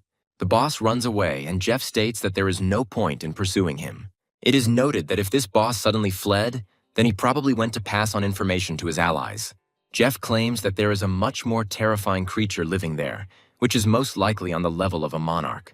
The warriors near him begin to exchange fearful glances, realizing that it will be difficult to deal with such a creature. After some time, another creature breaks free from its shackles, but instead of attacking, it also retreats into the darkness. Elf wonders what this all means, and Jeff says that things really do seem to be fishy. The elder says that we will have to use high-level intelligence magic to find out everything. He creates a powerful mirror, and Jeff looks at it carefully, realizing that this is an unexpected way of reconnaissance. A few moments later, a scout snake emerges from this mirror, capable of moving undetected. She is given the command to take up the trail, while the mirror is used as a hidden camera. Jeff watches the image from a first-person perspective and realizes that this is amazing magic that will be useful. After some time, he discovers that the boss died in an instant, as if someone had destroyed him. A moment later, the magic mirror breaks, and they lose the ability to observe the snake. Jeff says that this is definitely a monarch rank boss who has evolved to the sacred level and acquired new skills. The elders say that they have no chance of defeating a monster of this level and they need to retreat. However, quite quickly they hear the eerie sounds of an approaching monster, which will not let them leave. This monster is a dragon that has been imprisoned here for a long time and has now broken free. The system reports that this is a dragon of darkness, doomed to immortality unless killed with one's own hands.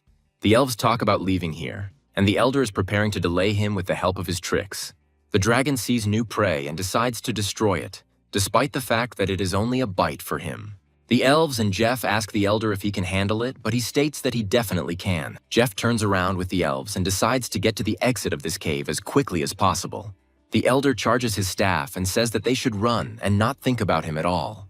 The dragon, meanwhile, tries to use its withering breath to destroy the target as quickly as possible. However, the elder uses the defensive barrier skill to prevent the harmful miasma from affecting him. The force of this breath is still strong enough to destroy the protective barrier in a few seconds. The elder jumps back from the shockwave and realizes that this boss is too strong. The dragon, meanwhile, tries to finish him off in close combat, swinging its giant paw. However, the elder still has a few techniques that can be used at the last moment. One such technique is a teleportation skill that allows him to disappear a second before his death.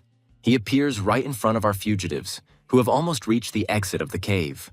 Meanwhile, the dragon takes off and tries to catch up with its victim as quickly as possible, but the elder is not ready to give up yet. He takes out a small rock and takes careful aim to throw it straight at the giant creature. After a short pause, he throws the stone, leaving the dragon no chance of escape. When in contact with the dragon scale, this stone explodes, leaving behind a giant cloud of strange vapors. Jeff realizes that it is a forbidden spell crystal and asks what material it is made of. The elder advises him not to think about such things, because he would not have become the head of the tribe just like that. After a while, they reach the end of the cave, and Jeff declares that he no longer has to worry about them. He tells them that he can now deal with this dragon himself, and the elves look at him as if he were crazy. However, they really have no choice, since the protective spell was destroyed too quickly. The elder offers to let him run away with him, but Jeff ignores him and calls on his pet. He orders the Azure baby to step forward to deal with the creature. The dragons attack their kin, and their breath turns out to be equal in killing power. However, the Azure baby decides to use his second attack to weaken the enemy. This turns out to be enough, as even Monarch-level great bosses are unable to avoid this skill. Jeff realizes that using his sonic skills in the cave wasn't the best idea, as it caused a cave-in. He quickly turns around and decides to run away from here to fight the boss in a more advantageous arena. The elves greet him, saying that he has finally escaped, and ask where the boss has gone. They claim that this boss is truly too terrible, and it seems that the gray fog is not destined to dissipate. Jeff says there's no need to be so pessimistic because he has another way. The elder says that he has little faith in such a prospect, but Jeff asks him not to doubt him. The elder says that if he can dispel this fog, he will become a benefactor for the elves. Jeff says he's not 100% sure about it, so he needs time to plan everything properly. After this, they decide to return to the village for a while to catch their breath. The elder declares that deep within the gray mist there is a creature that cannot be resisted.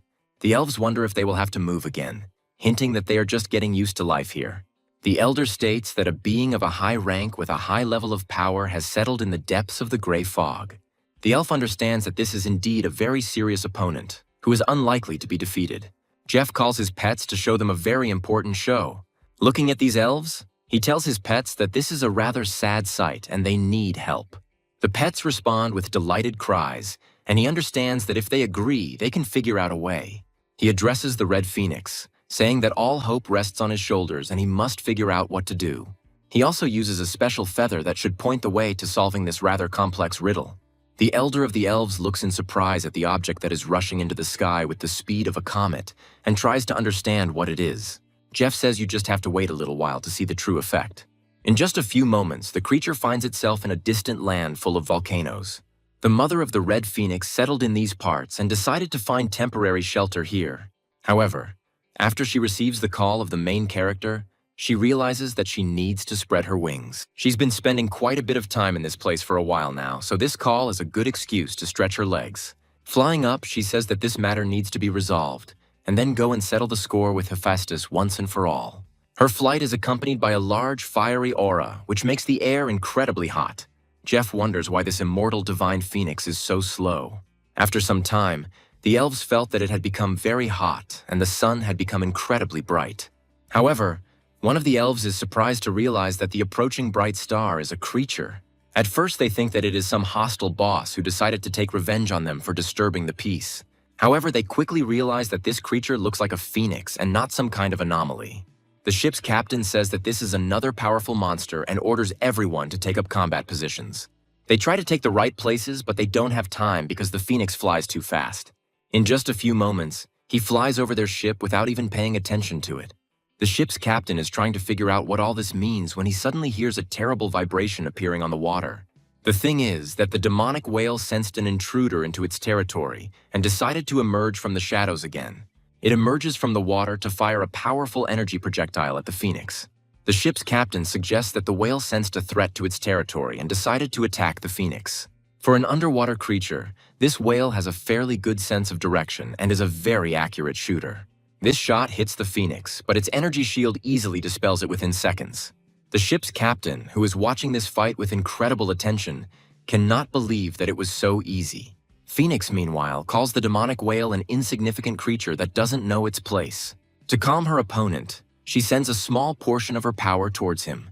This is enough to cause a monstrous explosion that throws the whale aside. After this, it becomes clear that the deep-sea demonic creature decides to retreat. The ship's captain realizes that such a terrible creature is heading straight for the island of divine grace.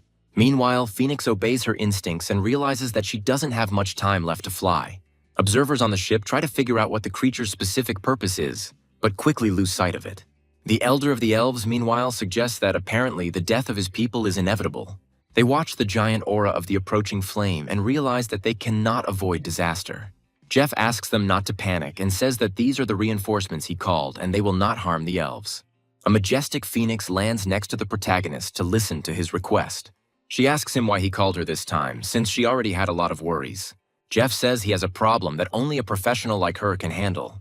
After this, he carefully and in a whisper tells her the whole situation so that the elves do not find out. Phoenix says that the pathetic dragon does not pose a serious threat to her and she will quickly deal with him. After this, she suggests moving forward, adding that it needs to be sorted out quickly since her time is priceless. Jeff is surprised that she decided to rush into battle so suddenly without any preparation. Jeff asks her to slow down, but she ignores his request and flies off in the direction of the enemy.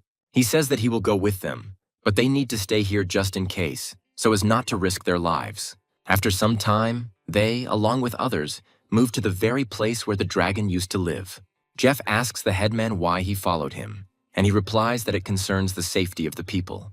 Then they suddenly hear the sounds of an intense battle and realize that something terrible is happening there. He recommends speeding up and says that the immortal divine phoenix has already entered into battle with this boss. Entering inside, they see a terrifying picture of a battle between two creatures that seem to be equal in strength. The elder says that he has never seen such a brutal battle between divine beings. Jeff says that there is no time to admire him, and that he needs to help the phoenix as quickly as possible. Jeff states that they need to take advantage of the moment and go around them to find the source of the gray fog. Meanwhile, somewhere in the depths of this cave, a statue of an unknown deity indicates that the goal has finally been achieved. He notes that the immortal divine phoenix and the man carrying multiple essences have gathered here. The statue begins to crumble, and a deity named Sekhmet decides that now is the time to strike. He begins to spread a murderous aura and says that he will absorb every single one of them. The island of divine grace becomes an even darker place as this darkness begins to spread. The elves realize they need to run before they are caught in the fog and killed. Sekhmet, meanwhile, concentrates most of his power to incarnate in this world. The statue gradually transforms from stone into a real deity, who is preparing to carry out his evil plans. Sekhmet menacingly declares that he will now strike down everyone who stands in his way without the slightest mercy. He rushes forward to step in front of the divine phoenix and punish her for her insolence. The firebird asks him if he really dared to come here as a false god. Sekhmet claims that the phoenix is just a pitiful bird that was locked in the fire temple for hundreds of years, but already dared to resist. Phoenix continues to accuse him of hurting her when they plotted, and now they will pay for it. She creates multiple meteorites and attempts to hurl them at her opponents, hoping to destroy them in one hit. The dragon understands that this blow can really be serious, so he needs to defend himself somehow. However, Sekhmet remains calm, despite the fact that he is indeed facing a serious enemy. He gradually dissolves into thin air and says that he is very interested in looking at something. He creates a giant hand and asks how she plans to resist the deity in such a form. However, the phoenix does not lose his composure and says that he is just a pathetic madman who does not know what he is doing. After this, she creates even more warm energy around herself and says that they will now test how strong he is. The phoenix's power proves too much for Sekhmet to withstand so easily, and his attack is parried. Sekhmet is surprised that even after hundreds of years, this creature has not lost its powers, despite the fact that they sealed it. Phoenix says she is familiar with this picture and suggests attacking her opponents. The elder says that he has never seen such a sight in his long life, and it is truly amazing. He asks him if it's too dangerous to be here, but Jeff states that he hasn't found what he came here for yet. After this, he continues to wander around this cave to find the treasures he needs for the quest. After a few moments, he finds a small piece that is the key to the mystery. He looks closely at the piece and realizes that it is a dragon scale belonging to a dark dragon. He adds that this den needs to be cleared out to find even more of the treasures he needs. The elder follows him, and they find themselves in the lair where the dragon has been living all this time. It turns out to be quite empty here, and Jeff wonders where all the treasures that dragons love so much are. The elder tells him that he should look at one very important thing that has caught his attention. He shows him strange writing depicted on a large bas-relief nearby. Jeff states that there were similar patterns in the elven arena, and this text likely contains information. He immediately takes out an emerald glass disc and assumes that this object is somehow connected with these spirits. Looking at the symbols on this disc, he realizes that they exactly match those that were on the obelisk. After this, he discovers a recess of the appropriate shape and realizes that this object is the key to the mystery. As he gets closer, he decides to place this disc on the right spot to activate the mechanism. There is a strange sound, and Jeff takes a couple of steps back in fear, trying to figure out what he did. A nearby bas-relief begins to glow brightly, attracting the attention of the evil deity. Sekhmet looks at the protagonist and calls him a pathetic nobody who doesn't know what he's doing.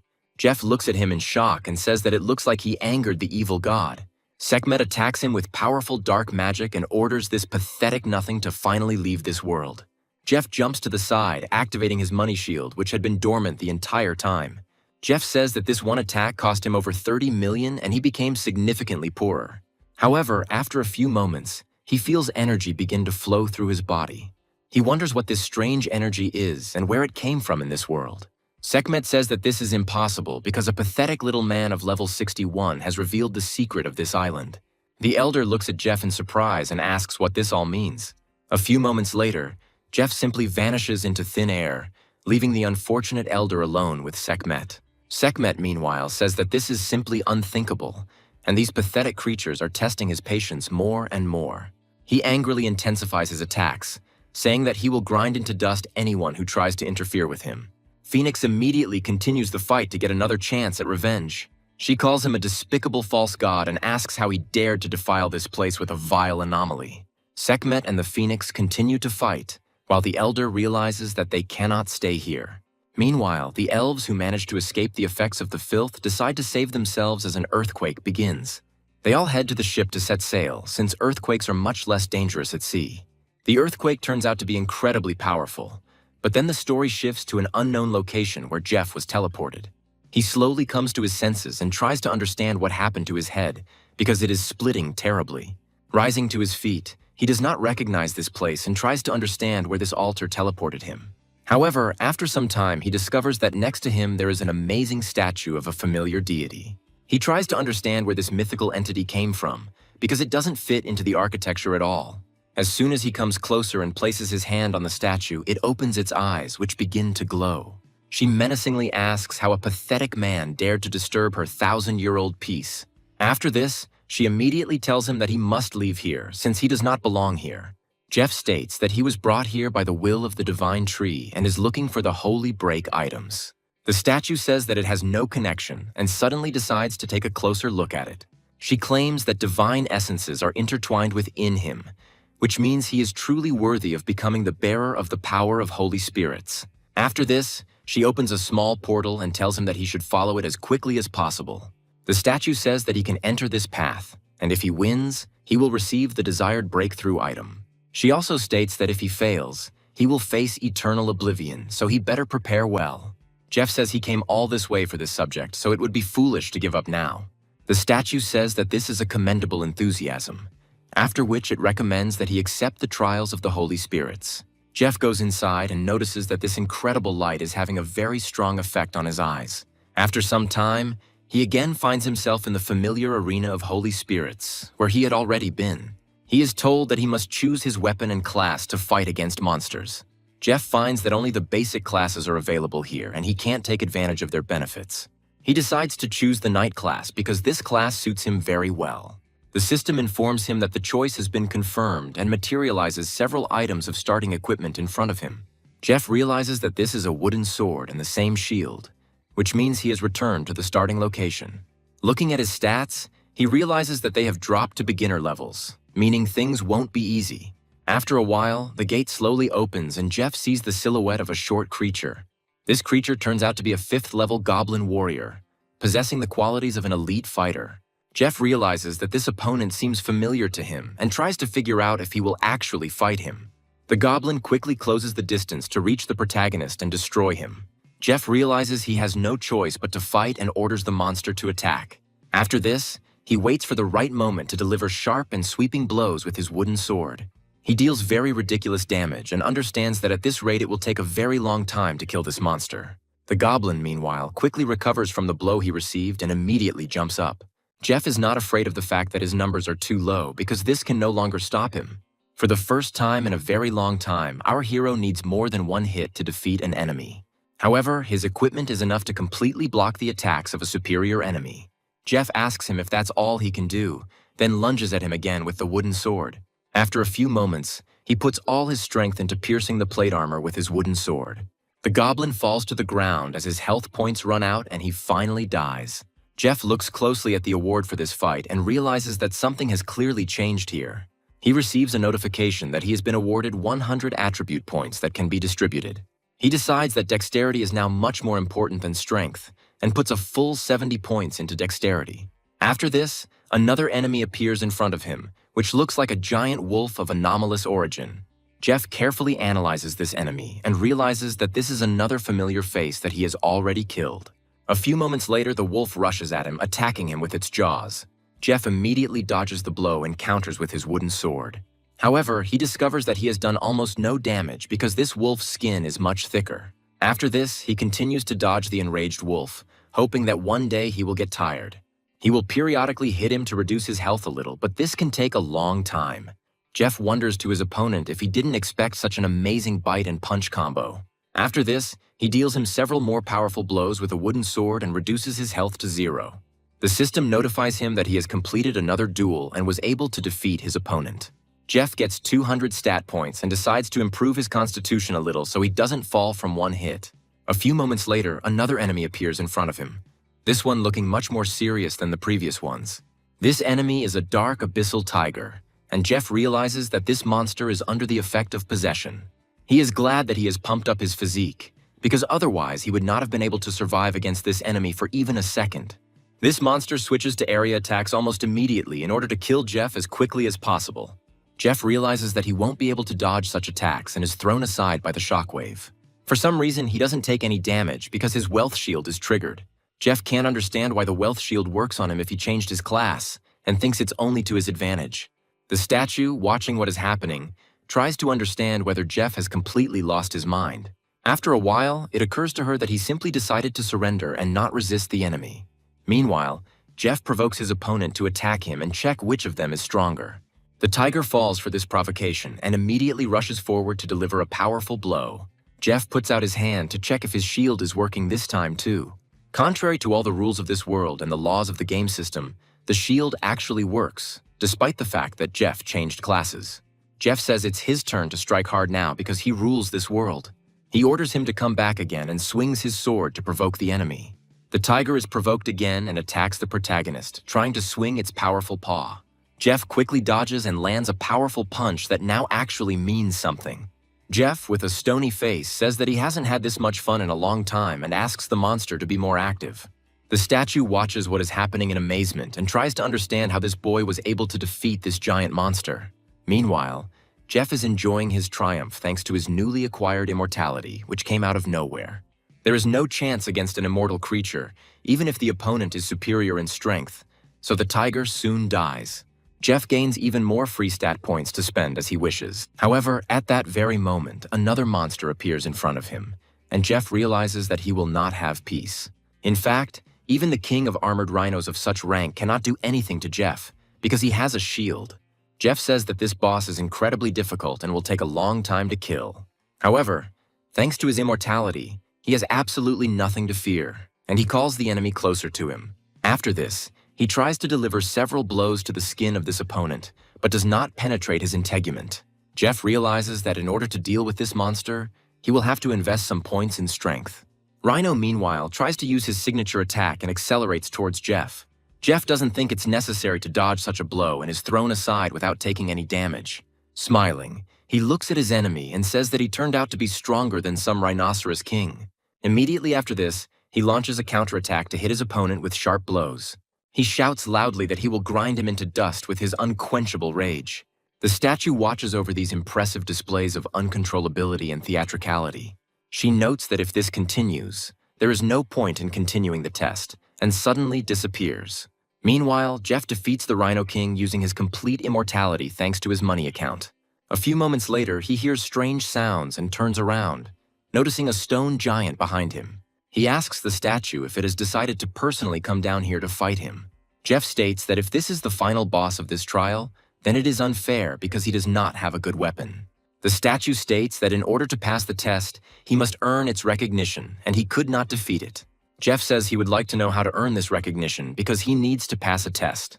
The statue tells him that he will find out now, and then imbues him with incredible energy that lifts him into the air. Jeff starts to act up, saying he's not ready yet, and then gets thrown into another portal. The statue claims that divine power flows within it, but even it has no power over the arena.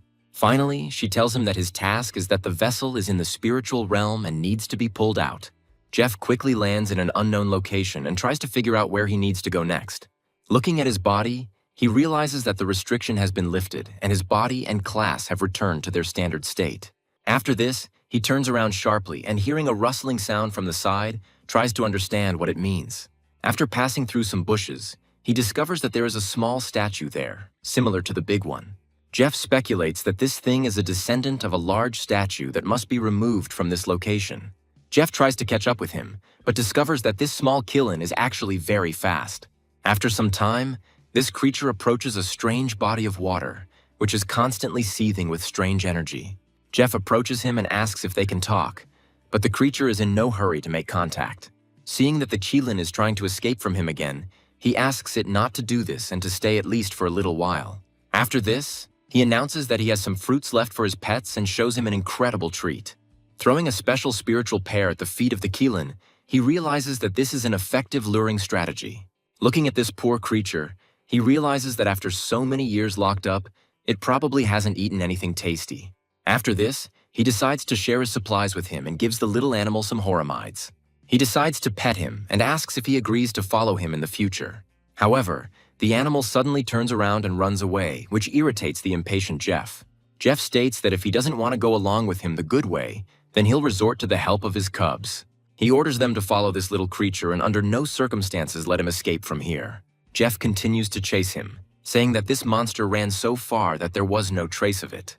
He discovers his pets, who have found nothing better to do than attack the Killin. Jeff looks at the protective barrier that this creature has created and realizes that it is quite strong. He orders his pets to beat the little animal without much haste and wait until it surrenders. Hearing this command, the phoenix and the dragon continue to unleash fiery attacks on the defenseless animal.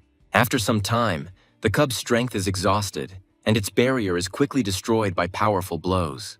Jeff is glad that they finally exhausted the little animal and made him lose consciousness. Jeff says that the job is done and it's time to go back because he has completed the test.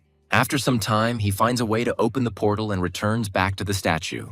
He asks if the mission is considered accomplished after he brought this little animal here relatively safe. The statue states that she didn't want to admit it, but he still completed the task. After this, she powerfully hits the ground with her stone paw to create a large crack. Jeff watches in amazement as these cracks instantly approach him and threaten to break everything around him. After a few more moments, the ground cracks and a small crown appears from it, which freezes in the air. Jeff reaches out to the crown, takes it, and asks if this is the holy break item. He also says that the stats of this artifact are simply incredible, in addition to 3 hidden skills. The statue states that after that battle, the holy break was damaged, and Jeff asks if it can be repaired. The statue states that in order to restore the first level of power, it must be filled with incredibly powerful life energy. Jeff also understands that he will need to obtain the blood of a god, and this will be a rather difficult test. Jeff asks the statue if the test they are setting before him is too difficult, because the false gods are very powerful. He states that now the evil god Sekhmet, having revealed his true form, is fighting to the death with the phoenix. The statue understands that in order to revive the little Killin that Jeff almost killed, it will have to intervene. She declares that for the sake of the little Killin, She is ready to help him this time, even though he himself is to blame for what happened.